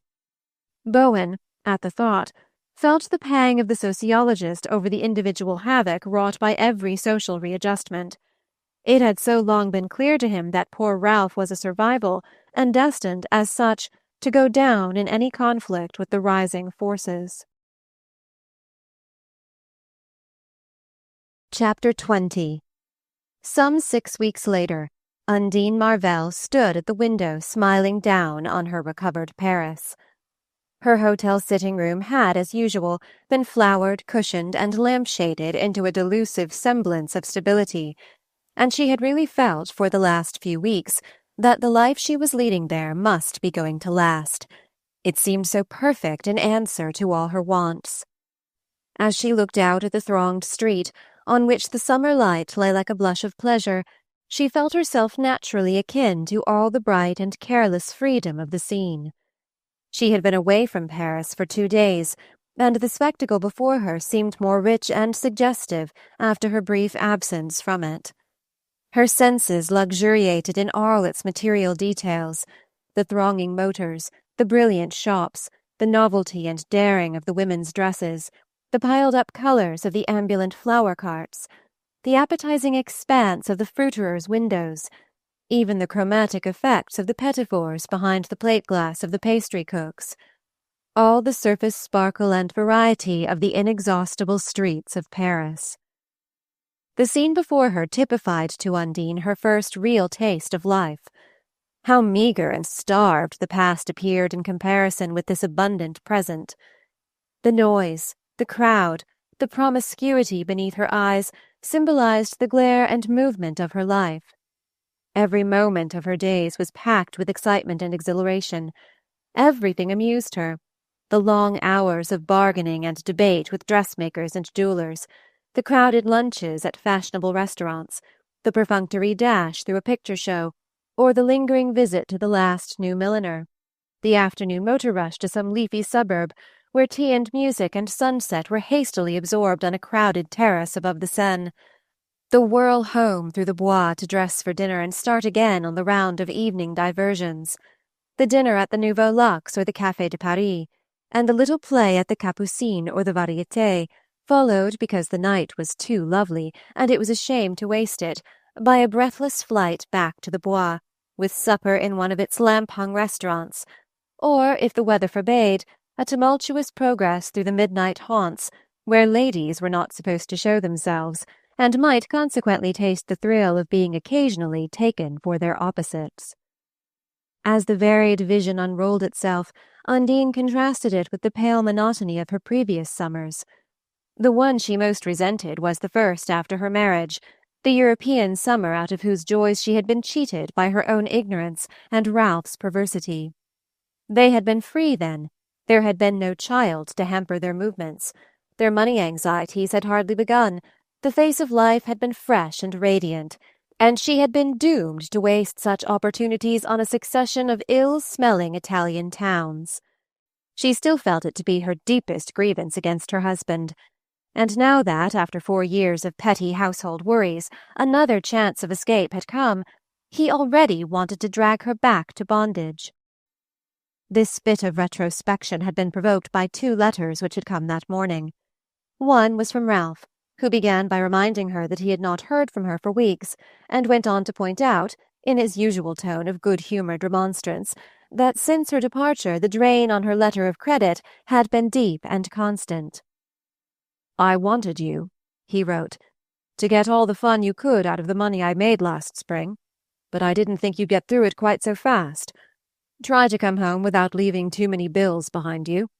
Your illness and Paul's cost more than I expected, and Lipscomb has had a bad knock in Wall Street and hasn't yet paid his first quarter." Always the same monotonous refrain. Was it her fault that she and the boy had been ill, or that Harry Lipscomb had been on the wrong side of Wall Street? Ralph seemed to have money on the brain. His business life had certainly deteriorated him. And, since he hadn't made a success of it after all, why shouldn't he turn back to literature and try to write his novel? Undine, the previous winter, had been dazzled by the figures which a well-known magazine editor whom she had met at a dinner had named as within reach of the successful novelist. She perceived for the first time that literature was becoming fashionable, and instantly decided that it would be amusing and original if she and Ralph should owe their prosperity to his talent.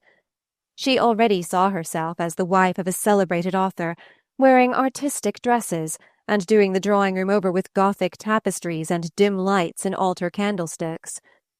But when she suggested Ralph's taking up his novel, he answered with a laugh that his brains were sold to the firm, that when he came back at night the tank was empty, and now he wanted her to sail for home in a week.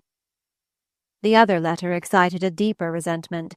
It was an appeal from Laura Fairford to return and look after Ralph. He was overworked and out of spirits, she wrote, and his mother and sister, reluctant as they were to interfere, felt they ought to urge Undine to come back to him. Details followed, unwelcome and officious. What right had Laura Fairford to preach to her of wifely obligations? No doubt Charles Bowen had sent home a highly coloured report, and there was really a certain irony in Mrs. Fairford's criticizing her sister-in-law's conduct on information obtained from such a source. Undine turned from the window and threw herself down on her deeply cushioned sofa. She was feeling the pleasant fatigue consequent on her trip to the country, whither she and Mrs. Shallum had gone with Raymond de Chelles to spend a night at the old Marquis's chateau. When her travelling companions, an hour earlier, had left her at her door, she had half promised to rejoin them for a late dinner in the Bois, and as she leaned back among the cushions, disturbing thoughts were banished by the urgent necessity of deciding what dress she should wear. These bright weeks of the Parisian spring had given her a first real glimpse into the art of living. From the experts who had taught her to subdue the curves of her figure and soften her bright free stare with dusky pencillings, to the skilled purveyors of countless forms of pleasure, the theatres and restaurants, the green and blossoming suburbs, the whole shining, shifting spectacle of nights and days. Every sight and sound and word had combined to charm her perceptions and refine her taste. And her growing friendship with Raymond de Chelles had been the most potent of these influences. Chelles, at once immensely taken, had not only shown his eagerness to share in the helter-skelter motions of Undine's party, but had given her glimpses of another, still more brilliant existence, that life of the inaccessible faubourg, of which the first tantalizing hints had but lately reached her. Hitherto she had assumed that Paris existed for the stranger, that its native life was merely an obscure foundation for the dazzling superstructure of hotels and restaurants in which her compatriots disported themselves. But lately she had begun to hear about other American women, the women who had married into the French aristocracy, and who led, in the high-walled houses beyond the Seine, which she had once thought so dull and dingy, a life that made her own seem as undistinguished as the social existence of the Mealey House. Perhaps what most exasperated her was the discovery, in this impenetrable group, of the Miss Wincher who had poisoned her far-off summer at Potash Springs. To recognize her old enemy in the Marquise de Trezac, who so frequently figured in the Parisian Chronicle, was the more irritating to Undine because her intervening social experiences had caused her to look back on Nettie Wincher as a frumpy girl who wouldn't have had a show in New York. Once more all the accepted values were reversed, and it turned out that Miss Wincher had been in possession of some key to success on which Undine had not yet put her hand. To know that others were indifferent to what she had thought important was to cheapen all present pleasure and turn the whole force of her desires in a new direction. What she wanted for the moment was to linger on in Paris, prolonging her flirtation with Chelles, and profiting by it to detach herself from her compatriots and enter doors closed to their approach. And Chelles himself attracted her. She thought him as sweet as she had once thought Ralph, whose fastidiousness and refinement were blent in him with a delightful foreign vivacity. His chief value, however, lay in his power of exciting Van Degen's jealousy. She knew enough of French customs to be aware that such devotion as Chelles' was not likely to have much practical bearing on her future. But Peter had an alarming way of lapsing into security, and as a spur to his ardor, she knew the value of other men's attentions. It had become Undine's fixed purpose to bring Van Degen to a definite expression of his intentions. The case of Indiana Frusk, whose brilliant marriage the journals of 2 continents had recently chronicled with unprecedented richness of detail, had made less impression on him than she hoped. He treated it as a comic episode without special bearing on their case, and once, when Undine cited Rolliver's expensive fight for freedom as an instance of the power of love over the most invulnerable natures, had answered carelessly, "Oh, his first wife was a laundress, I believe." But all about them couples were unpairing and pairing again with an ease and rapidity that encouraged Undine to bide her time. It was simply a question of making Van Degen want her enough, and of not being obliged to abandon the game before he wanted her as much as she meant he should. This was precisely what would happen if she were compelled to leave Paris now. Already the event had shown how right she had been to come abroad. The attention she attracted in Paris had reawakened Van Degen's fancy, and her hold over him was stronger than when they had parted in America. But the next step must be taken with coolness and circumspection, and she must not throw away what she had gained by going away at a stage when he was surer of her than she of him. She was still intensely considering these questions when the door behind her opened, and he came in. She looked up with a frown, and he gave a deprecating laugh. "Didn't I knock? Don't look so savage. They told me downstairs you'd got back, and I just bolted in without thinking." He had widened and purpled since their first encounter 5 years earlier, but his features had not matured. His face was still the face of a covetous, bullying boy, with a large appetite for primitive satisfactions and a sturdy belief in his intrinsic right to them.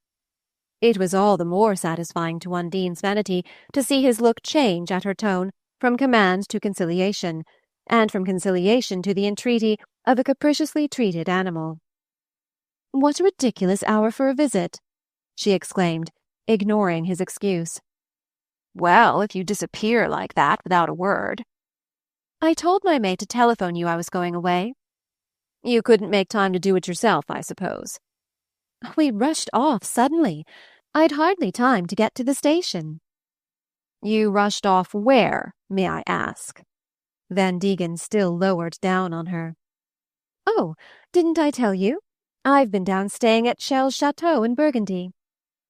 Her face lit up, and she raised herself eagerly on her elbow. "It's the most wonderful old house you ever saw, a real castle with towers and water all round it, and a funny kind of bridge they pull up. Chelles said he wanted me to see just how they lived at home, and I did. I saw everything. The tapestries that Louis Quinze gave them, and the family portraits, and the chapel where their own priest says mass, and they sit by themselves in a balcony with crowns all over it. The priest was a lovely old man. He said he'd give anything to convert me. Do you know, I think there's something very beautiful about the Roman Catholic religion. I've often felt I might have been happier if I'd had some religious influence in my life." She sighed a little and turned her head away. She flattered herself that she had learned to strike the right note with Van Degen. At this crucial stage he needed a taste of his own methods, a glimpse of the fact that there were women in the world who could get on without him. He continued to gaze down at her sulkily. "Were the old people there? You never told me you knew his mother." "I don't. They weren't there. But it didn't make a bit of difference, because Raymond sent down a cook from the Luxe." "Oh, Lord!"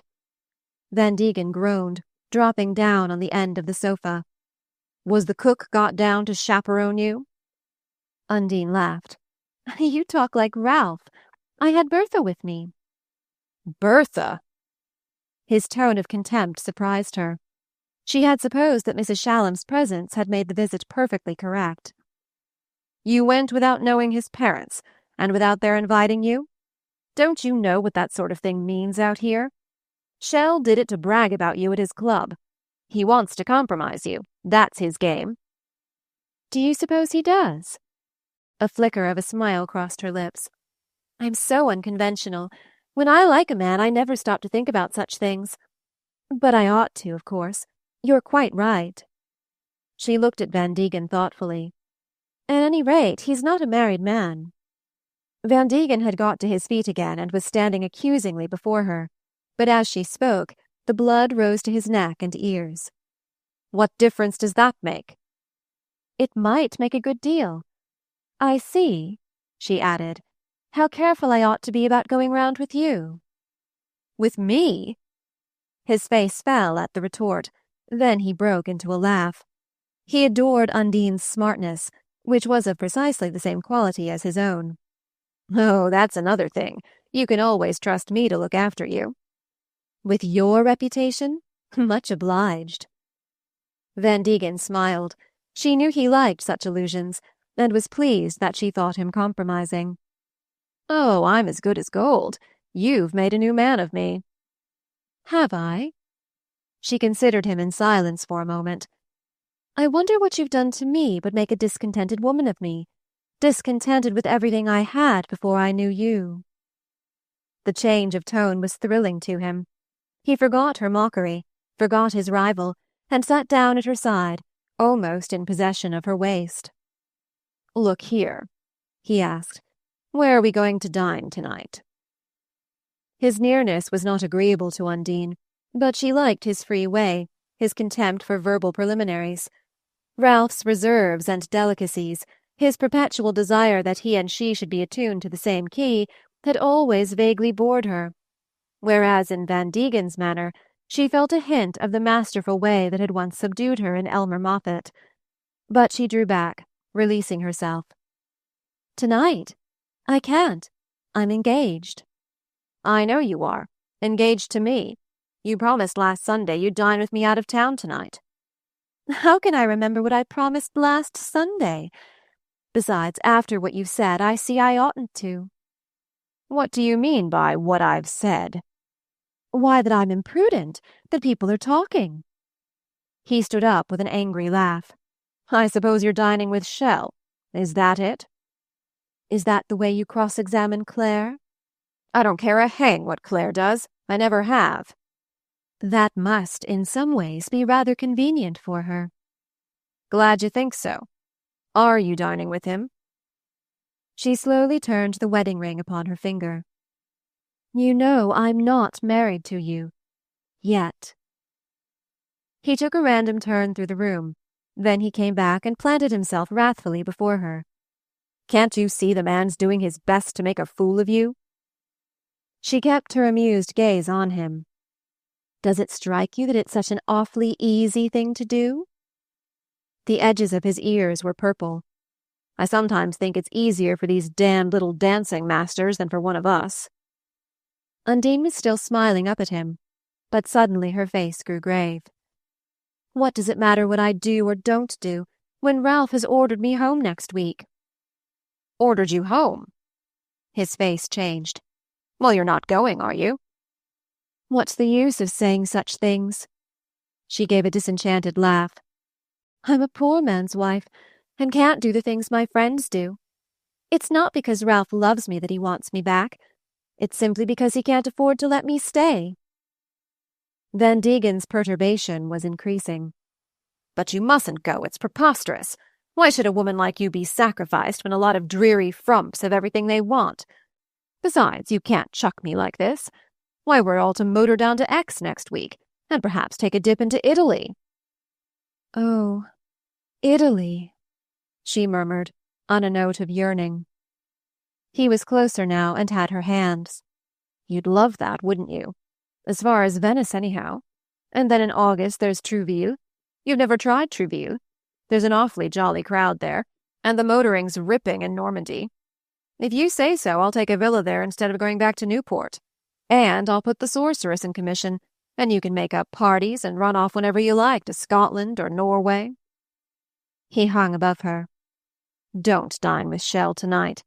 Come with me, and we'll talk things over. And next week we'll run down to Trouville to choose the villa."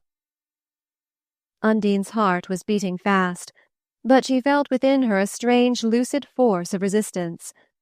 Because of that sense of security, she left her hands in Van Degen's. So Mr. Spragg might have felt at the tensest hour of the pure water move.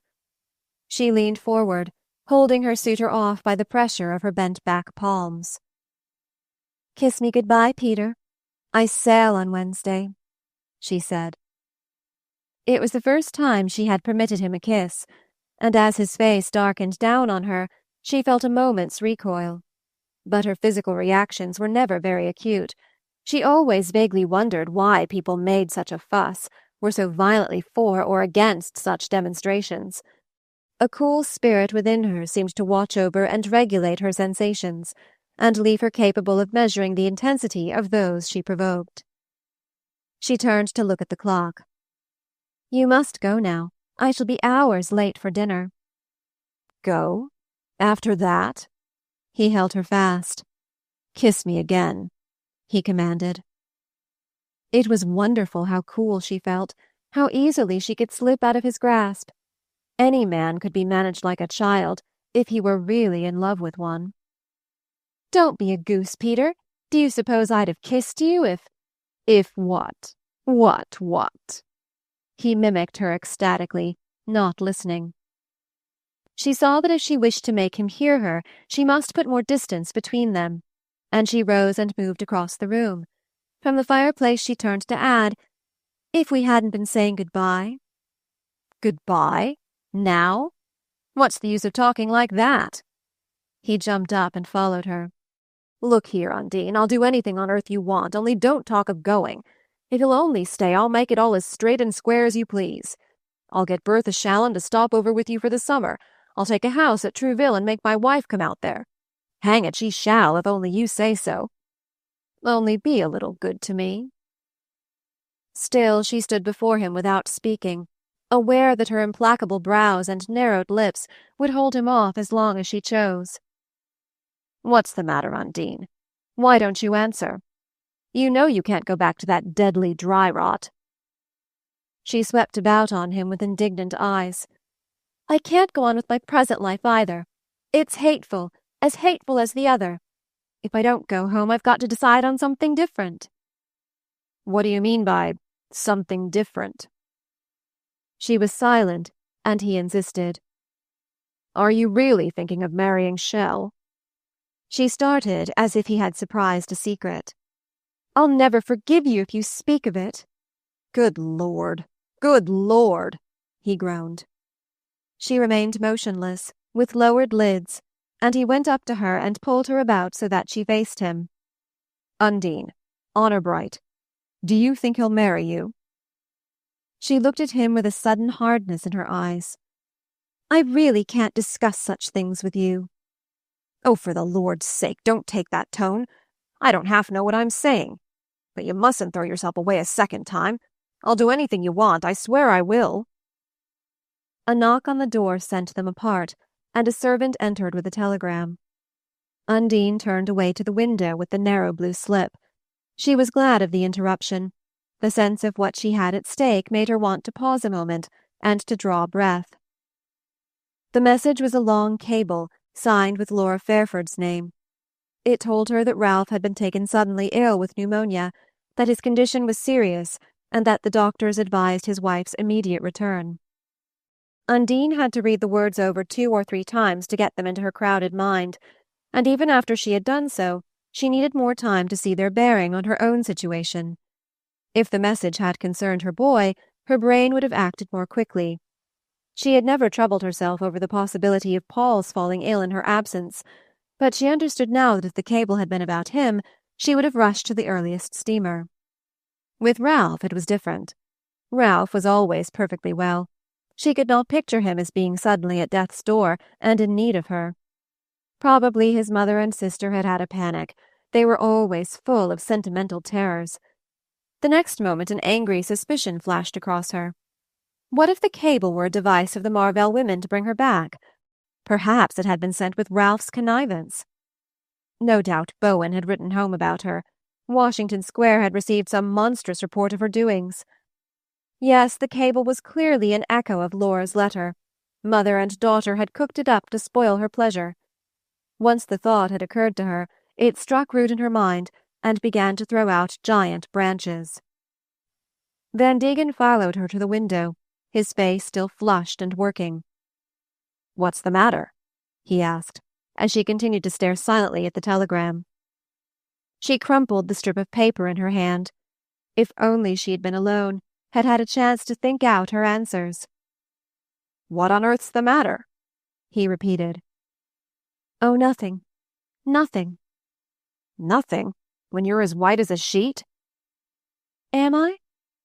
She gave a slight laugh. "It's only a cable from home." "Ralph?" She hesitated. "No. Laura." "What the devil is she cabling you about?" "She says Ralph wants me." "Now? At once?" "At once." Van Degen laughed impatiently. "Why don't he tell you so himself? What business is it of Laura Fairford's?" Undine's gesture implied a "What indeed?" "Is that all she says?" She hesitated again. "Yes, that's all." As she spoke, she tossed the telegram into the basket beneath the writing table. "As if I didn't have to go anyhow!" she exclaimed. With an aching clearness of vision, she saw what lay before her. The hurried preparations, the long, tedious voyage on a steamer chosen at haphazard, the arrival in the deadly July heat, and the relapse into all the insufferable daily fag of nursery and kitchen. She saw it, and her imagination recoiled. Van Degen's eyes still hung on her. She guessed that he was intensely engaged in trying to follow what was passing through her mind. Presently he came up to her again, no longer perilous and importunate, but awkwardly tender, ridiculously moved by her distress. "Undine, listen.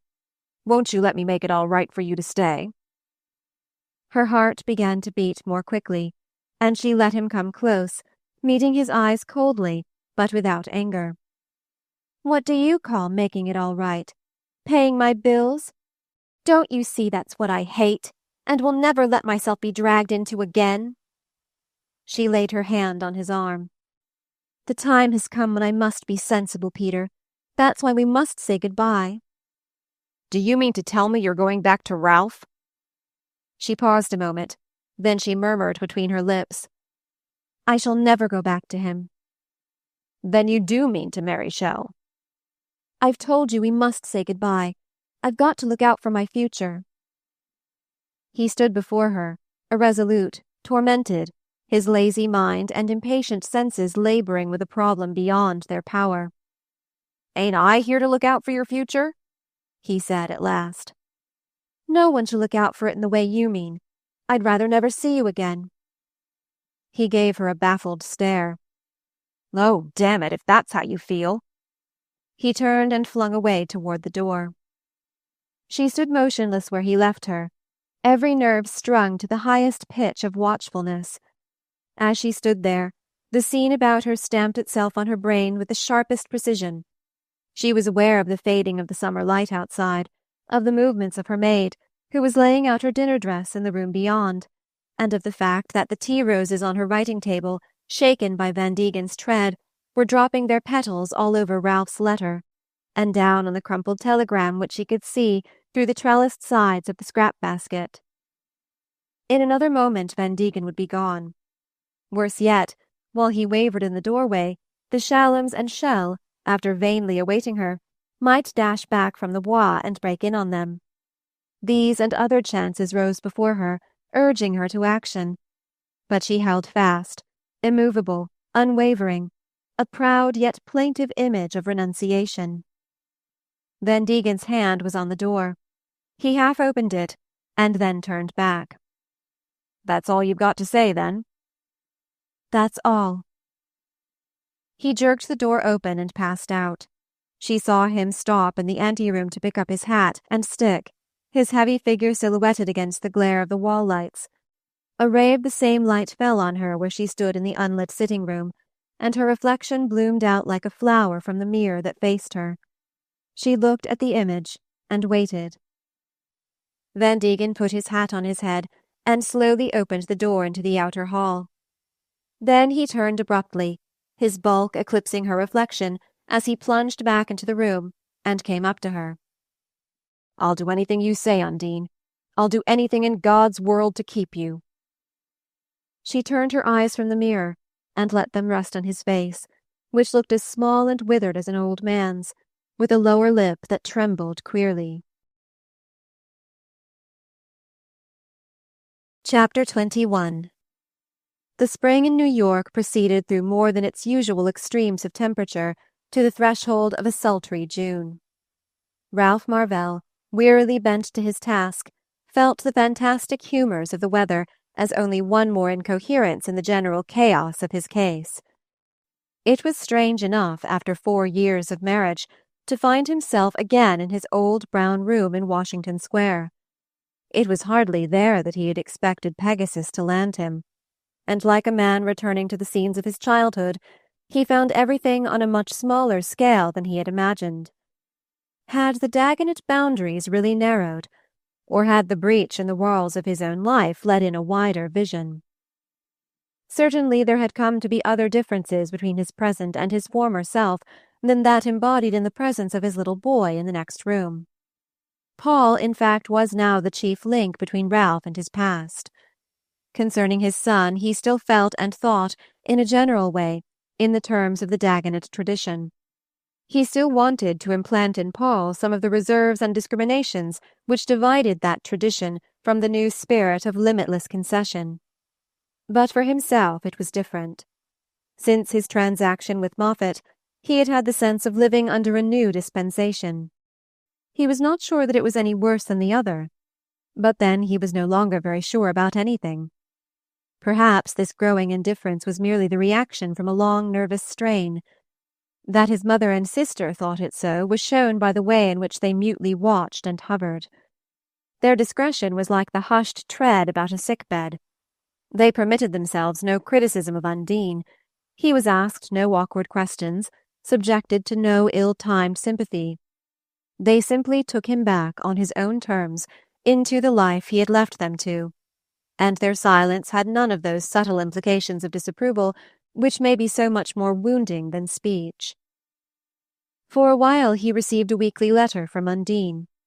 Vague and disappointing though they were, these missives helped him through the days, but he looked forward to them rather as a pretext for replies than for their actual contents. Undine was never at a loss for the spoken word. Ralph had often wondered at her verbal range and her fluent use of terms outside the current vocabulary. She had certainly not picked these up in books, since she never opened one. They seemed rather like some odd transmission of her preaching grandparents' oratory. But in her brief and colourless letters, she repeated the same bald statements in the same few terms. She was well. She had been round with Bertha Shallum. She had dined with the Jim Driscolls, or May Beringer, or Dicky Bowles. The weather was too lovely, or too awful. Such was the gist of her news. On the last page she hoped Paul was well and sent him a kiss, but she never made a suggestion concerning his care or asked a question about his pursuits. One could only infer that, knowing in what good hands he was, she judged such solicitude superfluous. and it was thus that Ralph put the matter to his mother. "Of course she's not worrying about the boy. Why should she? She knows that with you and Laura he's as happy as a king."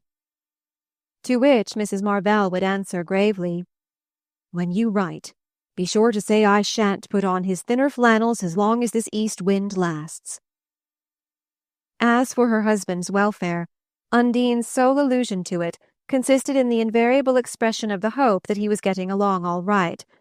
The phrase was always the same, and Ralph learned to know just how far down the third page to look for it.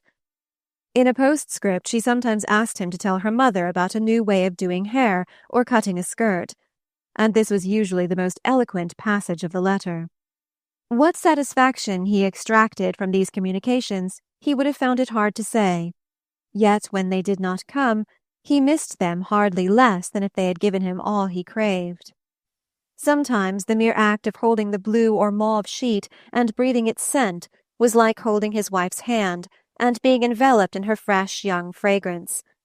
The sentimental disappointment vanished in the penetrating physical sensation.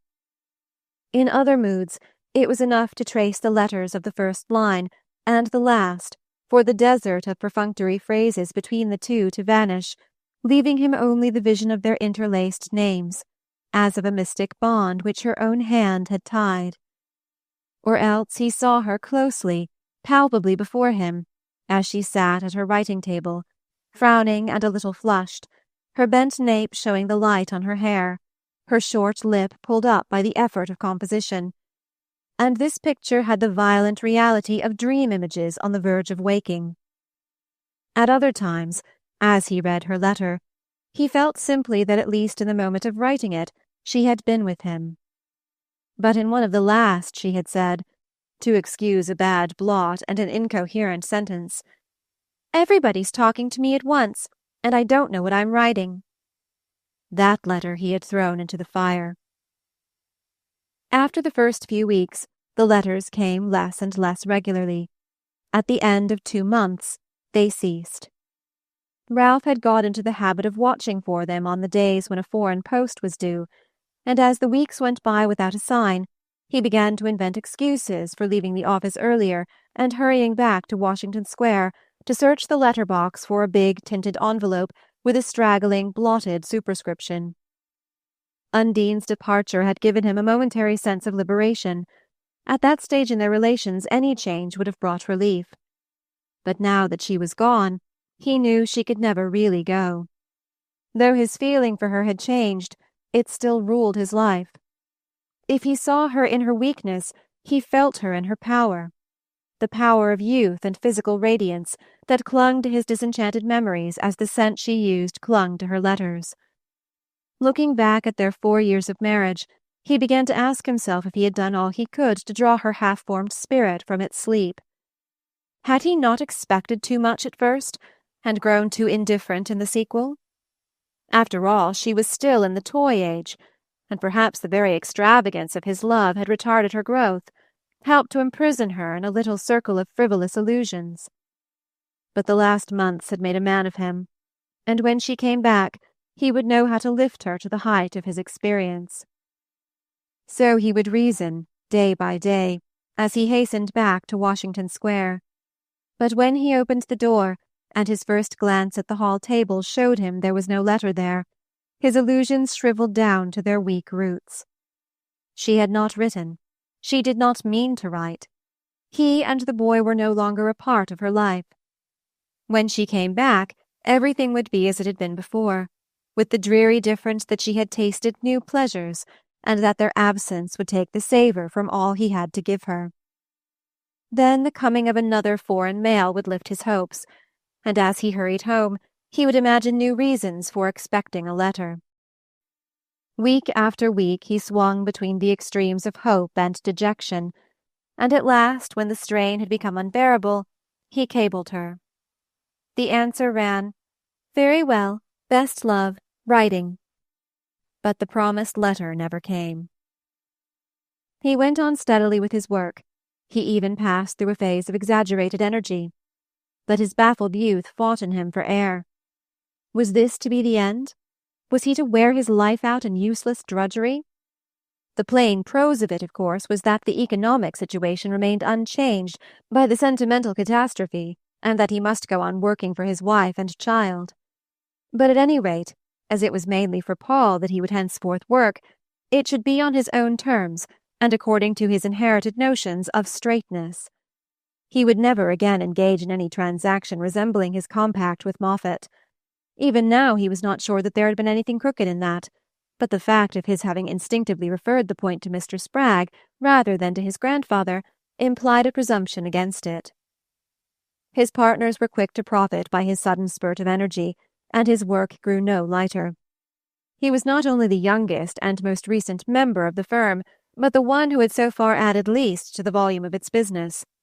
His hours were the longest, his absences, as summer approached, the least frequent and the most grudgingly accorded. No doubt his associates knew that he was pressed for money and could not risk a break. They worked him, and he was aware of it, and submitted because he dared not lose his job. But the long hours of mechanical drudgery were telling on his active body and undisciplined nerves. He had begun too late to subject himself to the persistent mortification of spirit and flesh which is a condition of the average business life, and after the long, dull days in the office, the evenings at his grandfather's whist table did not give him the counter-stimulus he needed. Almost everyone had gone out of town, but now and then Miss Ray came to dine, and Ralph, seated beneath the family portraits and opposite the desiccated Harriet, who had already faded to the semblance of one of her own great aunts, listened languidly to the kind of talk that the originals might have exchanged about the same table when New York gentility centred in the Battery and the Bowling Green. Mr. Dagonet was always pleasant to see and hear, but his sarcasms were growing faint and recondite. They had as little bearing on life as the humours of a Restoration comedy. As for Mrs. Marvell and Miss Ray, they seemed to the young man even more spectrally remote. Hardly anything that mattered to him existed for them, and their prejudices reminded him of signposts warning off trespassers who have long since ceased to intrude. Now and then he dined at his club and went on to the theatre with some young men of his own age, but he left them afterward, half vexed with himself for not being in the humour to prolong the adventure. There were moments when he would have liked to affirm his freedom in however commonplace a way, moments when the vulgarest way would have seemed the most satisfying. But he always ended by walking home alone and tiptoeing upstairs through the sleeping house, lest he should wake his boy. On Saturday afternoons, when the business world was hurrying to the country for golf and tennis, he stayed in town and took Paul to see the Spraggs. Several times since his wife's departure he had tried to bring about closer relations with his own family and Undine's, and the ladies of Washington Square, in their eagerness to meet his wishes, had made various friendly advances to Mrs. Spragg. But they were met by a mute resistance which made Ralph suspect that Undine's strictures on his family had taken root in her mother's brooding mind, and he gave up the struggle to bring together what had been so effectually put asunder. If he regretted his lack of success, it was chiefly because he was so sorry for the Spraggs. Soon after Undine's marriage, they had abandoned their polychrome suite at the Stentorian, and since then their peregrinations had carried them through half the hotels of the metropolis. Undine, who had early discovered her mistake in thinking hotel life fashionable, had tried to persuade her parents to take a house of their own, but though they refrained from taxing her with inconsistency, they did not act on her suggestion. Mrs. Spragg seemed to shrink from the thought of going back to housekeeping, and Ralph suspected that she depended on the transit from hotel to hotel as the one element of variety in her life. As for Mr. Spragg, it was impossible to imagine anyone in whom the domestic sentiments were more completely unlocalized and disconnected from any fixed habits, and he was probably aware of his changes of abode chiefly as they obliged him to ascend from the subway or descend from the elevated, a few blocks higher up or lower down. Neither husband nor wife complained to Ralph of their frequent displacements, or assigned to them any cause save the vague one of guessing they could do better. But Ralph noticed that the decreasing luxury of their life synchronized with Undine's growing demands for money. During the last few months they had transferred themselves to the Malibran, a tall, narrow structure resembling a grain elevator divided into cells, where linoleum and lincrusta simulated the stucco and marble of the Stentorian. and fagged businessmen and their families consumed the watery stews dispensed by colored help in the gray twilight of a basement dining room. Mrs. Spragg had no sitting room, and Paul and his father had to be received in one of the long public parlors, between ladies seated at rickety desks in the throes of correspondence and groups of listlessly conversing residents and callers. The Spraggs were intensely proud of their grandson, and Ralph perceived that they would have liked to see Paul charging uproariously from group to group and thrusting his bright curls and cherubic smile upon the general attention. The fact that the boy preferred to stand between his grandfather's knees and play with Mr. Spragg's Masonic emblem, or dangle his legs from the arm of Mrs. Spragg's chair, seemed to his grandparents evidence of ill health or undue repression, and he was subjected by Mrs. Spragg to searching inquiries as to how his food sat, and whether he didn't think his pauper was too strict with him. A more embarrassing problem was raised by the surprise, in the shape of peanut candy or chocolate creams, which he was invited to hunt for in Grandma's pockets, and which Ralph had to confiscate on the way home, lest the dietary rules of Washington Square should be too visibly infringed. Sometimes Ralph found Mrs. Heeny, ruddy and jovial, seated in the armchair opposite Mrs. Spragg, and regaling her with selections from a new batch of clippings. During Undine's illness of the previous winter, Mrs. Heeny had become a familiar figure to Paul, who had learned to expect almost as much from her bag as from his grandmother's pockets, so that the intemperate Saturdays at the Malibran were usually followed by languid and abstemious Sundays in Washington Square. Mrs. Heeny, being unaware of this sequel to her bounties, formed the habit of appearing regularly on Saturdays, and while she chatted with his grandmother, the little boy was encouraged to scatter the grimy carpet with face creams and bunches of clippings in his thrilling quest for the sweets at the bottom of her bag. "I declare, if he ain't in just as much of a hurry for everything as his mother," she exclaimed one day in her rich, rolling voice, and stooping to pick up a long strip of newspaper which Paul had flung aside, she added, as she smoothed it out, "I guess if he was a little mite older he'd be better pleased with this than the candy. It's the very thing I was trying to find for you the other day, Mrs. Spragg," she went on, holding the bit of paper at arm's length, and she began to read out, with a loudness proportioned to the distance between her eyes and the text. "With two such sprinters as Pete Van Degen and Dickie Bowles to set the pace, it's no wonder the New York set in Paris has struck a livelier gait than ever this spring. It's a high-pressure season, and no mistake, and no one lags behind less than the fascinating Mrs. Ralph Marvell, who was to be seen daily and nightly in all the smartest restaurants and naughtiest theaters, with so many devoted swains in attendance that the rival beauties of both worlds are said to be making catty comments. But then Mrs. Marvell's gowns are almost as good as her looks, and how can you expect the other women to stand for such a monopoly?" To escape the strain of these visits, Ralph once or twice tried the experiment of leaving Paul with his grandparents and calling for him in the late afternoon. But one day, on re-entering the Malibran, he was met by a small abashed figure clad in a kaleidoscopic tartan and a green velvet cap with a silver thistle. After this experience of the surprises of which Grandma was capable when she had a chance to take Paul shopping, Ralph did not again venture to leave his son, and their subsequent Saturdays were passed together in the sultry gloom of the Malibran. Conversation with the Spraggs was almost impossible. Ralph could talk with his father-in-law in his office, but in the hotel parlor Mr. Spragg sat in a ruminating silence, broken only by the emission of an occasional "Well, well," addressed to his grandson.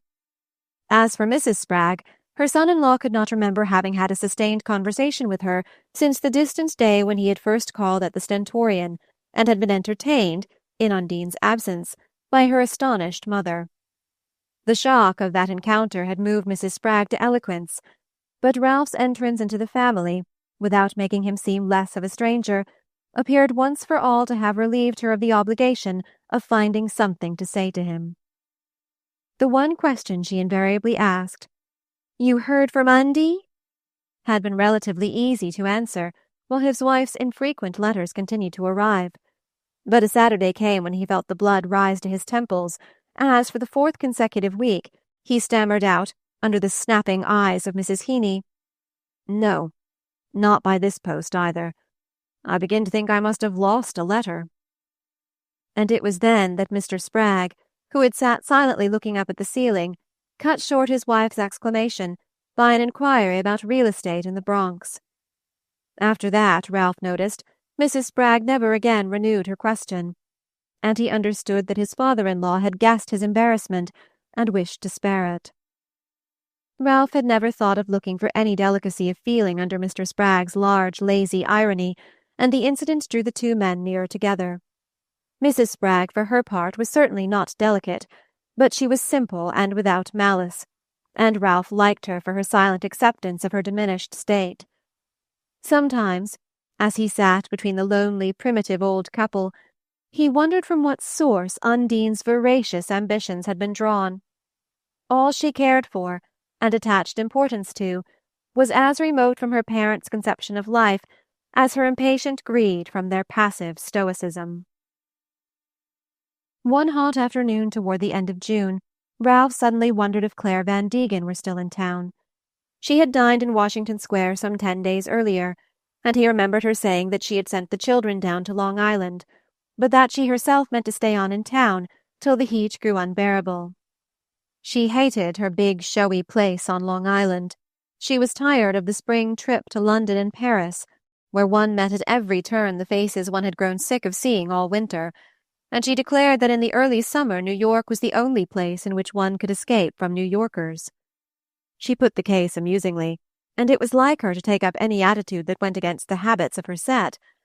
But she lived at the mercy of her moods, and one could never tell how long any one of them would rule her. As he sat in his office, with the noise and glare of the endless afternoon rising up in hot waves from the street, there wandered into Ralph's mind a vision of her shady drawing-room. All day it hung before him, like the mirage of a spring before a dusty traveler. He felt a positive thirst for her presence, for the sound of her voice, the wide spaces and luxurious silences surrounding her. It was perhaps because, on that particular day, a spiral pain was twisting around in the back of his head, and digging in a little deeper with each twist, and because the figures on the balance sheet before him were hopping about like black imps in an infernal forward and back, that the picture hung there so persistently. It was a long time since he had wanted anything as much as, at that particular moment, he wanted to be with Claire and hear her voice. And as soon as he had ground out the day's measure of work, he rang up the Van Degen place and learned that she was still in town.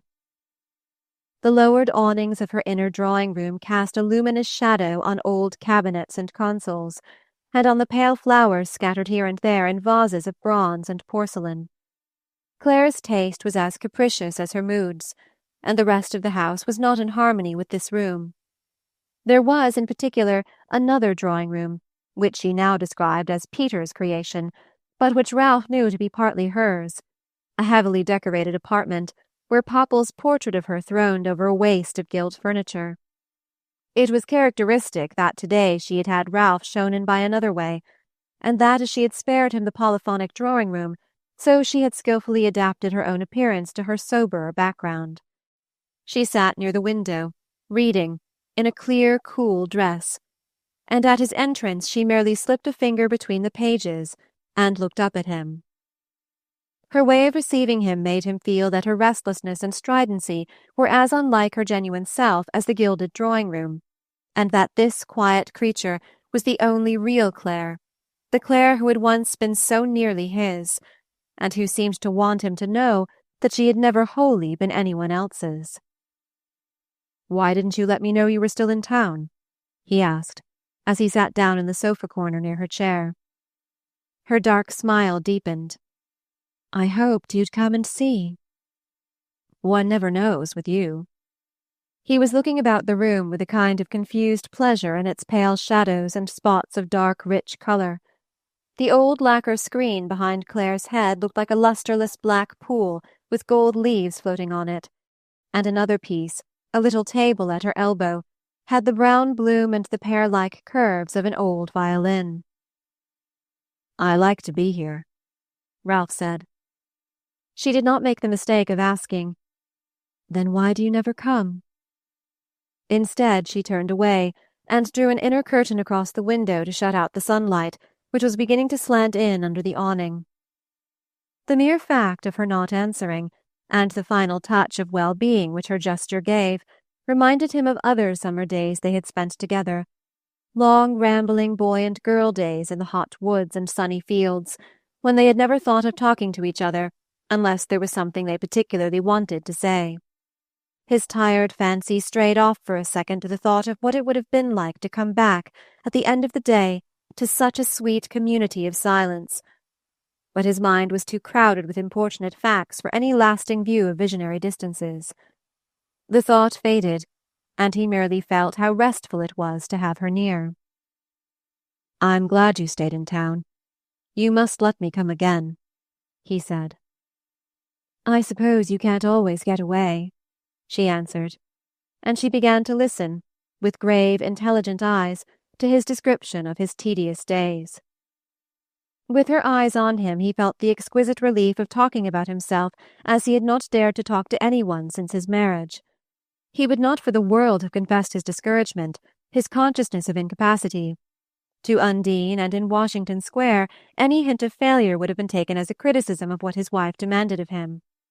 Only to Claire Van Degen could he cry out his present despondency and his loathing of the interminable task ahead.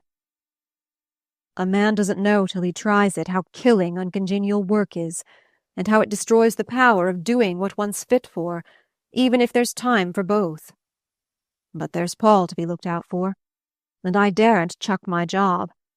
I'm in mortal terror of its chucking me."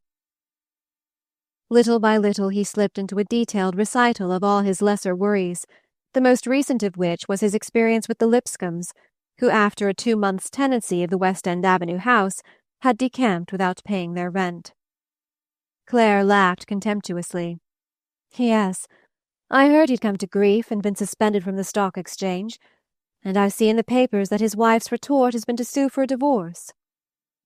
Ralph knew that, like all their clan, his cousin regarded a divorce suit as a vulgar and unnecessary way of taking the public into one's confidence. His mind flashed back to the family feast in Washington Square in celebration of his engagement.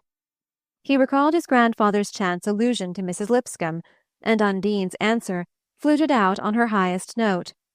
"Oh, I guess he'll get a divorce pretty soon. He's been a disappointment to her."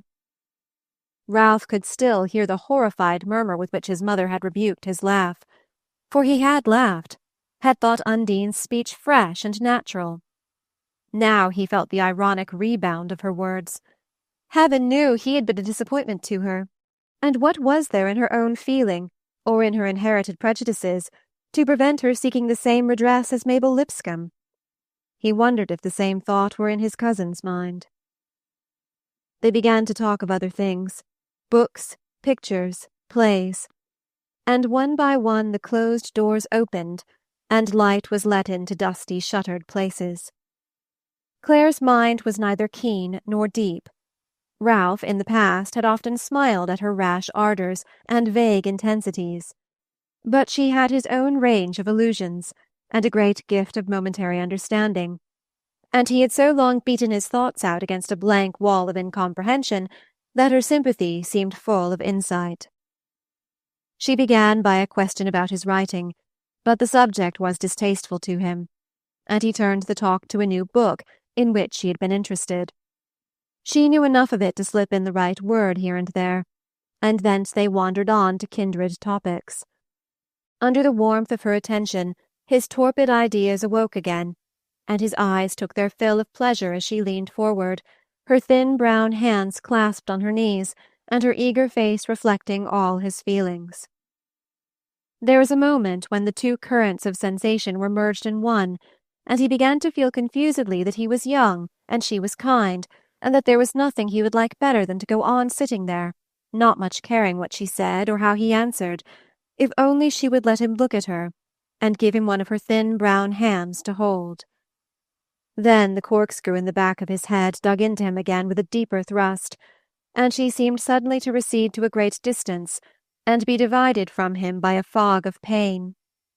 The fog lifted after a minute, but it left him queerly remote from her, from the cool room, with its scents and shadows, and from all the objects which, a moment before, had been so sharply impinged upon his senses. It was as though he looked at it all through a rain-blurred pane, against which his hand would strike if he held it out to her.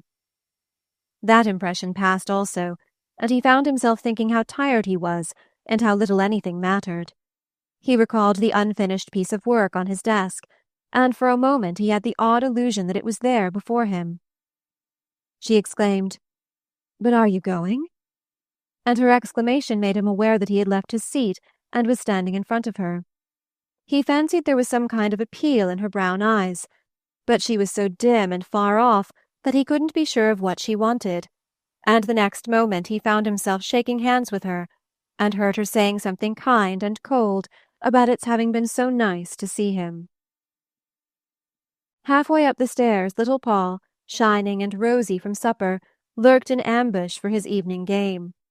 Ralph was fond of stooping down to let the boy climb up his outstretched arms to his shoulders, but today, as he did so, Paul's hug seemed to crush him in a vice, and the shout of welcome that accompanied it racked his ears like an explosion of steam whistles. The queer distance between himself and the rest of the world was annihilated again. Everything stared and glared and clutched him. He tried to turn away his face from the child's hot kisses, and as he did so he caught sight of a mauve envelope among the hats and sticks on the hall table. Instantly he passed Paul over to his nurse, stammered out a word about being tired, and sprang up the long flights to his study. The pain in his head had stopped, but his hands trembled as he tore open the envelope. Within it was a second letter bearing a French stamp and addressed to himself. It looked like a business communication, and had apparently been sent to Undine's hotel in Paris and forwarded to him by her hand. Another bill, he reflected grimly, as he threw it aside and felt in the outer envelope for her letter. There was nothing there, and after a first sharp pang of disappointment, he picked up the enclosure and opened it. Inside was a lithographed circular, headed Confidential, and bearing the Paris address of a firm of private detectives, who undertook, in conditions of attested and inviolable discretion, to investigate delicate situations, look up doubtful antecedents, and furnish reliable evidence of misconduct, all on the most reasonable terms. For a long time Ralph sat and stared at this document. Then he began to laugh, and tossed it into the scrap basket. After that, with a groan, he dropped his head against the edge of his writing table. Chapter 22. When he woke, the first thing he remembered was the fact of having cried. He could not think how he had come to be such a fool. He hoped to heaven no one had seen him. He supposed he must have been worrying about the unfinished piece of work at the office. Where was it, by the way, he wondered? Why, where he had left it the day before, of course. What a ridiculous thing to worry about. But it seemed to follow him about like a dog. He said to himself that he must get up presently and go down to the office. Presently, when he could open his eyes. Just now there was a dead weight on them. He tried one after another in vain.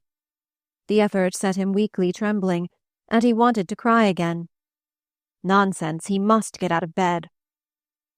He stretched his arms out, trying to reach something to pull himself up, but everything slipped away and evaded him.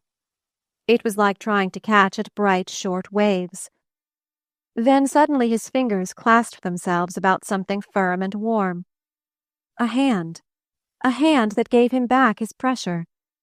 The relief was inexpressible. He lay still and let the hand hold him, while mentally he went through the motions of getting up and beginning to dress. So indistinct were the boundaries between thought and action that he really felt himself moving about the room in a queer disembodied way, as one treads the air in sleep. Then he felt the bedclothes over him, and the pillows under his head. "I must get up," he said, and pulled at the hand. It pressed him down again, down into a dim, deep pool of sleep. He lay there for a long time, in a silent blackness far below light and sound. Then he gradually floated to the surface, with the buoyancy of a dead body. But his body had never been more alive. Jagged strokes of pain tore through it. Hands dragged at it with nails that bit like teeth. They wound thongs about him, bound him, tied weights to him, tried to pull him down with them. But still he floated, danced on the fiery waves of pain, with barbed light pouring down on him from an arrowy sky. Charmed intervals of rest, blue sailings on melodious seas, alternated with the anguish. He became a leaf on the air, a feather on a current, a straw on the tide, the spray of the wave spinning itself to sunshine as the wave toppled over into gulfs of blue. He woke on a stony beach, his legs and arms still lashed to his sides and the thongs cutting into him. But the fierce sky was hidden, and hidden by his own languid lids. He felt the ecstasy of decreasing pain, and courage came to him to open his eyes and look about him. The beach was his own bed. The tempered light lay on familiar things, and someone was moving about in a shadowy way between bed and window. He was thirsty, and someone gave him a drink. His pillow burned, and someone turned the cool side out. His brain was clear enough now for him to understand that he was ill, and to want to talk about it. But his tongue hung in his throat like a clapper in a bell. He must wait till the rope was pulled. So time and life stole back on him, and his thoughts labored weakly with dim fears. Slowly he cleared a way through them, adjusted himself to his strange state, and found out that he was in his own room, in his grandfather's house, that alternating with the white-capped faces about him were those of his mother and sister, and that in a few days, if he took his beef tea and didn't fret, Paul would be brought up from Long Island, whither, on account of the great heat, he had been carried off by Claire Van Degen. No one named Undine to him, and he did not speak of her. But one day as he lay in bed in the summer twilight, he had a vision of a moment, a long way behind him, at the beginning of his illness, it must have been, when he had called out for her in his anguish, and someone had said, "She's coming. She'll be here next week." Could it be that next week was not yet here? He supposed that illness robbed one of all sense of time, and he lay still as if in ambush, watching his scattered memories come out one by one and join themselves together. If he watched long enough, he was sure he should recognize one that fitted into his picture of the day when he had asked for Undine. And at length a face came out of the twilight, a freckled face, benevolently bent over him under a starched cap. He had not seen the face for a long time, but suddenly it took shape and fitted itself into the picture. Laura Fairford sat nearby, a book on her knee. At the sound of his voice she looked up. "What was the name of the first nurse?" "The first—" "The one that went away." "Oh, Miss Hicks, you mean?" "How long is it since she went?" "It must be 3 weeks. She had another case." He thought this over carefully. Then he spoke again. "Call Undine." She made no answer, and he repeated irritably, "Why don't you call her? I want to speak with her." Mrs. Fairford laid down her book and came to him. "She's not here. Just now." He dealt with this also, laboriously. "You mean she's out? She's not in the house?" "I mean, she hasn't come yet." As she spoke, Ralph felt a sudden strength and hardness in his brain and body. Everything in him became as clear as noon. "But it was before Miss Hicks left that you told me you'd sent for her, and that she'd be here the following week. And you say Miss Hicks has been gone 3 weeks. This was what he had worked out in his head, and what he meant to say to his sister. But something seemed to snap shut in his throat, and he closed his eyes without speaking. Even when Mr. Spragg came to see him, he said nothing. They talked about his illness, about the hot weather, about the rumors that Harmon B. Driscoll was again threatened with indictment, and then Mr. Spragg pulled himself out of his chair and said, "I presume you'll call round at the office before you leave the city?" "Oh, yes, as soon as I'm up," Ralph answered. They understood each other.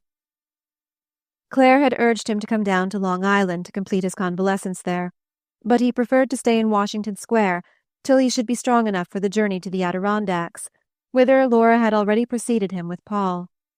He did not want to see anyone but his mother and grandfather till his legs could carry him to Mr. Spragg's office. It was an oppressive day in mid-August, with a yellow mist of heat in the sky, when at last he entered the big office building. Swirls of dust lay on the mosaic floor, and a stale smell of decayed fruit and salt air and steaming asphalt filled the place like a fog. As he shot up in the elevator, someone slapped him on the back, and turning he saw Elmer Moffatt at his side, smooth and rubicund under a new straw hat. Moffatt was loudly glad to see him. "I haven't laid eyes on you for months. At the old stand still?" "So am I," he added, as Ralph assented. "Hope to see you there again some day. Don't forget it's my turn this time. Glad if I can be any use to you. So long." Ralph's weak bones ached under his handshake. "How's Mrs. Marvell?" He turned back from his landing to call out, and Ralph answered, "Thanks. She's very well." Mr. Spragg sat alone in his murky inner office, the fly-blown engraving of Daniel Webster above his head and the congested scrap basket beneath his feet. He looked fagged and sallow, like the day. Ralph sat down on the other side of the desk. For a moment his throat contracted, as it had when he had tried to question his sister. Then he asked, "Where's Undine?" Mr. Spragg glanced at the calendar that hung from a hat-peg on the door. Then he released the Masonic emblem from his grasp, drew out his watch, and consulted it critically. "If the train's on time, I presume she's somewhere between Chicago and Omaha round about now." Ralph stared at him, wondering if the heat had gone to his head. "I don't understand." "The 20th century is generally considered the best route to Dakota," explained Mr. Spragg, who pronounced the word route. "Do you mean to say Undine's in the United States?" Mr. Spragg's lower lip groped for the phantom toothpick. "Why, let me see. Hasn't Dakota been a state a year or two now?" "Oh, God!" Ralph cried, pushing his chair back violently and striding across the narrow room. As he turned, Mr. Spragg stood up and advanced a few steps. He had given up the quest for the toothpick, and his drawn-in lips were no more than a narrow depression in his beard. He stood before Ralph, absently shaking the loose change in his trouser pockets. Ralph felt the same hardness and lucidity that had come to him when he had heard his sister's answer. "She's gone, you mean? Left me? With another man?" Mr. Spragg drew himself up with a kind of slouching majesty. "My daughter is not in that style. I understand Undine thinks there have been mistakes on both sides. She considers the tie was formed too hastily. I believe desertion is the usual plea in such cases." Ralph stared about him, hardly listening. He did not resent his father-in-law's tone. In a dim way he guessed that Mr. Spragg was suffering hardly less than himself. But nothing was clear to him, save the monstrous fact suddenly upheaved in his path. His wife had left him, and the plan for her evasion had been made and executed while he lay helpless. She had seized the opportunity of his illness to keep him in ignorance of her design. The humor of it suddenly struck him, and he laughed. "Do you mean to tell me that Undine's divorcing me?" "I presume that's her plan," Mr. Spragg admitted. "For desertion?" Ralph pursued, still laughing. His father-in-law hesitated a moment. Then he answered, "You've always done all you could for my daughter. There wasn't any other plea she could think of. She presumed this would be the most agreeable to your family." "It was good of her to think of that."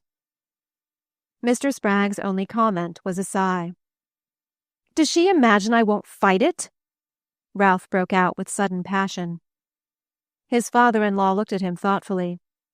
"I presume you realize it ain't easy to change Undine once she's set on a thing." "Perhaps not. But if she really means to apply for a divorce, I can make it a little less easy for her to get." "That's so," Mr. Spragg conceded. He turned back to his revolving chair, and seating himself in it, began to drum on the desk with cigar-stained fingers. "And by God, I will," Ralph thundered. Anger was the only emotion in him now. He had been fooled, cheated, made a mock of, but the score was not settled yet. He turned back and stood before Mr. Spragg. "I suppose she's gone with Van Degen?" "My daughter's gone alone, sir. I saw her off at the station. I understood she was to join a lady friend." At every point Ralph felt his hold slip off the surface of his father-in-law's impervious fatalism. "Does she suppose Van Degen's going to marry her?" "Undine didn't mention her future plans to me." After a moment, Mr. Spragg appended, "If she had, I should have declined to discuss them with her." Ralph looked at him curiously, perceiving that he intended in this negative way to imply his disapproval of his daughter's course. "I shall fight it. I shall fight it," the young man cried again. "You may tell her I shall fight it to the end." Mr. Spragg pressed the nib of his pen against the dust-coated inkstand. "I suppose you would have to engage a lawyer. She'll know it that way," he remarked. "She'll know it. You may count on that." Ralph had begun to laugh again. Suddenly he heard his own laugh, and it pulled him up. What was he laughing about? What was he talking about? The thing was to act, to hold his tongue and act. There was no use uttering windy threats to this broken-spirited old man. A fury of action burned in Ralph, pouring light into his mind and strength into his muscles. He caught up his hat and turned to the door. As he opened it, Mr. Spragg rose again and came forward, with his slow, shambling step. He laid his hand on Ralph's arm.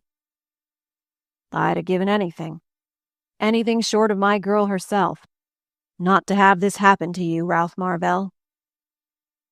"Thank you, sir," said Ralph. They looked at each other for a moment. Then Mr. Spragg added, "But it has happened, you know. Bear that in mind.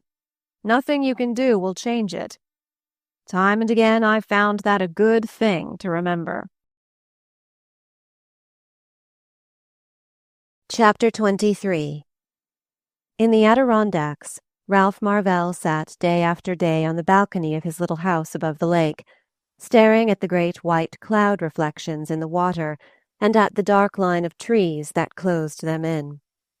Now and then he got into the canoe and paddled himself through a winding chain of ponds to some lonely clearing in the forest, and there he lay on his back in the pine needles and watched the great clouds form and dissolve themselves above his head. All his past life seemed to be symbolized by the building up and breaking down of those fluctuating shapes, which incalculable wind currents perpetually shifted and remodeled, or swept from the zenith like a pinch of dust. His sister told him that he looked well, better than he had in years, and there were moments when his listlessness, his stony insensibility to the small pricks and frictions of daily life, might have passed for the serenity of recovered health. There was no one with whom he could speak of Undine. His family had thrown over the whole subject a pall of silence which even Laura Fairford shrank from raising. As for his mother, Ralph had seen at once that the idea of talking over the situation was positively frightening to her. There was no provision for such emergencies in the moral order of Washington Square. The affair was a scandal, and it was not in the Dagonet tradition to acknowledge the existence of scandals. Ralph recalled a dim memory of his childhood, the tale of a misguided friend of his mother's who had left her husband for a more congenial companion, and who, years later, returning ill and friendless to New York, had appealed for sympathy to Mrs. Marvell. The latter had not refused to give it, but she had put on her black cashmere and 2 veils when she went to see her unhappy friend, and had never mentioned these errands of mercy to her husband. Ralph suspected that the constraint shown by his mother and sister was partly due to their having but a dim and confused view of what had happened. In their vocabulary, the word divorce was wrapped in such a dark veil of innuendo as no ladylike hand would care to lift. They had not reached the point of differentiating divorces, but classed them indistinctively as disgraceful incidents, in which the woman was always to blame, but the man, though her innocent victim, was yet inevitably contaminated. The time involved in the proceedings was viewed as a penitential season, during which it behoved the family of the persons concerned to behave as though they were dead. Yet any open allusion to the reason for adopting such an attitude would have been regarded as the height of indelicacy. Mr. Dagonet's notion of the case was almost as remote from reality. All he asked was that his grandson should thrash somebody, and he could not be made to understand that the modern drama of divorce is sometimes cast without a Lovelace. "You might as well tell me there was nobody but Adam in the garden when Eve picked the apple. You say your wife was discontented? No woman ever knows she's discontented till some man tells her so. My God, I've seen smash-ups before now, but I never yet saw a marriage dissolved like a business partnership. Divorce without a lover? Why, it's as unnatural as getting drunk on lemonade." After this first explosion, Mr. Dagonet also became silent, and Ralph perceived that what annoyed him most was the fact of the scandal's not being one in any gentlemanly sense of the word. It was like some nasty business mess, about which Mr. Dagonet couldn't pretend to have an opinion, since such things didn't happen to men of his kind.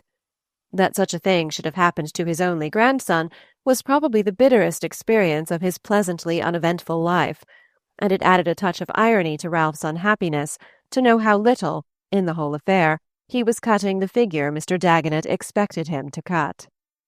At first he had chafed under the taciturnity surrounding him, had passionately longed to cry out his humiliation, his rebellion, his despair. Then he began to feel the tonic effect of silence, and the next stage was reached when it became clear to him that there was nothing to say.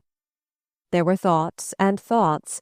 They bubbled up perpetually from the black springs of his hidden misery. They stole on him in the darkness of night. They blotted out the light of day. But when it came to putting them into words and applying them to the external facts of the case, they seemed totally unrelated to it. One more white and sun-touched glory had gone from his sky, but there seemed no way of connecting that with such practical issues as his being called on to decide whether Paul was to be put in knickerbockers or trousers, and whether he should go back to Washington Square for the winter, or hire a small house for himself and his son. The latter question was ultimately decided by his remaining under his grandfather's roof. November found him back in the office again, in fairly good health, with an outer skin of indifference slowly forming over his lacerated soul. There had been a hard minute to live through when he came back to his old brown room in Washington Square. The walls and tables were covered with photographs of Undine, effigies of all shapes and sizes, expressing every possible sentiment dear to the photographic tradition.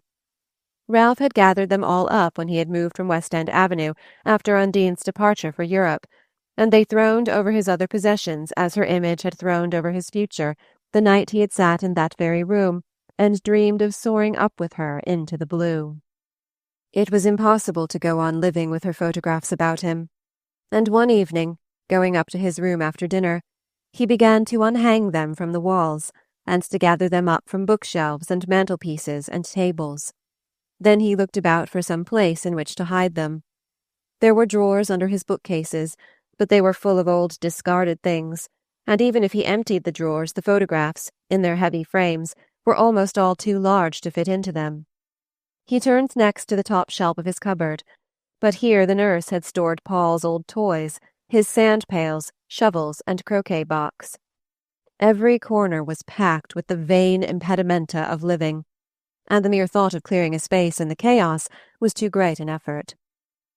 He began to replace the pictures one by one, and the last was still in his hand when he heard his sister's voice outside.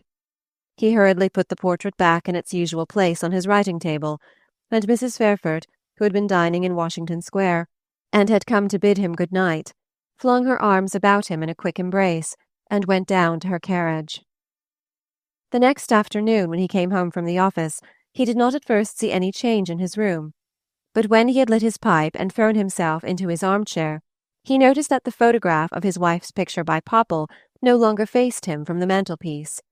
He turned to his writing-table, but her image had vanished there too. Then his eye, making the circuit of the walls, perceived that they also had been stripped. Not a single photograph of Undine was left. Yet so adroitly had the work of elimination been done, so ingeniously had the remaining objects readjusted, that the change attracted no attention. Ralph was angry, sore, ashamed. He felt as if Laura, whose hand he instantly detected, had taken a cruel pleasure in her work, and for an instant he hated her for it. Then a sense of relief stole over him. He was glad he could look about him without meeting Undine's eyes, and he understood that what had been done to his room he must do to his memory and his imagination. He must so readjust his mind that, whichever way he turned his thoughts, her face should no longer confront him. But that was a task that Laura could not perform for him, a task to be accomplished only by the hard, continuous tension of his will. With the setting in of the mood of silence, all desire to fight his wife's suit died out. The idea of touching publicly on anything that had passed between himself and Undine had become unthinkable. Insensibly he had been subdued to the point of view about him, and the idea of calling on the law to repair his shattered happiness struck him as even more grotesque than it was degrading. Nevertheless, some contradictory impulse of his divided spirit made him resent, on the part of his mother and sister, a too ready acceptance of his attitude. There were moments when their tacit assumption that his wife was banished and forgotten irritated him, like the hushed tread of sympathizers about the bed of an invalid who will not admit that he suffers. His irritation was aggravated by the discovery that Mrs. Marvell and Laura had already begun to treat Paul as if he were an orphan. One day, coming unnoticed into the nursery, Ralph heard the boy ask when his mother was coming back, and Mrs. Fairford, who was with him, answered, "She's not coming back, dearest, and you're not to speak of her to father." Ralph, when the boy was out of hearing, rebuked his sister for her answer. "I don't want you to talk of his mother as if she were dead. I don't want you to forbid Paul to speak of her." Laura, though usually so yielding, defended herself. "What's the use of encouraging him to speak of her when he's never to see her? The sooner he forgets her, the better." Ralph pondered. "Later, if she asks to see him, I shan't refuse." Mrs. Fairford pressed her lips together to check the answer. "She never will." Ralph heard it, nevertheless, and let it pass. Nothing gave him so profound a sense of estrangement from his former life as the conviction that his sister was probably right. He did not really believe that Undine would ever ask to see her boy. But if she did, he was determined not to refuse her request. Time wore on. The Christmas holidays came and went, and the winter continued to grind out the weary measure of its days. Toward the end of January, Ralph received a registered letter, addressed to him at his office, and bearing in the corner of the envelope the name of a firm of Sioux Falls attorneys. He instantly divined that it contained the legal notification of his wife's application for divorce, and as he wrote his name in the postman's book, he smiled grimly at the thought that the stroke of his pen was doubtless signing her release. He opened the letter, found it to be what he had expected, and locked it away in his desk without mentioning the matter to anyone. He supposed that with the putting away of this document he was thrusting the whole subject out of sight, but not more than a fortnight later, as he sat in the subway on his way downtown, his eye was caught by his own name on the first page of the heavily headlined paper which the unshaved occupant of the next seat held between grimy fists. The blood rushed to Ralph's forehead as he looked over the man's arm and read, "Society leader gets decree," and beneath it the subordinate clause, "Says husband too absorbed in business to make home happy." For weeks afterward, wherever he went, he felt that blush upon his forehead. For the first time in his life, the coarse fingering of public curiosity had touched the secret places of his soul, and nothing that had gone before seemed as humiliating as this trivial comment on his tragedy. The paragraph continued on its way through the press, and whenever he took up a newspaper, he seemed to come upon it, slightly modified, variously developed, but always reverting with a kind of unctuous irony to his financial preoccupations and his wife's consequent loneliness. The phrase was even taken up by the paragraph writer, called forth excited letters from similarly situated victims, was commented on in humorous editorials, and served as a text for pulpit denunciations of the growing craze for wealth.